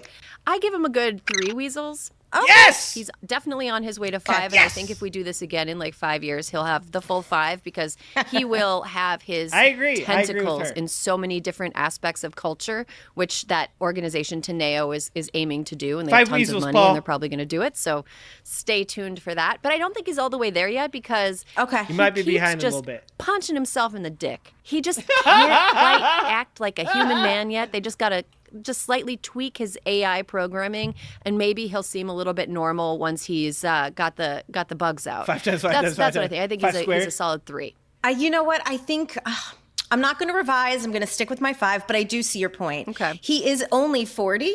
He does still have a lot of life left to live. He has a lot of shit left to ruin beyond Amy Adams' career. Okay, that is all the time we have for this edition of This Fucking Guy. Thanks for watching. And if there's a fucking guy you'd like to see us take on next, please let us know in the comments. All right. If you guys want to see him take on somebody next, see him in the comments. I'm going to give you guys their channel one more time. You guys should be following Hysteria. They are amazing and they're hysterical. That is them. All right. So this is the portion of the show that I wanted to watch that one too, but we've been on here for a really long time and I got to get off at one point. So Tea Party Patriots. Anybody that has any information that is in chat right now that would like to share any information that they think is pertinent to the book about the Tea Party Patriots. That's what I am looking for right now. I see that the Tea Party Patriots still have 21K subscribers, specifically to do with like them and their beginning, the historical beginning of the Tea Party Patriots. Like here, let's try this one. Let's start here. What is this? Because this is the portion of the book that I'm on, is writing about the Tea Party Patriots. The year of 2008, the ship had hit an iceberg, the warning came too late. Long come a young presidential candidate, stirred up a hornet's nest of hate. Paul goes with 3-2. Thanks, Paul. He was everything conservatives love to attack. Well-spoken Harvard man, a lifelong Democrat. Product of a single mom and not ashamed of that. Oh, dude, the parallels between Kamala and Obama are actually pretty strong.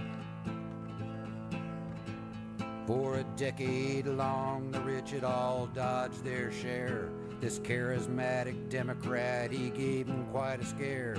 They rounded up the blue noses, crackers, and the squares.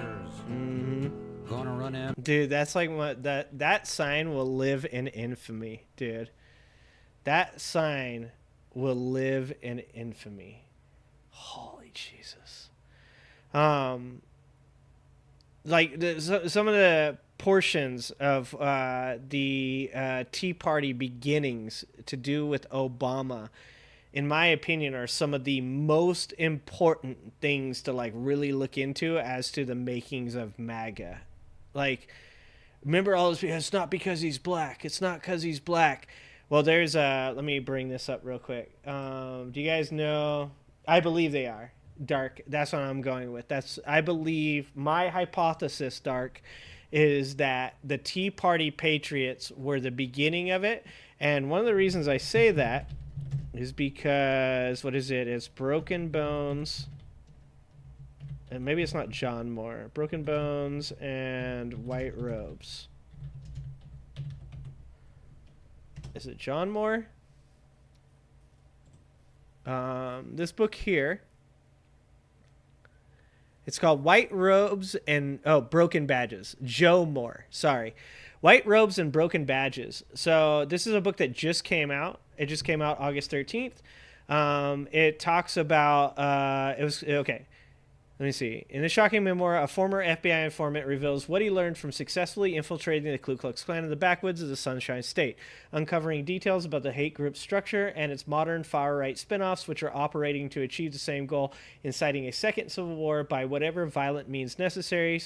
And this is like Okay, so in White Robes and Broken Badges, Moore reveals the astounding true story of how he became one of the most entrenched and valuable undercover agents in the FBI's history. Gripping, told with astonishing detail, this heart-pounding and dark, propulsive memoir vividly recounts how he infiltrated the invisible empire at the highest levels, not once, but twice, becoming a Grand Nighthawk, overseeing security, defense, and internal communications for the domestic terrorist groups across Florida and Georgia. Moore makes clear how the seeds of violence and hate spawned the tragedy in Charlottesville, the failed January 6th Capitol coup, and the growing threat posed by extremist militants, including the Oath Keepers, Proud Boys, 3%ers, and others. Going undercover, Moore discovered the shocking connections between the KKK and law enforcement across Florida, police officers, prison guards, and sheriff's deputies who all belonged to the Klan, and eventually exposed the terrifying presence of right-wing extremists throughout law enforcement today. Moore reflects on the steep personal cost of immersing himself in the Klan's racist ideology and twisted rituals, and its effect on himself and his family, while secretly providing the FBI with valuable information on the Klan's inner workings, murderous plots, and plans for civil war. The foreword to this is actually from Jamie Raskin. I made you a doomer. This is what I do. Sorry. So his belief, Joe Moore's belief, is that the Tea Party patriots around the time of, I think this is all provable statistically too. The KKK and other racist white supremacy groups had an influx of members during during Obama's presidency. At the very beginning, recruitment rates skyrocketed during Obama's beginning of his presidency. And this is something that like everybody in like MAGA and stuff like that, they claim that like, no, we don't have anything to do with all that stuff. It has nothing to do with us and all that stuff. But there is a direct correlation between Obama becoming the president of the United States and recruitment rates in groups like the KKK skyrocketing. And we know this because Joe Moore infiltrated groups of the KKK who were attempting to kill Barack Obama. Joe Moore was recruited because he is an ex-military and he's a sniper. He was recruited to kill Barack Obama. He was going to be the sniper that they were going to use. And his work in the KKK was used to take down the KKK in Florida. And that actually led to the disbursement of a bunch of these KKK members that Joe Moore says later created the Proud Boys, the 3%ers, the Oath Keepers. And that's why I believe there is a direct correlation between these white supremacy groups that were created, or at least which they were already created, but were bolstered by new members during the time of Barack Obama's presidency because he was black, that led to the disbursement that led to more members in the Oath Keepers and Proud Boys, which are the only people. So if anybody ever tells you that nobody has ever been prosecuted for sedition as far as January 6th goes, they're full of fucking shit. I believe there's at least 4 people that were part of the Proud Boys that were all given prison sentences for sedition, for attempting to overthrow the government. So when anybody says to you, no, January 6th, there's no one, no, that's bullshit. You can literally look it up. It is literally a federal court that I believe found them guilty of these things. And so that's why I'm attempting to tie in some way, and I think it should be pretty fucking easy, the beginnings of MAGA, the Proud Boys, the Oath Keepers, all that bullshit, to the time that Obama became president of the United States. This is you guys should check out this book. I am not being paid for any of this, just so you guys know. Just so you guys know, I'm not being paid for any of this. This is not promotional in any way. This is just, I think that this is going to be a really good book. I'm going to buy it myself. I will be purchasing this book. It sounds really good, and it speaks to the attempted assassination of Barack Obama by the KKK, which a lot of people don't know about. Why did they think Obama brought racism and division? Because it's projection, Nana. they think that Obama was racist because he stood up and said what happened to Trayvon Martin was wrong. Barack Obama literally said, Trayvon Martin, he could have been my son. That's what he said. And that created this idea in white America that meant that Barack Obama was taking Trayvon Martin's side, which as a white person, I took Trayvon Martin's side. The whole idea that he went to a store and stolen some Skittles and stuff, and George Zimmerman was just following him around because that was the right thing to do. No, it wasn't. And that was a fucking tragedy. No kid should ever lose their life, even if they were performing an illegal act, like, potentially, I don't remember if it was even proven that he was, but even if he had actually stolen something from a store, no child should ever lose their life over that. That's fucking insanity. And the fact that Barack Obama said that could have been my son created any racial division at all is ludicrous. Ludicrous. As a white person, I didn't go, oh, he's trying to be like, this is white people's fight. First of all, wasn't George Zimmerman like Hispanic or something like that? I mean, he might have been Caucasian. I know a lot of Hispanics actually claim to be Caucasian as well. So, maybe that's what it was. But at the end of the day, it comes down to a young black man was murdered, allegedly. I guess I can't even say allegedly. A young black man had his life taken by a over-enthusiastic, garbage human being. And Barack Obama saying that could have been my son shouldn't have been racially divisive at all. It should have been something that the majority of common sense Americans should have been able to say, yeah, that I can see where you're coming from. When did this movie come out? That's when you're going to watch it. I bet there's going to be a Netflix or something about it. It's pretty crazy. Their failures, they failed at Civil War, they failed at January 6th, failed at 2020, fell in 2024. Exactly. And that's what's making them angry, Arswife. What's really making them angry is that these things continue to fail. They're getting more obstinate and upset about these things because of the fact that they continue to fail at them. And it's making them angrier and angrier. Well, yeah, I think that too, Dark Cash, I think that also is a part of it was, but those are the things that they never say, right? Dark Cash, if you were to say to him, you hate him because he was black, he'd be like, no, it's not because of that. It's not because of that. It's because he was terrible, bro. He was a piece of shit. He was one of the worst presidents of all time. It's insane because you could literally list any Democratic president and ask them if they're a good president. Every single time they'll answer the exact same. One of the worst presidents of all time. If you asked me how bad of a president I thought George Bush was, I would say, well, I would have to look at that in the context of other presidents. I think that he did some things wrong. I think that he did some things that were okay. I would have to look further into it, his policies and stuff to determine whether or not I think he actually did something that was really good or really bad. But from what I remember of Bush's presidency, I'm 100% against his claims of WMDs in Iraq. I'm 100% against his letting Dick Cheney pretty much run the government for him. Other than that, I would be well, we'd have to look at where he stands. Without a doubt, no hesitation, if you ask a MAGA Republican, any Democratic presidents, where they land, worst president of all time. They can't all be the worst president of all time. I think that should be one of the funniest thought experiments that we could come up with, guys, is say to a MAGA Republican, do me a favor, I want you to rank Democratic presidents from number 1 to the worst. How many Democratic presidents have there been? Let's see.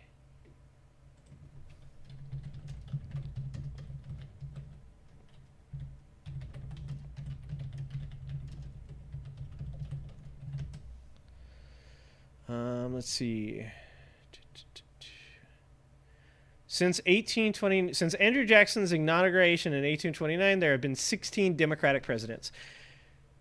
As a thought experiment, just for fun, we need to start asking MAGA Republicans, I want you to rank from number 1 to number 16, the Democratic presidents. I guarantee you number 15 and number 16 will be Biden and Obama because they have such short-term memories. I'm going to say Biden is 16 and Obama is 15. And the best part about that is there will be for sure, including Andrew Jackson here, for sure presidents that were way worse in the Democratic Party than Joe Biden. Now, obviously, I think Joe Biden is a top 15 president, period. And I think that he could even move up in the rankings depending on how things like the CHIPS and Science Act are used by the United States of America moving forward. But I guarantee you Biden will be picked as the worst, right? And then make them rank the worst of them, right? Yeah, better yet, ask them who is their second favorite president. Why? As you know who their number 1 is. Trump could possibly be... He's not the worst president. I don't think Donald Trump is as bad as Franklin Pierce. I know, once again, don't unsubscribe. Don't unsubscribe, guys. Please come back. Don't cancel me, bro. I'm just going to say this. Fucking, you guys are going to have to be okay with this. I don't think Donald Trump was as bad as Franklin Pierce. I think Franklin Pierce could potentially be one of the worst presidents of all time. Like a lot of the things that he did on racial relations, like that, there was a lot of legislation that was coming through during his tenure that if he would have just been okay with, instead of like appealing to at that time what were Democrats, the party that wanted laws to be put in place to continue things like segregation and continue to like fuck people over and keep black people slaves and shit like that. Like there was legislation going through through the government that could have potentially averted the Civil War by giving African Americans rights that Franklin Pierce put the kibosh on. He, in my opinion, and in the opinion of some historical experts, political historians, he directly did things that resulted in the Civil War. I think he's horrible. I'm a commie. God damn it, there it is. I didn't even ask for that one. So I think Franklin Pierce actually was worse. Rhubarb crumble and custard. That's the most British thing I've ever heard. My top 10? Ugh. My top 10. I don't know that I could name 10 presidents that I know enough about, like their policy and legislation. A lot of what I would be going off of would be recent past. Okay. If I'm going to say, like, I mean, we're going to have Roosevelt in there. We're going to have Lincoln in there. Washington, I believe Washington was the greatest politician. I believe 100% George Washington was the greatest politician. So he would have to be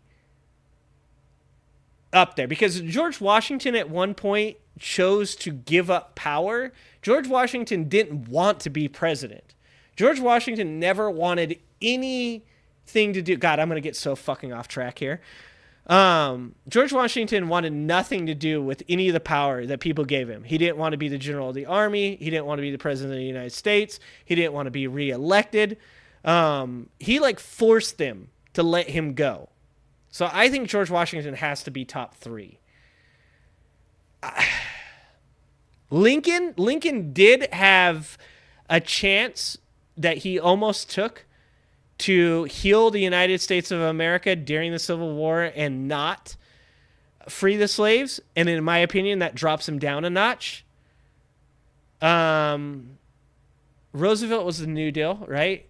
I always confuse the two Roosevelts. So let me get the right Roosevelt.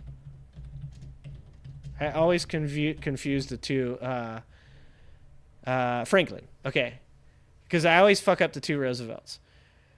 Because of the New Deal and its impact on antitrust and its effect on the first Gilded Age, I put Roosevelt in my top 5. I put definitely Franklin Roosevelt in my top 5. Washington in my top 5. Lincoln, even though I think he gets He loses a point for almost doing. He did want to heal the United States of America. Thank God for Ulysses S. Grant being a great general at the time and keeping him motivated to free the slaves and telling him that it was going to make it happen. One of the reasons that people say that Ulysses S. Grant wasn't a great general was because of the amount of people that he lost, but that's completely discounting the fact that Ulysses S. Grant had to win the war in a certain amount of time, or Lincoln would have given up, the Union would have given up, they would have made mass concessions to the Confederacy. It's a very unfortunate thing, but they had to win that war and they had to win it fast. So I still keep Abraham Lincoln in the top 5, Roosevelt for sure, Washington for sure. God, I almost want to put Clinton in there because, dude, to balance the budget in 94, no, he doesn't get to be in there. Nope, Clinton doesn't get to be in there. Because the advent of the internet had a large effect on the economy during that time, which also influenced his ability to balance the budget. I'd have to look more into that, but that's my belief. It's pretty muddy after that. How about I just give you my top 3? Because I got to get back to Tea Party Patriots. Top 3, I'm going with Washington, Lincoln, Roosevelt.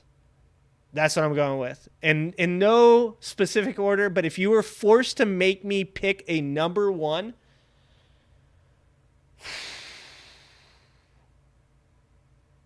I might have to go Roosevelt. Okay, and let's see how close I am. Political historian.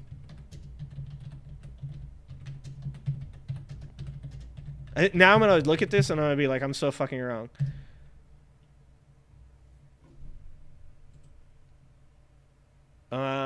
Here we go. 2018 to president. I want like the full list. I want the entire list.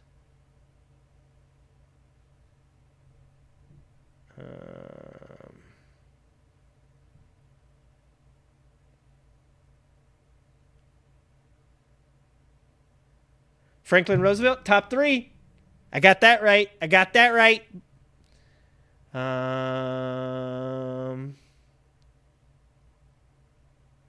George W. got 6.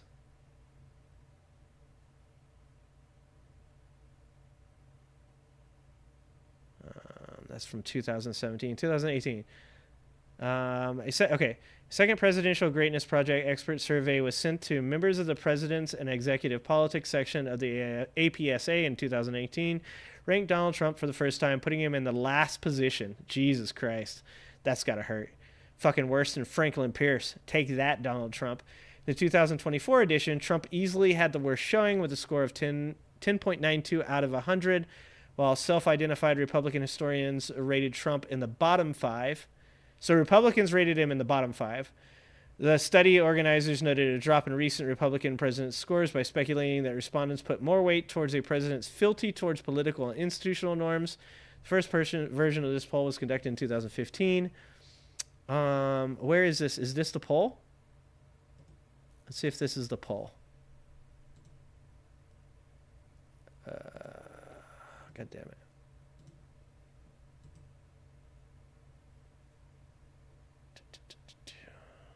Rankings. Oh, Jesus Christ. George Washington, number 1. Franklin Roosevelt, number 2. Abraham Lincoln, number 3. I am the best. Holy shit. Oh, yeah, that's their overall. I was like, fuck, was that just one person? Woo! Later, woke. Later. Love you, buddy. Thanks for being here. I just want to point that out. Dude, I am a kid from the trailer park. I have a high school education. Barely graduated high school. I had a 3.65. But if it wasn't for, certain people, Frida. Thank you, Frida. I pointed at the sky because Frida was really old when I was young, so I don't think Frida's with us anymore, guys. If it wasn't for Frida, I would have never graduated high school. I stopped going to high school in my sophomore year. I never went my freshman year either, but I went for a couple months in my freshman year. I'm a fucking high school dropout that somehow still graduated from high school due to certain teachers coming to my house and helping me. God damn it. I am fucking good. Got all three of them. I got all three of them. Teddy got number 4. You guys are gonna think I'm lying, but I was leaning towards Teddy being in the top 5 because of his work with all the fucking state parks, guys. Also, I think it was Teddy that got shot and stood up there and still finished his speech. That was pretty fucking, and I don't mean Donald Trump shot like something grazed his ear. I think he got shot in his chest, and I'm pretty sure it was through his Bible or something like that. Holy fuck, I'm good. I got the top 3. Political historians, these are people that graduated from college. I also want to say that I would have perhaps talked about Thomas Jefferson. Let's see where they put Franklin Pierce. Look at that, guys. Thank God I dropped Bill Clinton out. He was number 15. Okay? I dropped Bill Clinton out. He ended up 15th. Bill above Obama. I agree with that, actually. I agree with Bill above Obama. Let's see where they put Franklin Pierce. There he is, number 40, guys. Apparently, the only presidents that did a worse job than Franklin Pierce were Warren G. Harding, Donald J. Trump, James Buchanan, and poor Andrew Johnson. Dude, everybody... Oh, that's Andrew Jackson. Andrew Johnson. Oh, okay. I was like, man, everybody hates Andrew Jackson. Andrew Jackson got 19th. That's actually not that bad. That is not that bad. Ulysses S. Grant, a lot of people hate Grant. I don't think Grant was nearly as bad as everybody says. Everybody likes to say that he had like a lot of big businesses in his pocket and that he made a lot of decisions that were kind of like dark money style. I actually don't agree with that. I think Ulysses S. Grant was actually like a pretty good president. I think he didn't have a lot of political power. I don't think that he understood the task. I think he went about the presidency like a military person would, and unfortunately, I think that had a lot of shortcomings. But I don't agree with the way that people look at Ulysses S. Grant as a general, and I don't agree with the way they look at him as a president. But 24th probably is an agreeable position for me. If these political historians would like to be okay with my opinion on this subject. This is the worst president. I'm looking at it right now. Woke. Woke Mike. I'm looking at it right now. The bottom 5 worst presidents in U.S. history start with my pick, Franklin Pierce, Warren Harding, Donald Trump, James Buchanan, Andrew Johnson. That's the 5 worst presidents. Okay, let's see intelligence. Intelligence, he was rated 44th. Donald Trump was rated as the least intelligent, least integrity president that has ever existed. Holy shit.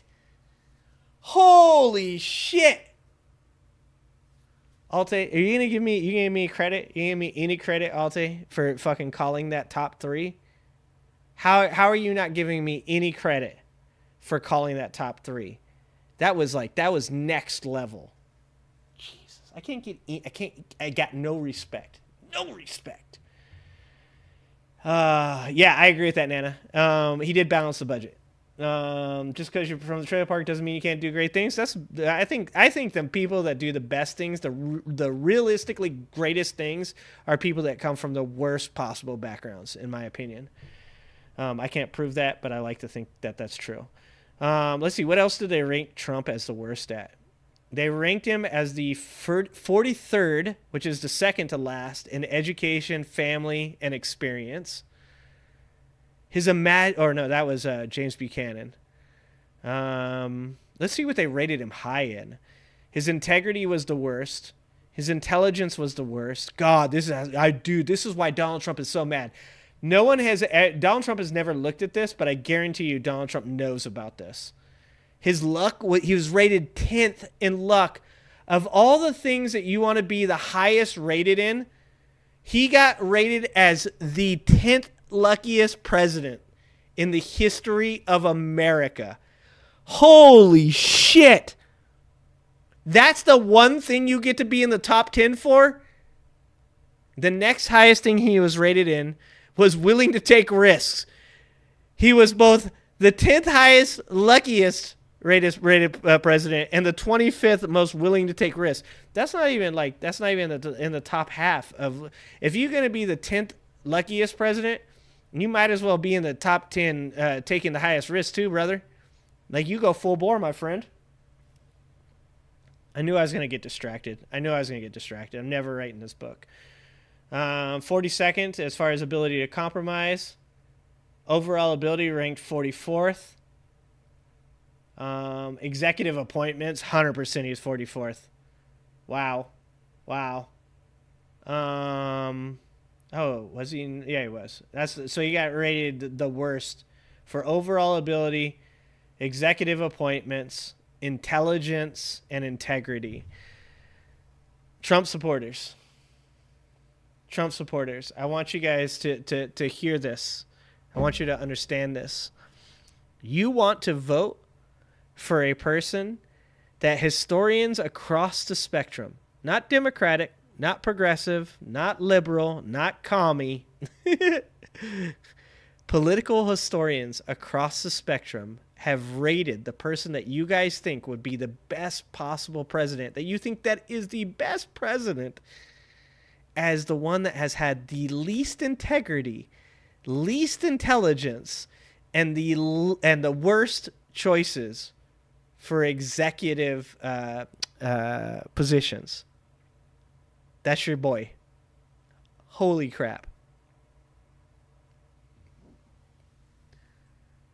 I've told you guys before, there are times I believe things, but I'm not sure they're true. There are times that I've legitimately thought Trump might be the dumbest human being on earth. And I mean, well, maybe I'm being hyperbolic. Maybe I'm exaggerating stuff. And then you look this shit up and you're like, holy Christ, it's true. Oh, man. Was Bill Clinton, was he... Look, Ronald Reagan, still up here. John F. Kennedy. How long... John F. Kennedy got through one term, right? Did John F. Kennedy serve his entire first term and then get reelected? I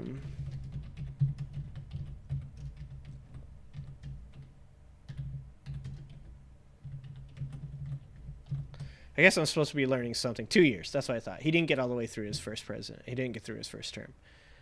That's what I remember. Okay. Yeah, he didn't make it through his first term.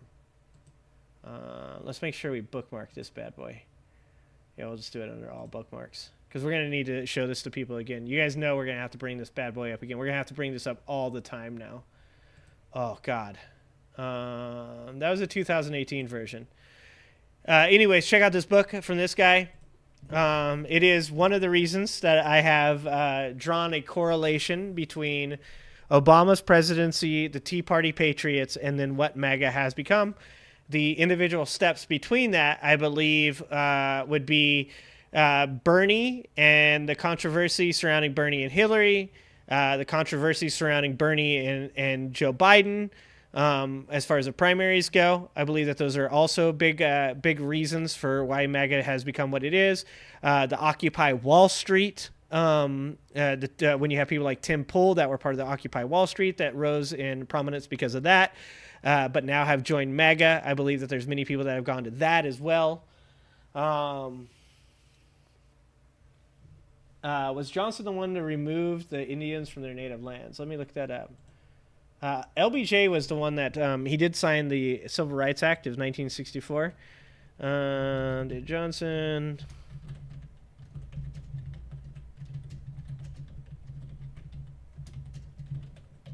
We are going hard today, guys. You guys have been here for a long time. You guys are the greatest. You guys are the best. Andrew Jackson, not Johnson. Andrew Jackson, not Andrew Johnson. Okay, and this is an AI overview, so let's look at the... Here's something to remember, guys, just so you guys remember. AI is still very, very new in its iteration right now, and it's going to get better, but for sure, anytime that you look up information and the first thing that answers is AI, please make sure to go through and verify that that information is correct, because AI gets a lot of shit wrong, and AI even hallucinates, so it makes up things. So if you're going to talk about something like that, please make sure that there is some source. I know that people shit on Wikipedia, but if you don't think Wikipedia is good enough, you can go to the sources that Wikipedia has to also verify it. So it should be a chain, right? Like if you get an AI answer, the next thing you should do is go to something like Wikipedia. You should go to the sources that Wikipedia uses. You should verify it through those sources. That's like that's real media literacy. That's real media literacy. And one of the things that I've learned recently is that people are currently using AI to create their arguments for them. Rob Noir, in his debate with Destiny about January 6th, was caught plugging things into Claude AI and using information that was given to him by the AI, which, like I said, I don't have a problem with you I don't have a problem with you asking AI a question.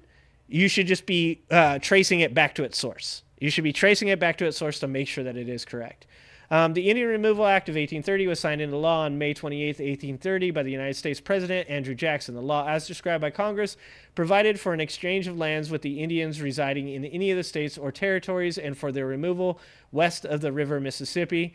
During the presidency of Jackson and his successor Martin Van Buren, Buren was a piece of shit, more than 60,000 Native Americans from at least 18 tribes were forced to move west of the Mississippi River, where they were allocated new lands. The southern tribes were resettled mostly in Indian Territory, Oklahoma.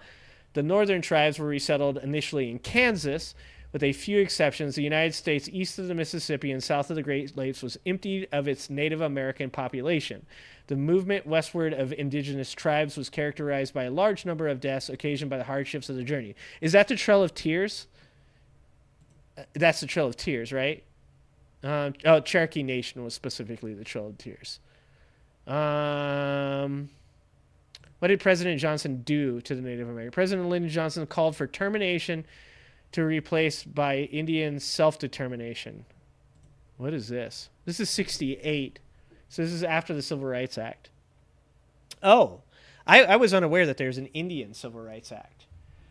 Yeah, this is actually what I like to do, Paul. Just so you know, like this is why I'm trying to do like a longer one today. Is I would like to get to a point where I'm not just looking at videos and making fun of Trump supporters. I think that that's really important, as I pointed out before.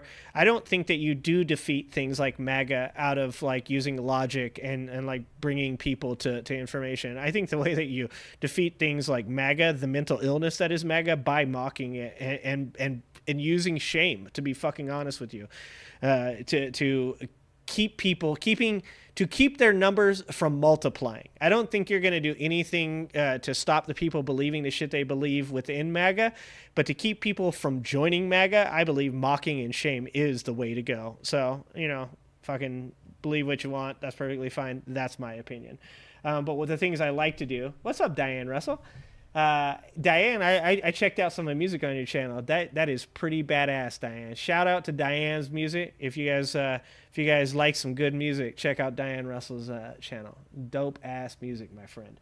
But this is what I really like to do. I like to look into history, into science, lots of different things.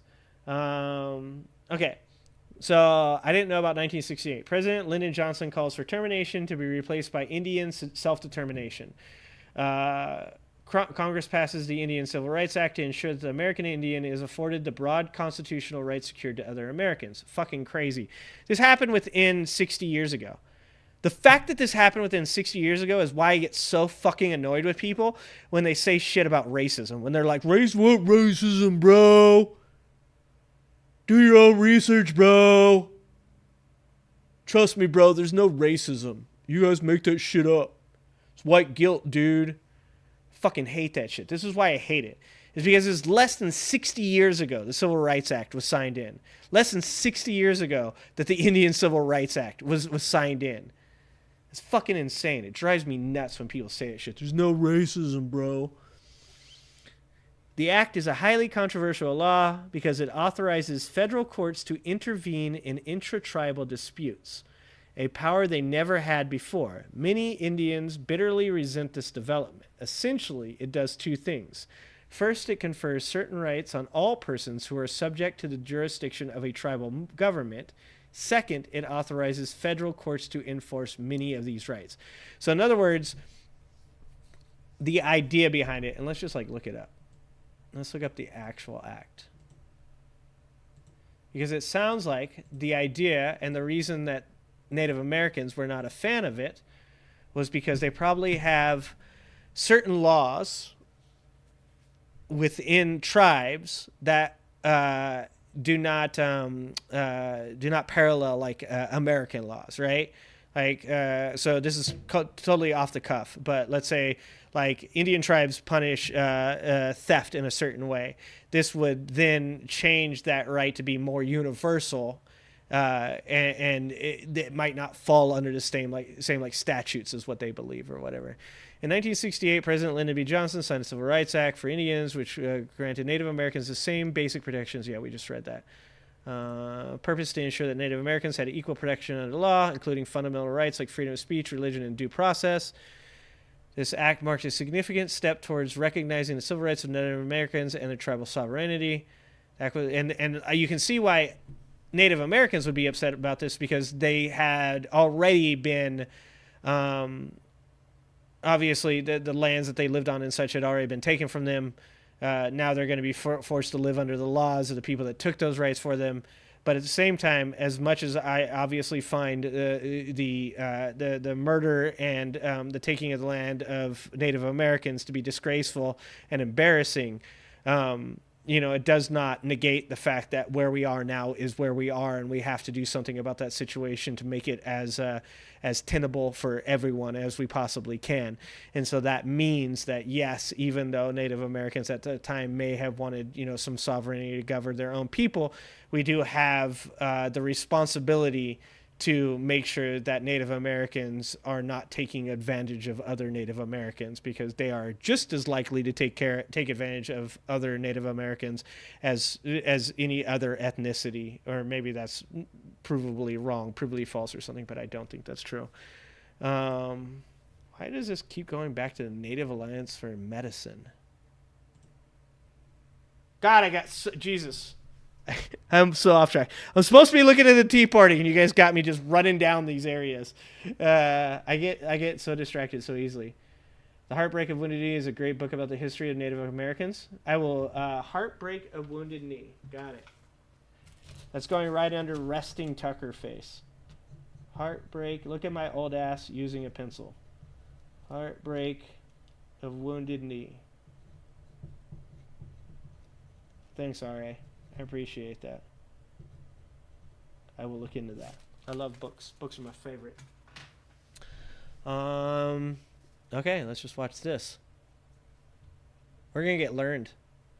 We're going to get learned heavy, guys. After suffering many years of genocidal levels of eradication, Native American citizens had largely been relegated to tribal lands. Okay, full disclosure, I have no idea what study.com is.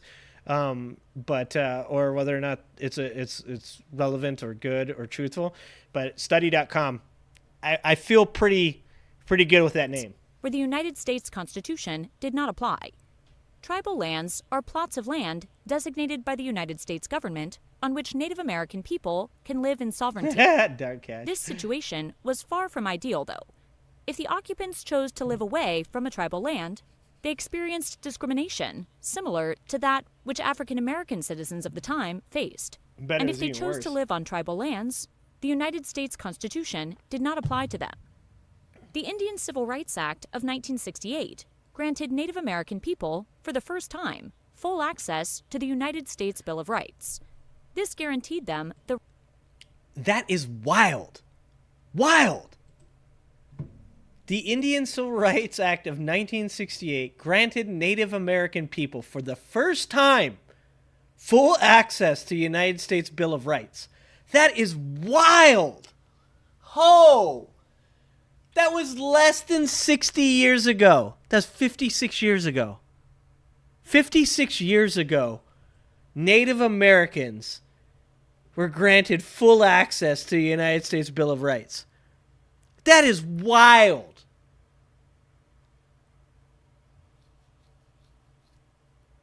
Wow. I have so much to learn still.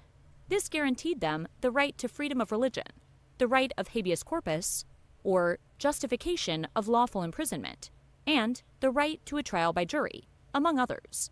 The idea behind the extension of the Bill of Rights to Native American communities was that it would protect individuals from potential abuses within tribal lands and pave the way for formal trial courts that would extend the sovereignty of Native American reservations to include legislative authority.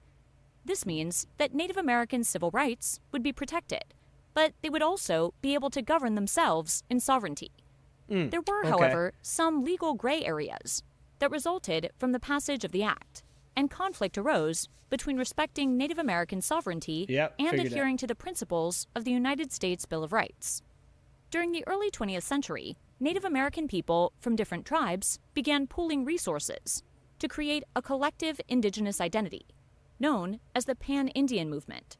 The Pan-Indian movement fought against assimilation of Native American cultures and lands under Anglo-American rule, and helped to ease long-standing conflicts between different tribes.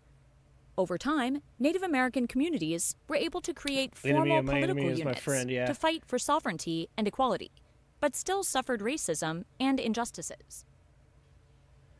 Crazy. Dude, I'm going to be honest with you guys.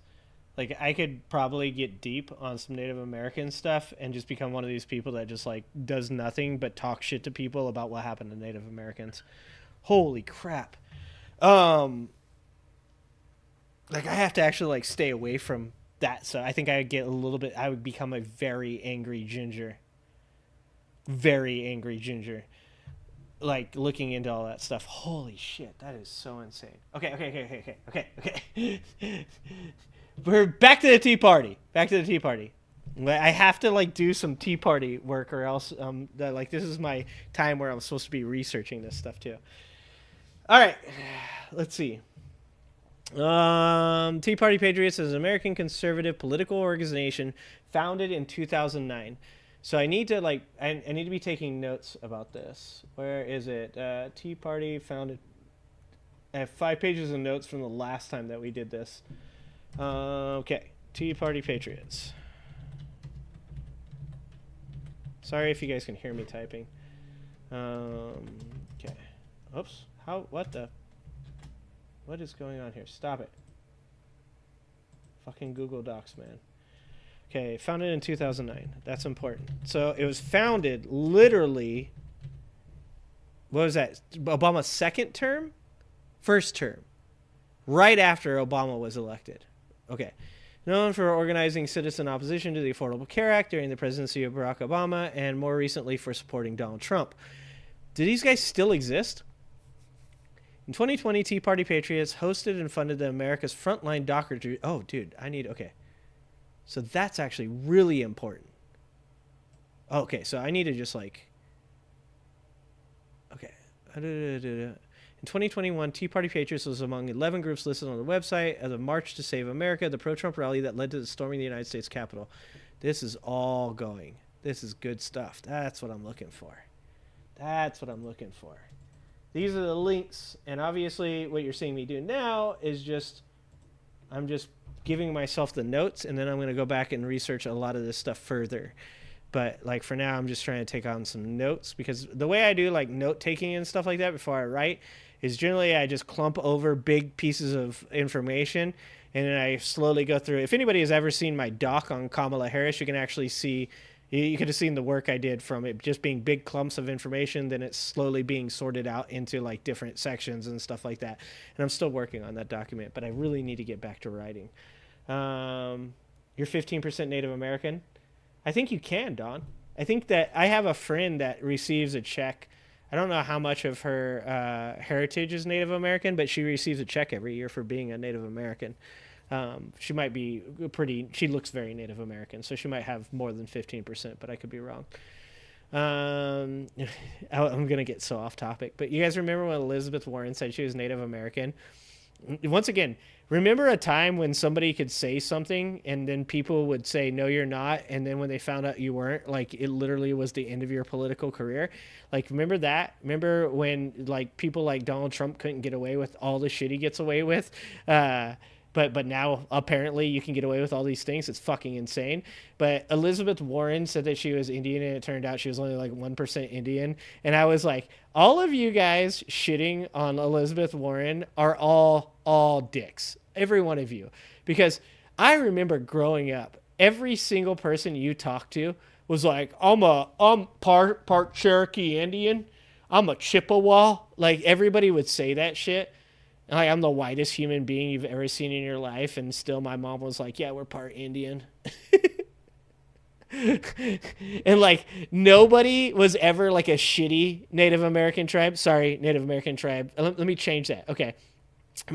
A unknown Native American tribe. Like, nobody ever dropped on you, like, that they were, like, you know, the such and such Indian tribe that you had never heard of before. It was always like, I'm a Cherokee, you know? Like, I'm a fucking Apache. Like, everybody always claimed that they were, like, the coolest Native American tribes. And then Elizabeth Warren did it, and everybody shit on her. People don't really claim to be Native American anymore. That's why I trust Don Cron. Dude. Yeah, if Kamala gets elected, they're going to lose their shit for sure. Your grandpa was Mexican, but when you did DNA, you're 10% Spanish, 15% Native. No shit, huh? That's pretty cool. You might have to be enrolled as a tribal member to get that. Okay, I don't know enough about anything to do with Native Americans to be sure. My eyes are getting really bad, Paul. So at one point or another, I'm just going to have to be listening to a lot of audio and stuff.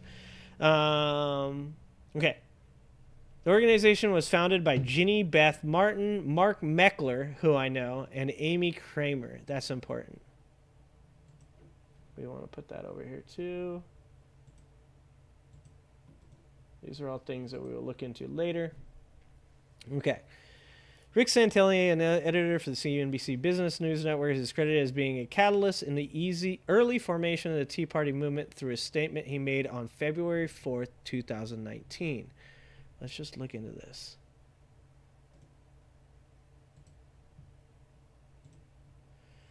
Okay, Fed bashing, 3 ways. Beating up the Fed used to make you an oddball, does it still? According to pre-election Bloomberg polls, 60% of likely voters who self-identified as Tea Party members said they wanted to see the Federal Reserve. Okay, I need to make a Tea Party Patriots. Oh, wait, are my conspiracy theory notes on this one? If you guys can't see, but there's like folders that go all the way across the top of my computer from all the crazy things that I have to like put away so that way I have for later. This can go away, actually. We need to create... I thought I had this here. Okay, hold on. Hold on. We need another folder. So many folders. Holy crap, we have so many folders. Do we have one on here already? No. Okay. New folder. Tea Party Patriots.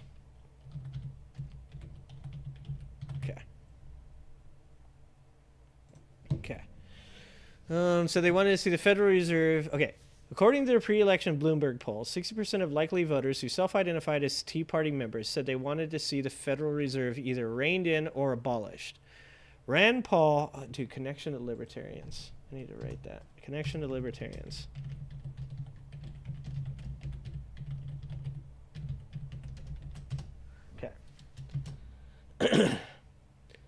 According to Rand Paul, the Republican senator-elect from Kentucky, campaigned in part of an anti-Fed platform. Fed bashing is often shrugged off as something that oddballs do whenever the country hits hard economic times. But if that's the case, then why is Jeremy Grantham railing against the Fed too?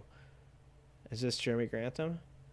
Grantham, the chief investment officer of the big Boston money management firm GMO, is nobody's idea of an oddball. He is a well-respected longtime professional, yet he just wrote a report titled Night of the Living Fed. Great title.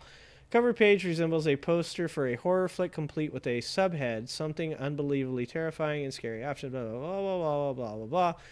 Get to the good stuff.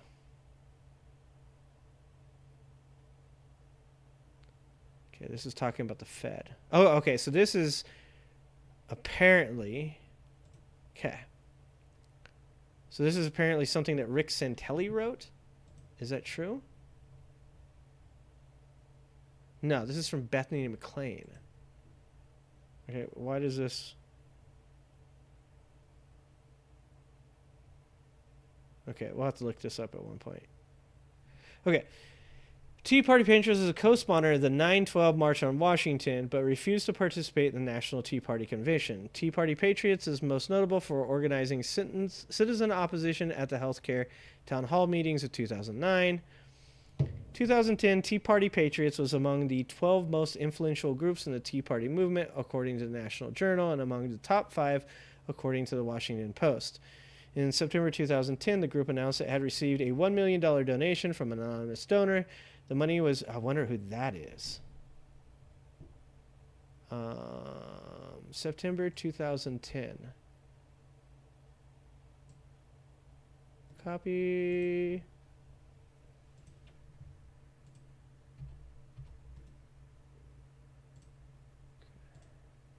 Is my stream fucking up? No, stream's okay? All right. Let's see. All right. Okay, 2012, the group, along with the South Republican Leadership Conference, organized the presidential blah, blah, blah. Okay, along with various other conservative and libertarian organizations, the Tea Party Patriots developed a contract from America. Okay, I want to see what that is.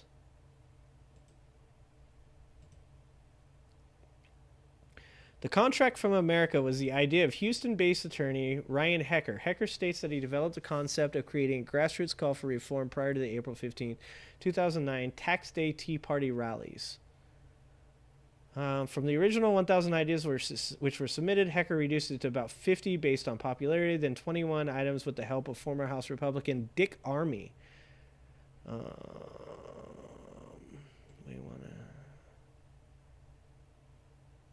Let's get Dick Armey in there. This dude's probably important in some way. Okay. The contract lists 10 agenda items that it encourages congressional candidates to follow. We're going to bookmark this too. Identify constitutionality of every new law. Require each bill to identify the specific provision of the Constitution that gives Congress the power to do what the bill does. And this, I guess this is its popularity, 82% popular.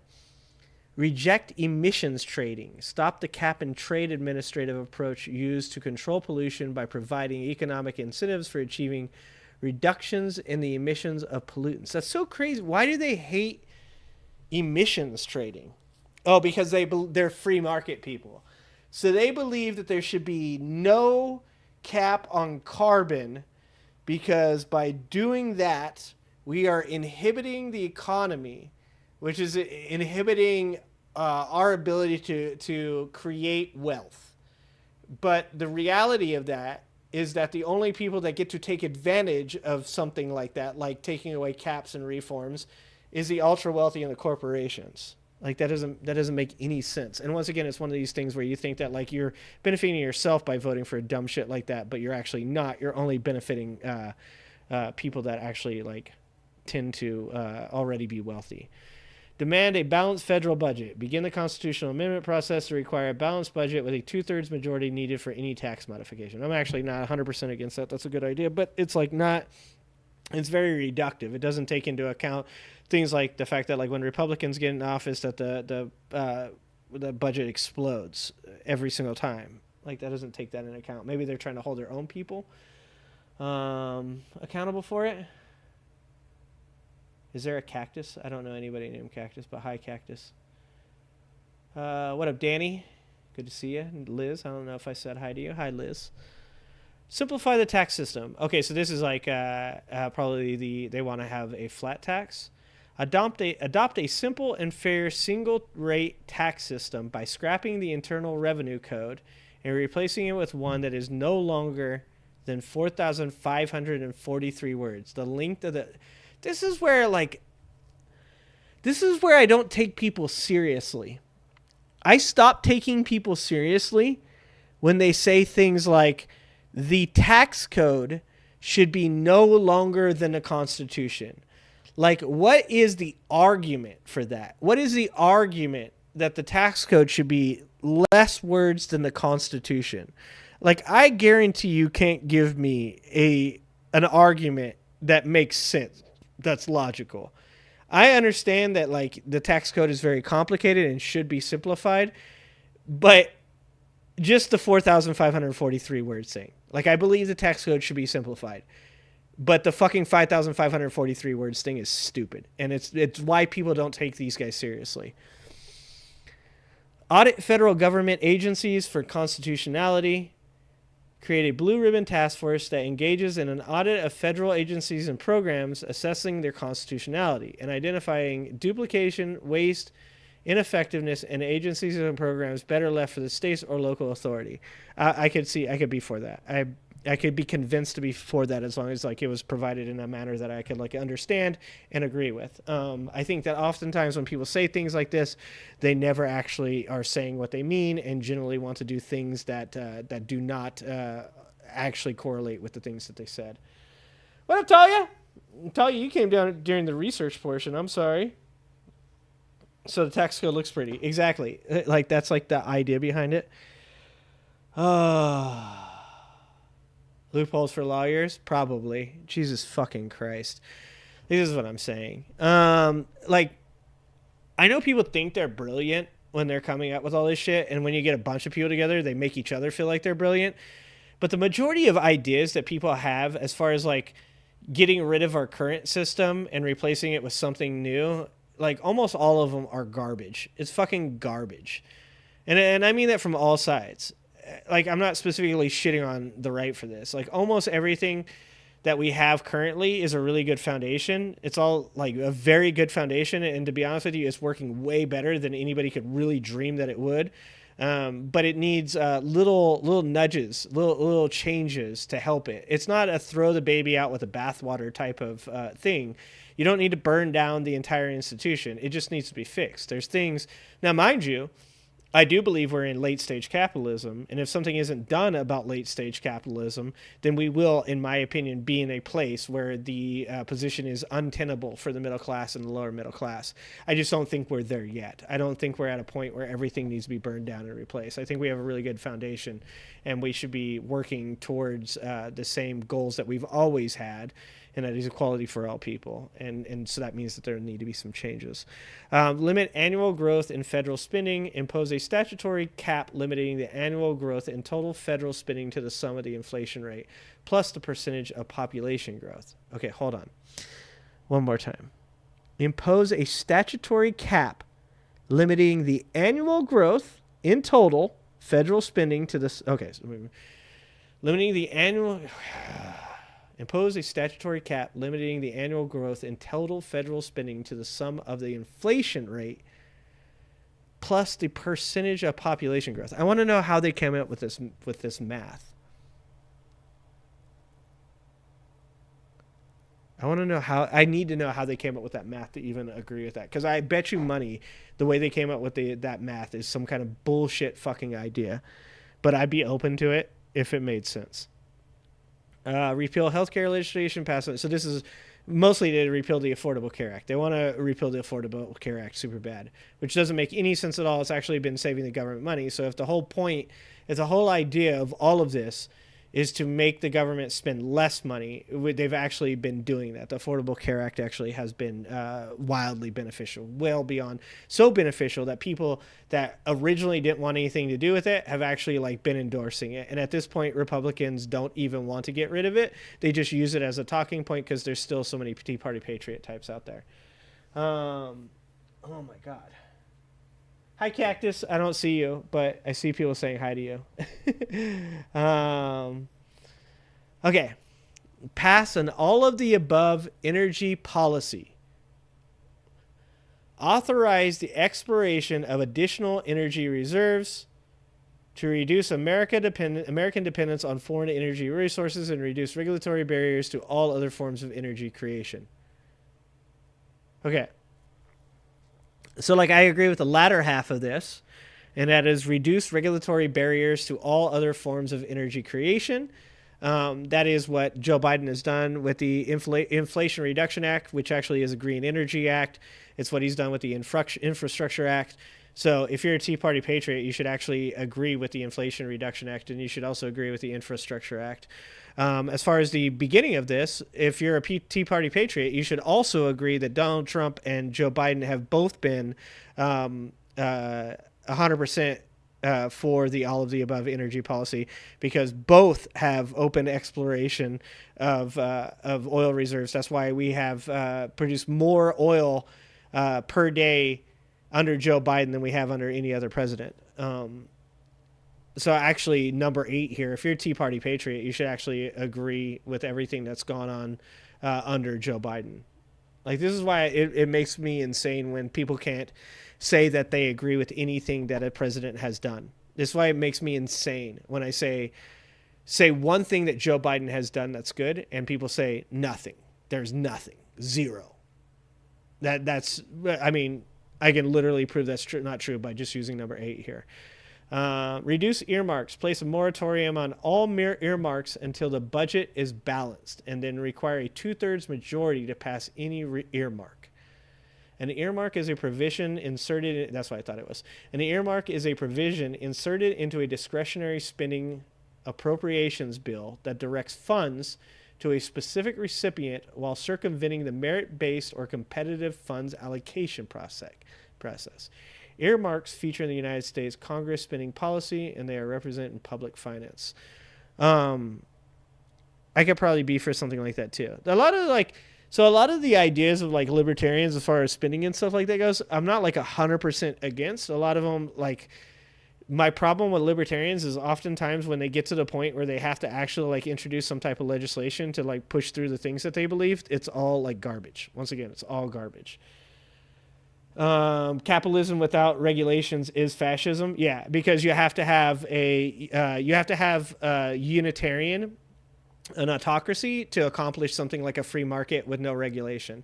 A free market without regulation literally would have to have a singular person in charge, like a king or a dictator, to allow it. Because like people talk about antitrust, libertarians always talk about antitrust and shit like that. Antitrust is regulation. That is literally what it is. It is the FEC,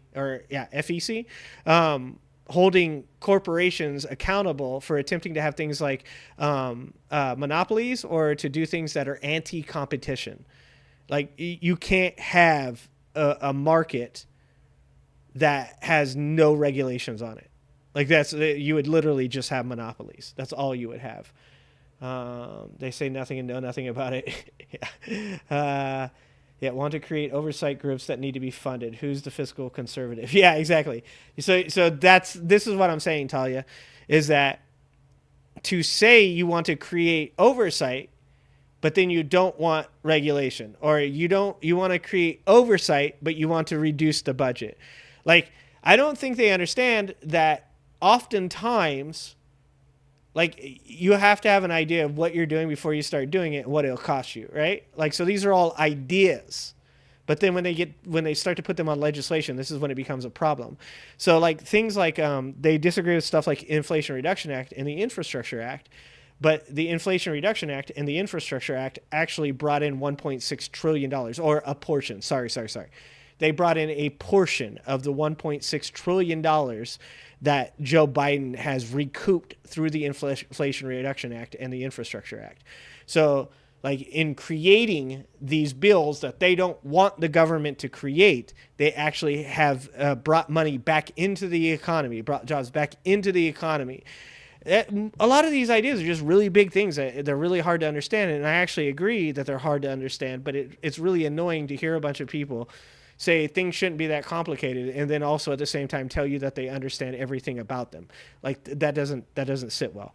But anyways, that's the same thing with the IRS. The IRS is like the only branch of the government, or I'm sorry, not branch, the only part of the government that is actually a profitable part of the government. The IRS, because Democrats always fund the IRS, and the IRS is always told to go after people that make over $400,000 a year. the IRS, when it's under Democratic presidents, tends to be a profitable portion of the government, where it isn't under Republican presidents, and that's because the IRS is often defunded under Republican presidents, and people that make less than $250,000 are oftentimes under a greater lens under Republican presidents than they are under Democratic presidents. So, like, none of it makes sense. None of it actually ever makes sense. I'm going to end up losing my voice if I sit on here for 8 hours today. Okay. So we have that bookmarked. The money, okay, this we were talking about the $1 million that it received from a donation from an anonymous donor. The money was distributed to its affiliate groups and must be spent by election day, though it could not be used to directly support any candidate. Over 2,200 local chapters. That's pretty crazy. In 2012, the group, along with Southern Republican Leadership Conference, organized a presidential primary debate that aired on CNN. Oh, I didn't know that. That's crazy.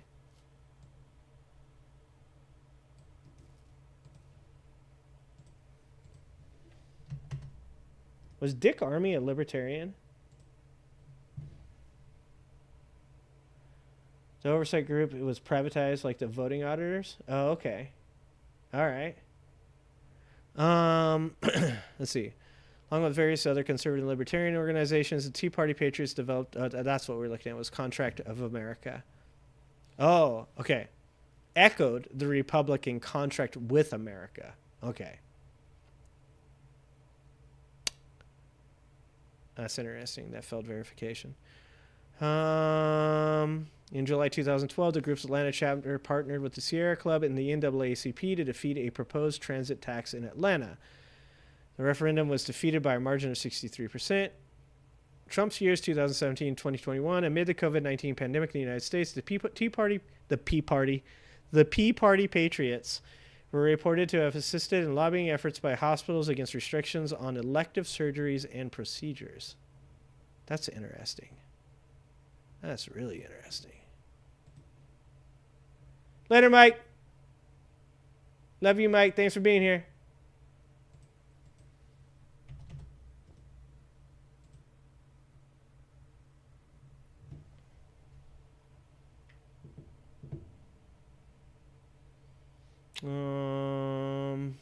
Thank you, Spikin.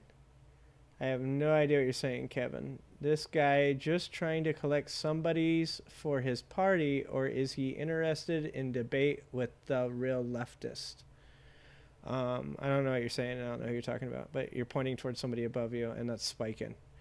Spikin wants all the smoke, Kevin. Spikin wants all the smoke. Okay. America's Frontline Doctors event. On July 27, 2020, amid the COVID-19 pandemic, the Tea Party Patriots hosted and funded a press conference in Washington, D.C., at which they introduced America's Frontline Doctors. This I didn't know. See, this is what I'm saying, is a lot of this stuff intuitively seems like the Tea Party Patriots were the very basis for MAGA.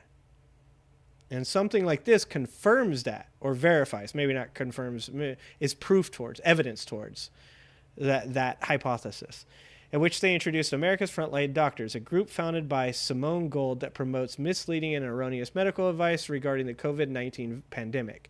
Video of the press conference, published by Breitbart News, was promoted by Donald Trump and viewed millions of times before it was removed from Facebook, YouTube, Twitter for spreading misinformation. I wonder if this is one of the things, too, that Zuckerberg was apologizing for. That's interesting. Okay. I'll put that in here too. Okay. Why don't you just say what a real leftist is and what you stand for, maybe a primary contradiction. I still don't know what you're talking about. Okay. It's very hard to read chat sometimes. The March to Save America. The Tea Party Patriots were among 11 groups listed on the website. The March to Save America, the pro-Trump rally in 2021 that led to the storming of the Capitol. So I think I already have that marked over there. Finances. The organization is run with the help of FreedomWorks. Okay, we're going to want to know that. And we're going to find out who FreedomWorks is. That's a good thing to know as well. Okay. There's a video you sent me. Is it on Discord? Okay. It has to be Tea Party Patriot specific, my friend. You guys can send me videos on the subject in the Discord, just so you guys know. If you're in the Discord and you find videos that have something to do with the topic that we're talking about, for sure we can look at them.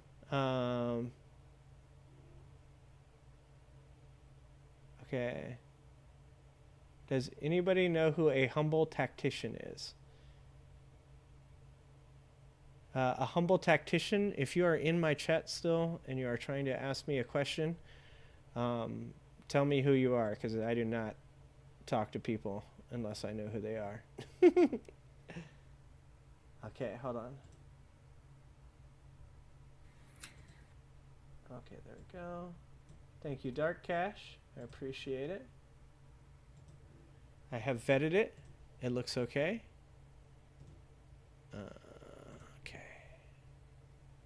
Z2 Data makes it easy to find the best parts for your product every time. Its searchable database of... I had a mother last night come up to me here in Tampa, Florida after the debate.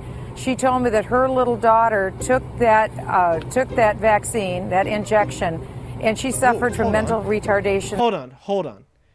This is from 2011? Okay, all right, hold on. I gotta write this down, sorry. Oh, fuck, man. Who is this? Is this... I can't tell who this is from. Today Show. 2011 Today Show. Because I want to look further into the video, not just a clip. Okay. Thereafter. Some of you might not remember who that is, and no, she's not another MAGA rep or some rogue school board director. That's Michelle Bachmann, a former congressperson and Tea Party celeb. And if she sounds like today's MAGA chorus, it's because they're singing from the same book of hymns. So how did the Tea Party pave the way for MAGA to take over American politics? Well, let's rewind to 2009. America elected its first black president, Barack Hussein Obama, and the historic movement ignited a wave of political backlash, birthing the Tea Party, a movement fueled by not so subtle racial undertones. They hated Obama because old Hussein here bailed out the banks. Have you guys seen the video on? It's a museum of racism, and it's a black dude that I think it's in Michigan. I want to say Michigan. I could be wrong about that. Where they store all this racist stuff that once people figured out he was collecting racist history, they sent all that stuff to him. Like, people just started sending him stuff. And he actually donated it all to a museum. And there's an entire portion of the exhibit that is just racist shit people made about Obama. We should pull up that video. I need to pull that up, actually. Okay, so Obama Racism Museum. Because that's pretty important too, actually. Because a lot of people say, like, oh, we're racist against Obama. Homeowners and the auto industry, but it didn't matter to them. Because beneath the banner of fiscal conservatism, the Tea Party's narrative was actually riddled with racist rhetoric, which laid the groundwork for a more blatant incarnation via the MAGA movement. The bottom line here is that Obama in 2008 was a symbol of hope. What the Tea Party realized was that they didn't actually have to do anything. They just had to make sure that the hope didn't turn into action. It was a realization as powerful as it was dangerous, because culture wars became the Tea Party's unexpected battleground. From trying to achieve a nationwide abortion ban to pushing for abstinence-only education, its social policy maneuvers set the stage for MAGA's later, more aggressive cultural crusades. Take the rhetoric around the Affordable Care Act, for example. Both groups loved hating on Obamacare, but neither could even come up with a draft of a plan B. MAGA is basically the same script, just with a different cast. The seeds of conspiracy sown within the Tea Party's birtherism blossomed into the MAGA movement's signature. Birtherism, by the way, for those that don't remember, was the baseless claim that Obama was secretly a Kenyan Muslim, which was rooted in nothing other than the fact that he was, black. This wasn't just racist, Islamophobic, and xenophobic. It was a masterclass in repeating something over and over again until people believe it. Which fast forward to the COVID-19 pandemic, and we saw the exact same playbook. Ignore the facts and believe the hype. The Tea Party's art of obstruction turned into MAGA's mantra. Its mutual distaste for politics as usual brewed a perfect storm in which creating chaos trumped, pun intended, any real policymaking. And that's because policymaking would have created solutions, and solutions would have eliminated underestimated the madness that fueled its entire movement. Now, another similarity between the Tea Party and MAGA is that they were, and quite frankly still are, widely unpopular. According to the Pew Research Center in October 2015, only 17% of Americans supported the Tea Party. And in March 2023, NBC found that only 24% had a popular view of MAGA. So the Tea Party, the GOP's OG band of renegades, penned the started chapter for the MAGA saga. Its legacy wasn't just a political sideshow, but a shift in the GOP's soul. The party paved the way for MAGA, Tea Party's louder, brasher sequel. It's like it created a monster, one that swapped suits for red hats and political debates for cultural wars. And that, my friends, is how the Tea Party paved the way for MAGA to take over American politics. Heroes of the Wow. Oh, Jesus Christ. Ah! No! Dude, if you woke up in the middle of the night and those two are standing there, ha! Holy shit.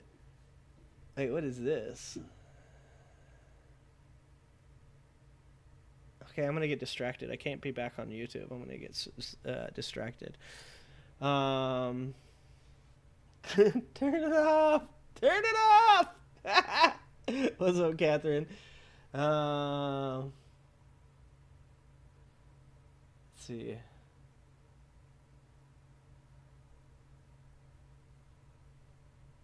Dude, Kevin, like, what are you talking about? Kevin, my friend, I cannot. Let's go to your channel. Let's go to Kevin's channel and see who Kevin is.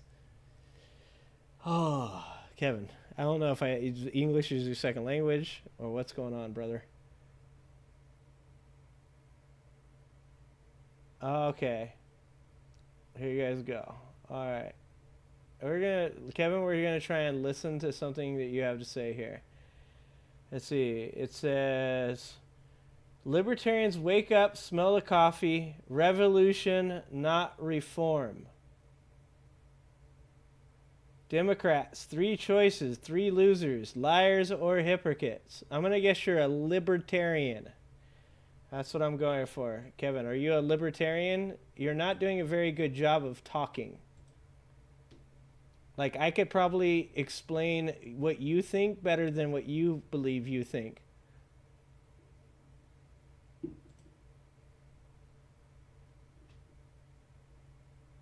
Holy shit, I don't know what you're trying to say with any of these videos, my friend. Are you a leftist? Is that what this is?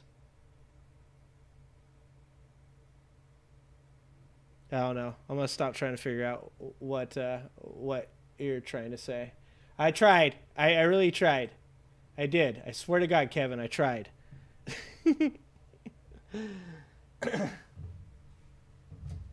Oh, you're a communist. Oh, okay. I'm the one that gets called a communist, Kevin. You're supposed to call me the communist. Okay.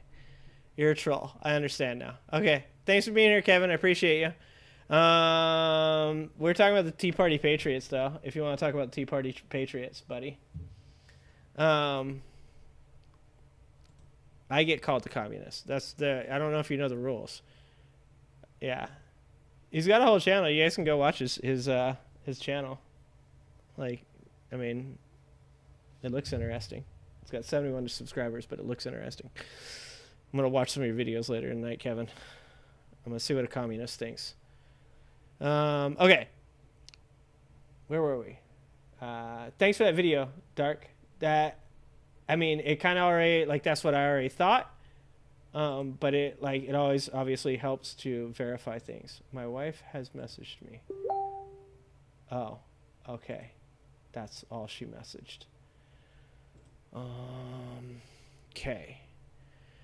Okay, 2011 investigation by the magazine Mother Jones alleged that the Tea Party Patriots organization was using its 501c status to avoid disclosing its expenditures both to the IRS and local contributors. The magazine reported that when local Tea Party groups pressed for more details on the group's expenses, they were removed from the umbrella organization and threatened with legal action. The magazine reported that Tea Party Patriots has started to resemble the Beltway lobbying operations its members have denounced. In 2014, The Washington Post reported that Tea Party Patriots President Ginny Beth Martin was receiving 2 salaries from the organization, a $15,000 per month fee for strategic consulting and a $272,000 salary as president, with total annual compensation of over $450,000. Holy shit! That's a lot of money. I am looking. You're muted? You're not muted, buddy. Don't worry. You even let Kevin, dog. We don't mute communists. You can come in here and say the crazy shit you believe too. We don't mute Trump supporters. I mean, fuck. We let all the crazy people talk. That's what we do here on this channel. We let all the crazy people talk. Oops. We went the wrong way. We backed out. That's it? That's all we got on the Tea Party? Is the Tea Party just not very fun? Okay. All right. We need to work on the Tea Party Patriots. Okay. Let's see what we get from going. And where did they come from? Like, most of the stuff is just, like, verifying the stuff I already know, but that's fine. Okay. Let's actually read the Tea Party site. Let's see what the Tea Party site looks like nowadays.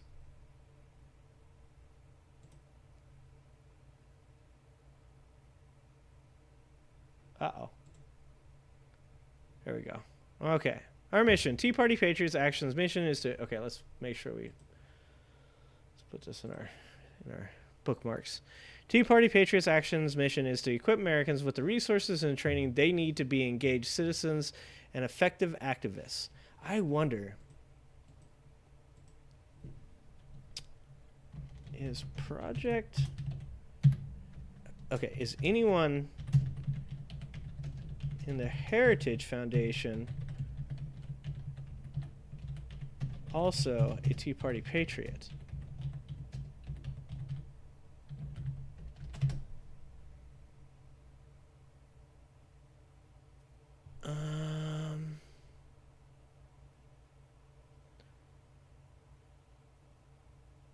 I wonder if that... This is from the Heritage Foundation. Okay. According to a recent report from Politico Pros, Eric Bradner, Tea Party groups launched... Okay. We don't... Yeah.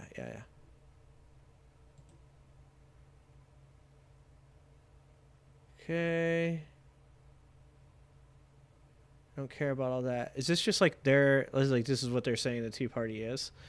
What I'm trying to find out, what I'd like to know, is if any of the Tea Party people had anything to do with Project 2025. That would be interesting.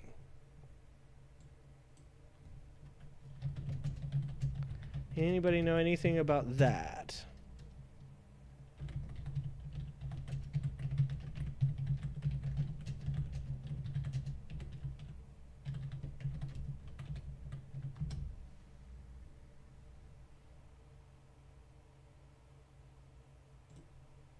Was Paul Dans ever a Tea Party Patriot? What up, DJ?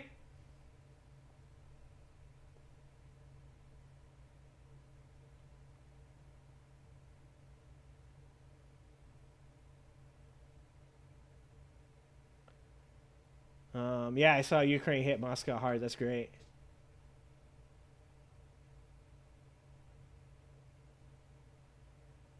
Kevin, no one can understand anything you're talking about. Like, we're not even sure if you're a real person at this point. I mean, I looked at your channel. I think you're a real person. The rest of chat does not. We are still deciding whether or not you're real or not. January 2023, a group of about 15 people gathered for 3 days at the Heritage Foundation, the conservative Washington think tank, a few blocks from the Capitol. Their aim was ambitious and far-sighted to start building the next... Okay, we know that. We know plenty about Project 2025, my friends.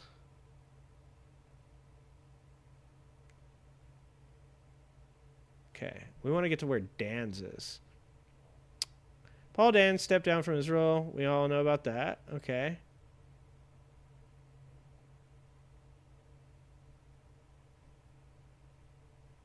Holy shit. Under Dan's, the project has assembled a database of more than 10,000 names. Job candidates vetted for loyalty to Trump's cause, who will be ready to deploy into federal agencies should he win the 2024 election. They have over 10,000 names already vetted to replace people by using Schedule F. That's crazy.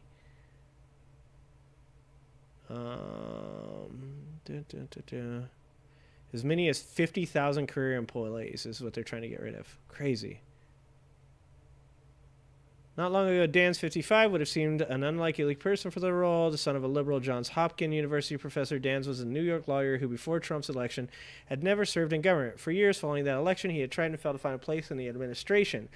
Seemingly, in spite of his celebrity connection, his wife was a fitness coach for Carly Close. Okay, whatever. I'm just trying to figure out if any of these people used to be Tea Party patriots. I mean, some of these people have to be, right? I might be chasing my tail on this one.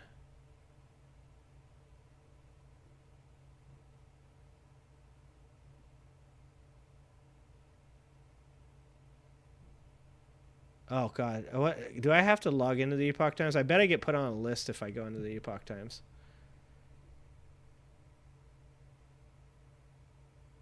Oh, dude, I feel like I'm getting every virus under the sun right now.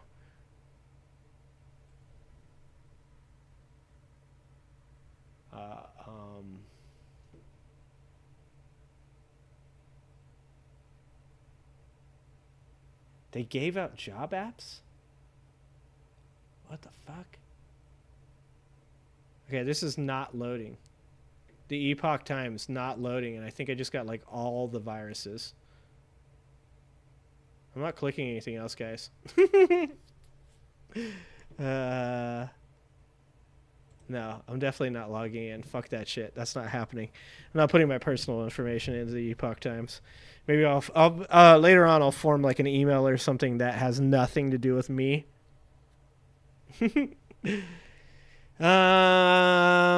First Amendment rights. Let's see a Tea Party. First Amendment of the Constitution of the United States protects from the Congress our God-given right to engage in political activity. The text specifically says, Congress shall make no law abridging the freedom of speech or of the press or of the right of the people peaceably to assemble and to petition the government for redress of grievances. Yeah, they should probably let Trump know that. Tea Party patriots stand for the rights of all individuals as laid out in the First Amendment. The Bill of Rights is a fundamental piece in securing our freedoms, and every American possesses the right to free speech, the freedom of religion, freedom of the press, the right to peaceably assemble, and the right to petition our government. We will vigorously stand up for these rights for every, like all that stuff. Yeah, we know that. Tea Party patriots fully support the preservation, protection, and defense of your Second Amendment rights. As we are aware, there are varying thoughts and opinions on what the right to bear arms entails. Tea Party patriots will oppose any attempt to revoke that right, but does not actively advocate for particular positions concerning this issue. The Second Amendment has been upheld repeatedly in our court system, up to and including the U.S. Supreme Court. Yeah. Okay. Ginny Beth Martin.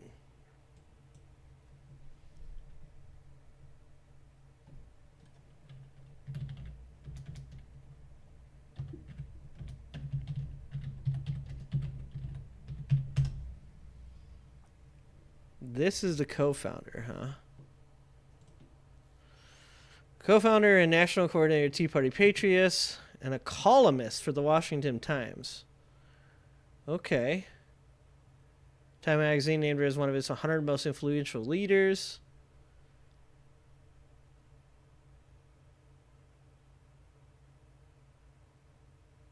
Martin was being paid $6,000 a month by the organization.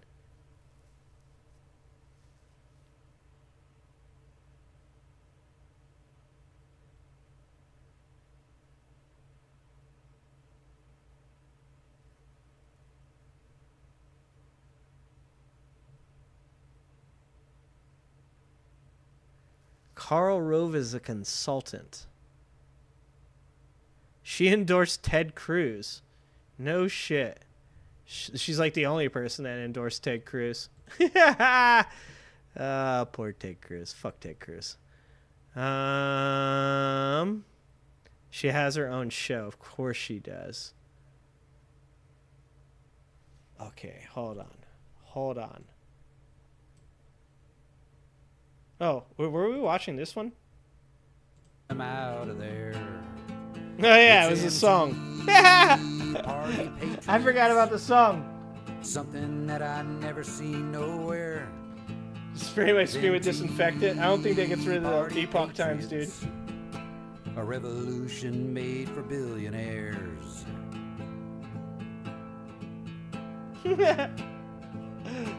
Kevin, you're having a good time. A man got on the TV at Chicago Mercantile. Said let the people lose their homes. That's really not my deal. Don't make me. What is Kamala's? What is Kevin disparaging our friend Kamala for? Kevin, what is your problem with Kamala? Explain to me what your problem is with Kamala. I mean, I can see a little bit of what you're trying to say in chat, but you are either heavily drugged, my friend, or you have a real hard time with the English language, my friend. I will talk to pretty much anybody. I mean, I talk to Trump supporters that have like maybe 2 brain cells left in their head, and I can almost understand them. Are you asking why I am left and why? Because if you are asking why I am left, I don't claim to be left. I don't know if you're talking to me or not. My political positions are, I have some very progressive ideals. I have some what some people on the left would consider conservative ideals, but I disagree with that. I have been called a fucking centrist. I've been called a communist. I've been called a closet conservative. I've been called a goddamn liberal. I've been called a cuck-ass commie.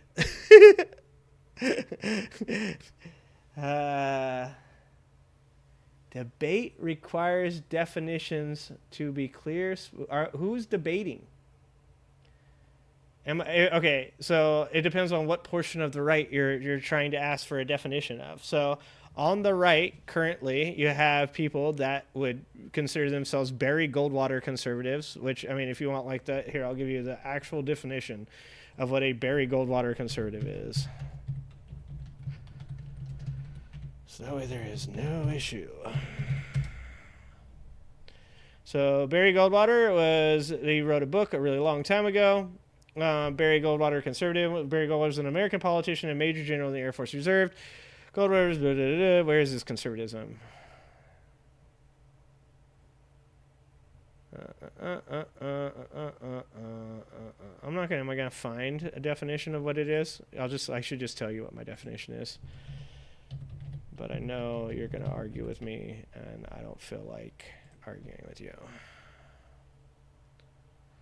Here you go.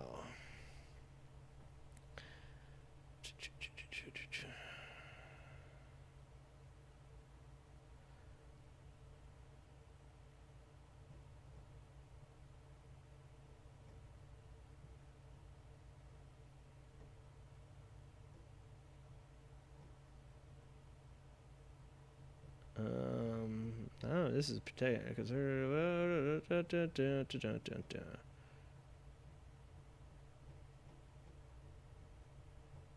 Okay, whatever. I'm just gonna give my definition of it because there's no. So, like a Barry Goldwater conservative is like a traditional conservative, somebody that believes on like certain principles concerning like, you know, your freedoms and stuff like that. They believe in really small government. They believe in less taxation. They don't believe in like the administrative wing of the United States of America as being like a legitimate source part of the right wing, or I'm sorry, the government. But they accept that it exists, and they accept that as part of our government for now, and that they, you know, possibly would probably get rid of it at a different point, but they do accept that it exists and that it's a necessity at this point. Other than being like a Barry Goldwater conservative, somebody that is very like traditional in their values, you also have libertarians that claim to be independent, but most of them do tend to lean towards the right because of their belief in individual freedom, because of the fact that they believe in no taxation, because of the fact that they believe in very little government. And then further right than that, you're going to end up getting into like the MAGA realm of conservatives, which are religious right conservatives. Religious right conservatives are people that generally believe that the traditional family is the most important thing, that you have things like man and a woman. There is no such thing as gay marriage, reduce of equal rights for people that they disagree with. They don't believe in things like affirmative action. They don't believe that DEI is good. They don't believe in that discrimination exists or that systemic racism exists. And then as you get further right from like far right religious Republicans, you get further into what is like the MAGA cult. And those are people that are either people that just support Trump because they think Trump is somebody different. They think that he doesn't really actually live outside of the left, and he's outside of the right, but he's really just Trump by himself. But actually he panders to Republicans, so that makes them conservative as well. And then you get into like the actual like MAGA cult, which is QAnon, or just a MAGA cult because QAnon has kind of gone underground for the most part. And those are people that don't really have any type of policy values at all. They tend to just want to really be led by Donald Trump.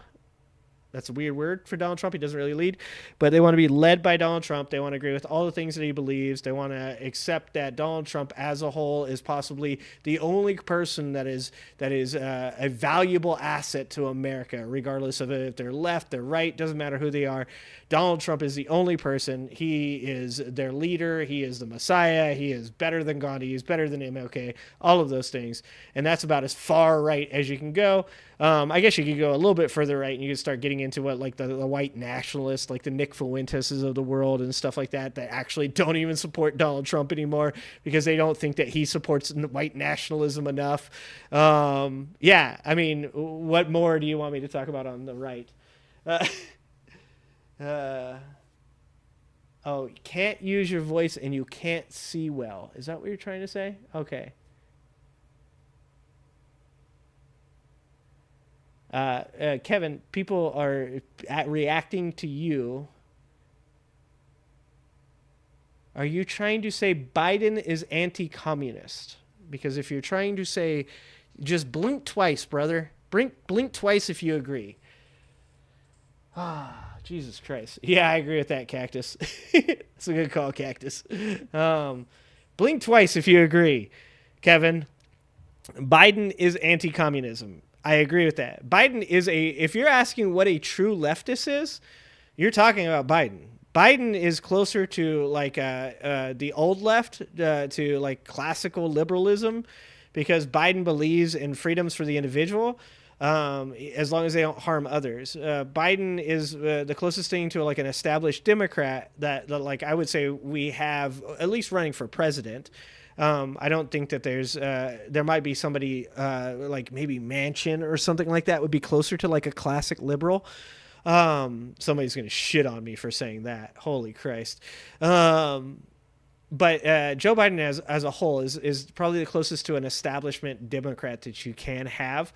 And that's very anti-communism. Biden is very anti-communism.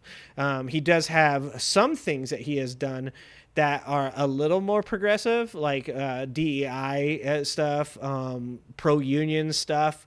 Most of that stuff you could say is a little bit harder left, a little bit pro-labor, a little bit more progressive. But as a whole, his ideology as a whole is very establishment Democrat. But he has done some things that are progressive that like surprise the shit out of me, and that's why I support Joe Biden. No conception of MAGA. I've been watching MAGA for 2 years. I think I have a conception. Remember a time when Americans hated communism? Now Trump wants to be buddies. Yeah, exactly. Kevin is saying he's disabled. Yeah, I get it. I'm trying to help him, but I don't really know. Like this whole JFK Jr. thing, Kevin, you're being strange, my friend. Yeah, definitely some people are not very well. JFK Jr. is dead. That is the way it is. JFK Jr. is dead, my friend. You mean RFK Jr.? Yeah. Are you saying you support RFK Jr.? Because if you support RFK Jr., then now you support Trump, my friend.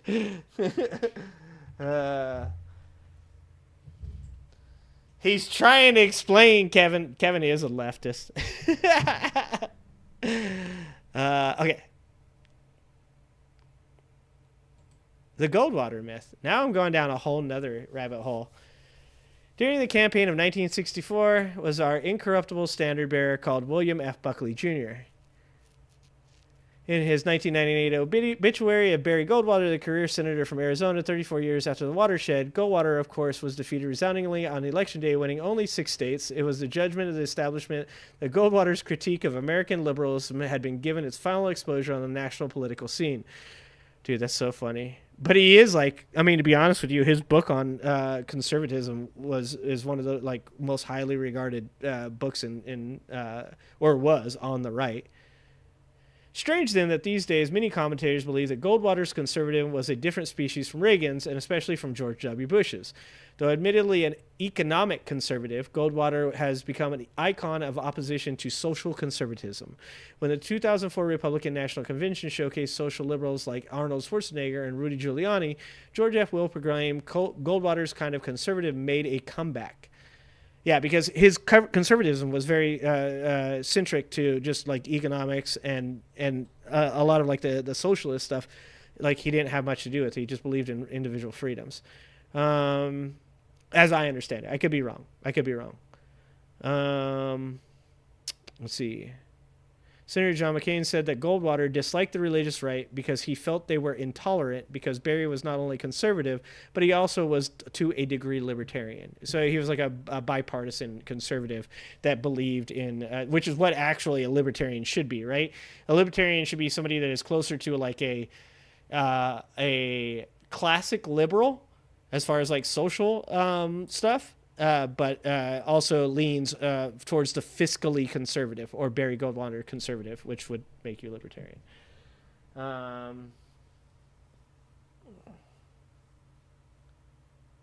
Kevin you are a strange person, but you know what, Kevin? We're going to just let you just go for it, Kevin. Get him, Mars. Get him. Go ahead and have fun. He didn't like the Civil Rights Act. No shit. That sounds libertarian as fuck to me, Liz. That is like that's like where libertarians that's where me and libertarians just completely part ways. Something like the Civil Rights Act, where I would be like, well, don't you think it's a good idea? And don't you think that at least at the time it was very important? And they're like, no. People should have the right to do whatever. So discriminating against people is okay? Yeah. That's where me and libertarians part so hardcore. All right, I think Kevin's the sign. Kevin is the sign that we are towards the end of sanity, my friend. Kevin, I hate to do it to you. I know you can't see well. We have no idea I don't think I got one thing from Kevin that made any sense. There's an HBO movie about it? No shit, Liz. I'm going to have to check that out. I am going to have to check that out. I just wanted to leave until I made sure that none of you thought you were leftists. Okay, it's a different night. Usually, guys, we're being called commies. Now you guys are being called not the left. What did you guys do? What have you guys done?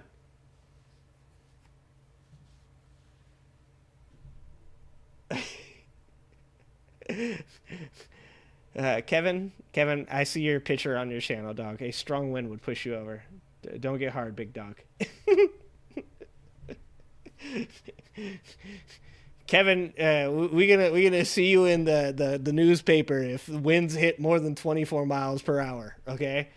Man fell over on sidewalk, broke arm, leg, left hip, right orbital, half his hair fell out, 2 of his teeth, and nearly bled to death. That's come on, guy. Trump is, holy shit, you're one of those people. Oh my God, Trump's a moron. Oh, yeah, it's the end of the night, guys. That's it. This is as far as we're going to make it. Kevin is the sign from Jesus that it's over. DJ, glad to see you. Glad to see you here. Thank you for everybody being here on the extra long one. I'll try and do it more often on Saturdays when I have a chance. I'll definitely try more often to have extra long ones. If you haven't liked and subscribed, please like and subscribe. If you enjoyed the show, for sure, if you can help me out, you can always support the show by joining the channel. You can join the channel down in the join button right below the screen there. Here, I'll even show you guys this. Let's do it. Let's go through the whole goddamn thing. Let's do it, guys. We're gonna see my ugly mug here in a second. Feeling clarity. Okay. Right there on the bottom of the screen, you can see where it says next to subscribe. You can join and be a part of the Angry Ginger Army. And that's $3 a month. It's 10 cents a day, but it helps support me in a really small way that leads to bigger ways 10 years from now. And hopefully, like, I'll be able to do this stuff. I would like to do long streams all the time, but unfortunately, I have a 40-hour job that keeps me very, very busy. But if you're interested, you can join the channel by clicking the join button. You can always super chat during the stream, like my good friend Gray Pill, and hit me up with a couple dollars that way. You can also go to my progressivematters.com/home. Here we go. Where is my bookmark for that? I bet I can't write it in here. Progressive Matters. Just so you guys know, you can go here. .com /home. Here we go. progressivematters.com/home. That's my website. You see my ugly mug there. You can listen to podcasts. You can go to the YouTube channel. You can listen to on Apple. You can listen to podcasts on Spotify. It has clicks to my podcast on YouTube. It also has links to, if either one of these you click these, it'll take you to my channel. You can watch the video on that scumbag there. And you can donate through PayPal. You can also buy super sweet merch. We've got some cool shirts and stuff on this one.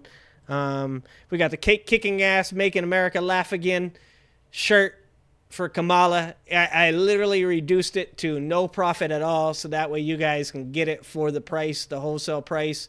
The spiking shirts and sweaters are all over the place. We got I'm not going to talk to you again until you read a book shirt. We got the Cadet Bone Spurs shirt.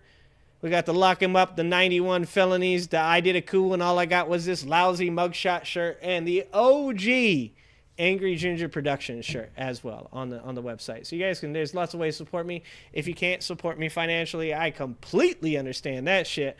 So I'm not Donald Trump. I'm not up here trying to get your last $35.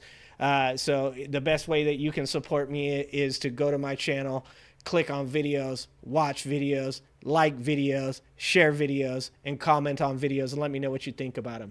I will get back to making new videos as soon as my voice is to a point that I can. I think I'm at that point now. Today was a nice test on that, so I'm going to start making videos again soon and putting them out on the regular as much as I can.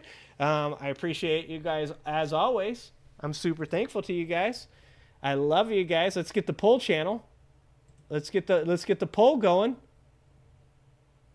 The poll, just the ganja. Most people think that just the ganja should be legalized.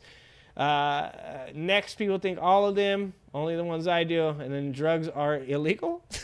Got 12%, so that's great. All right, guys, I love you. Thank you to all the new people that stopped in here and said hi to me. We're going to keep doing horizontal. I hope you guys like the horizontal streams. This is the way I want to go with this. So I appreciate the shit out of you guys. Please leave a comment on the video afterwards, and thank you for being here. All right, guys. Next video, next live stream is going to be Monday, most likely at 5 p.m. So I hope to see you guys there, and I love you to death. All right. Till next time. See you then.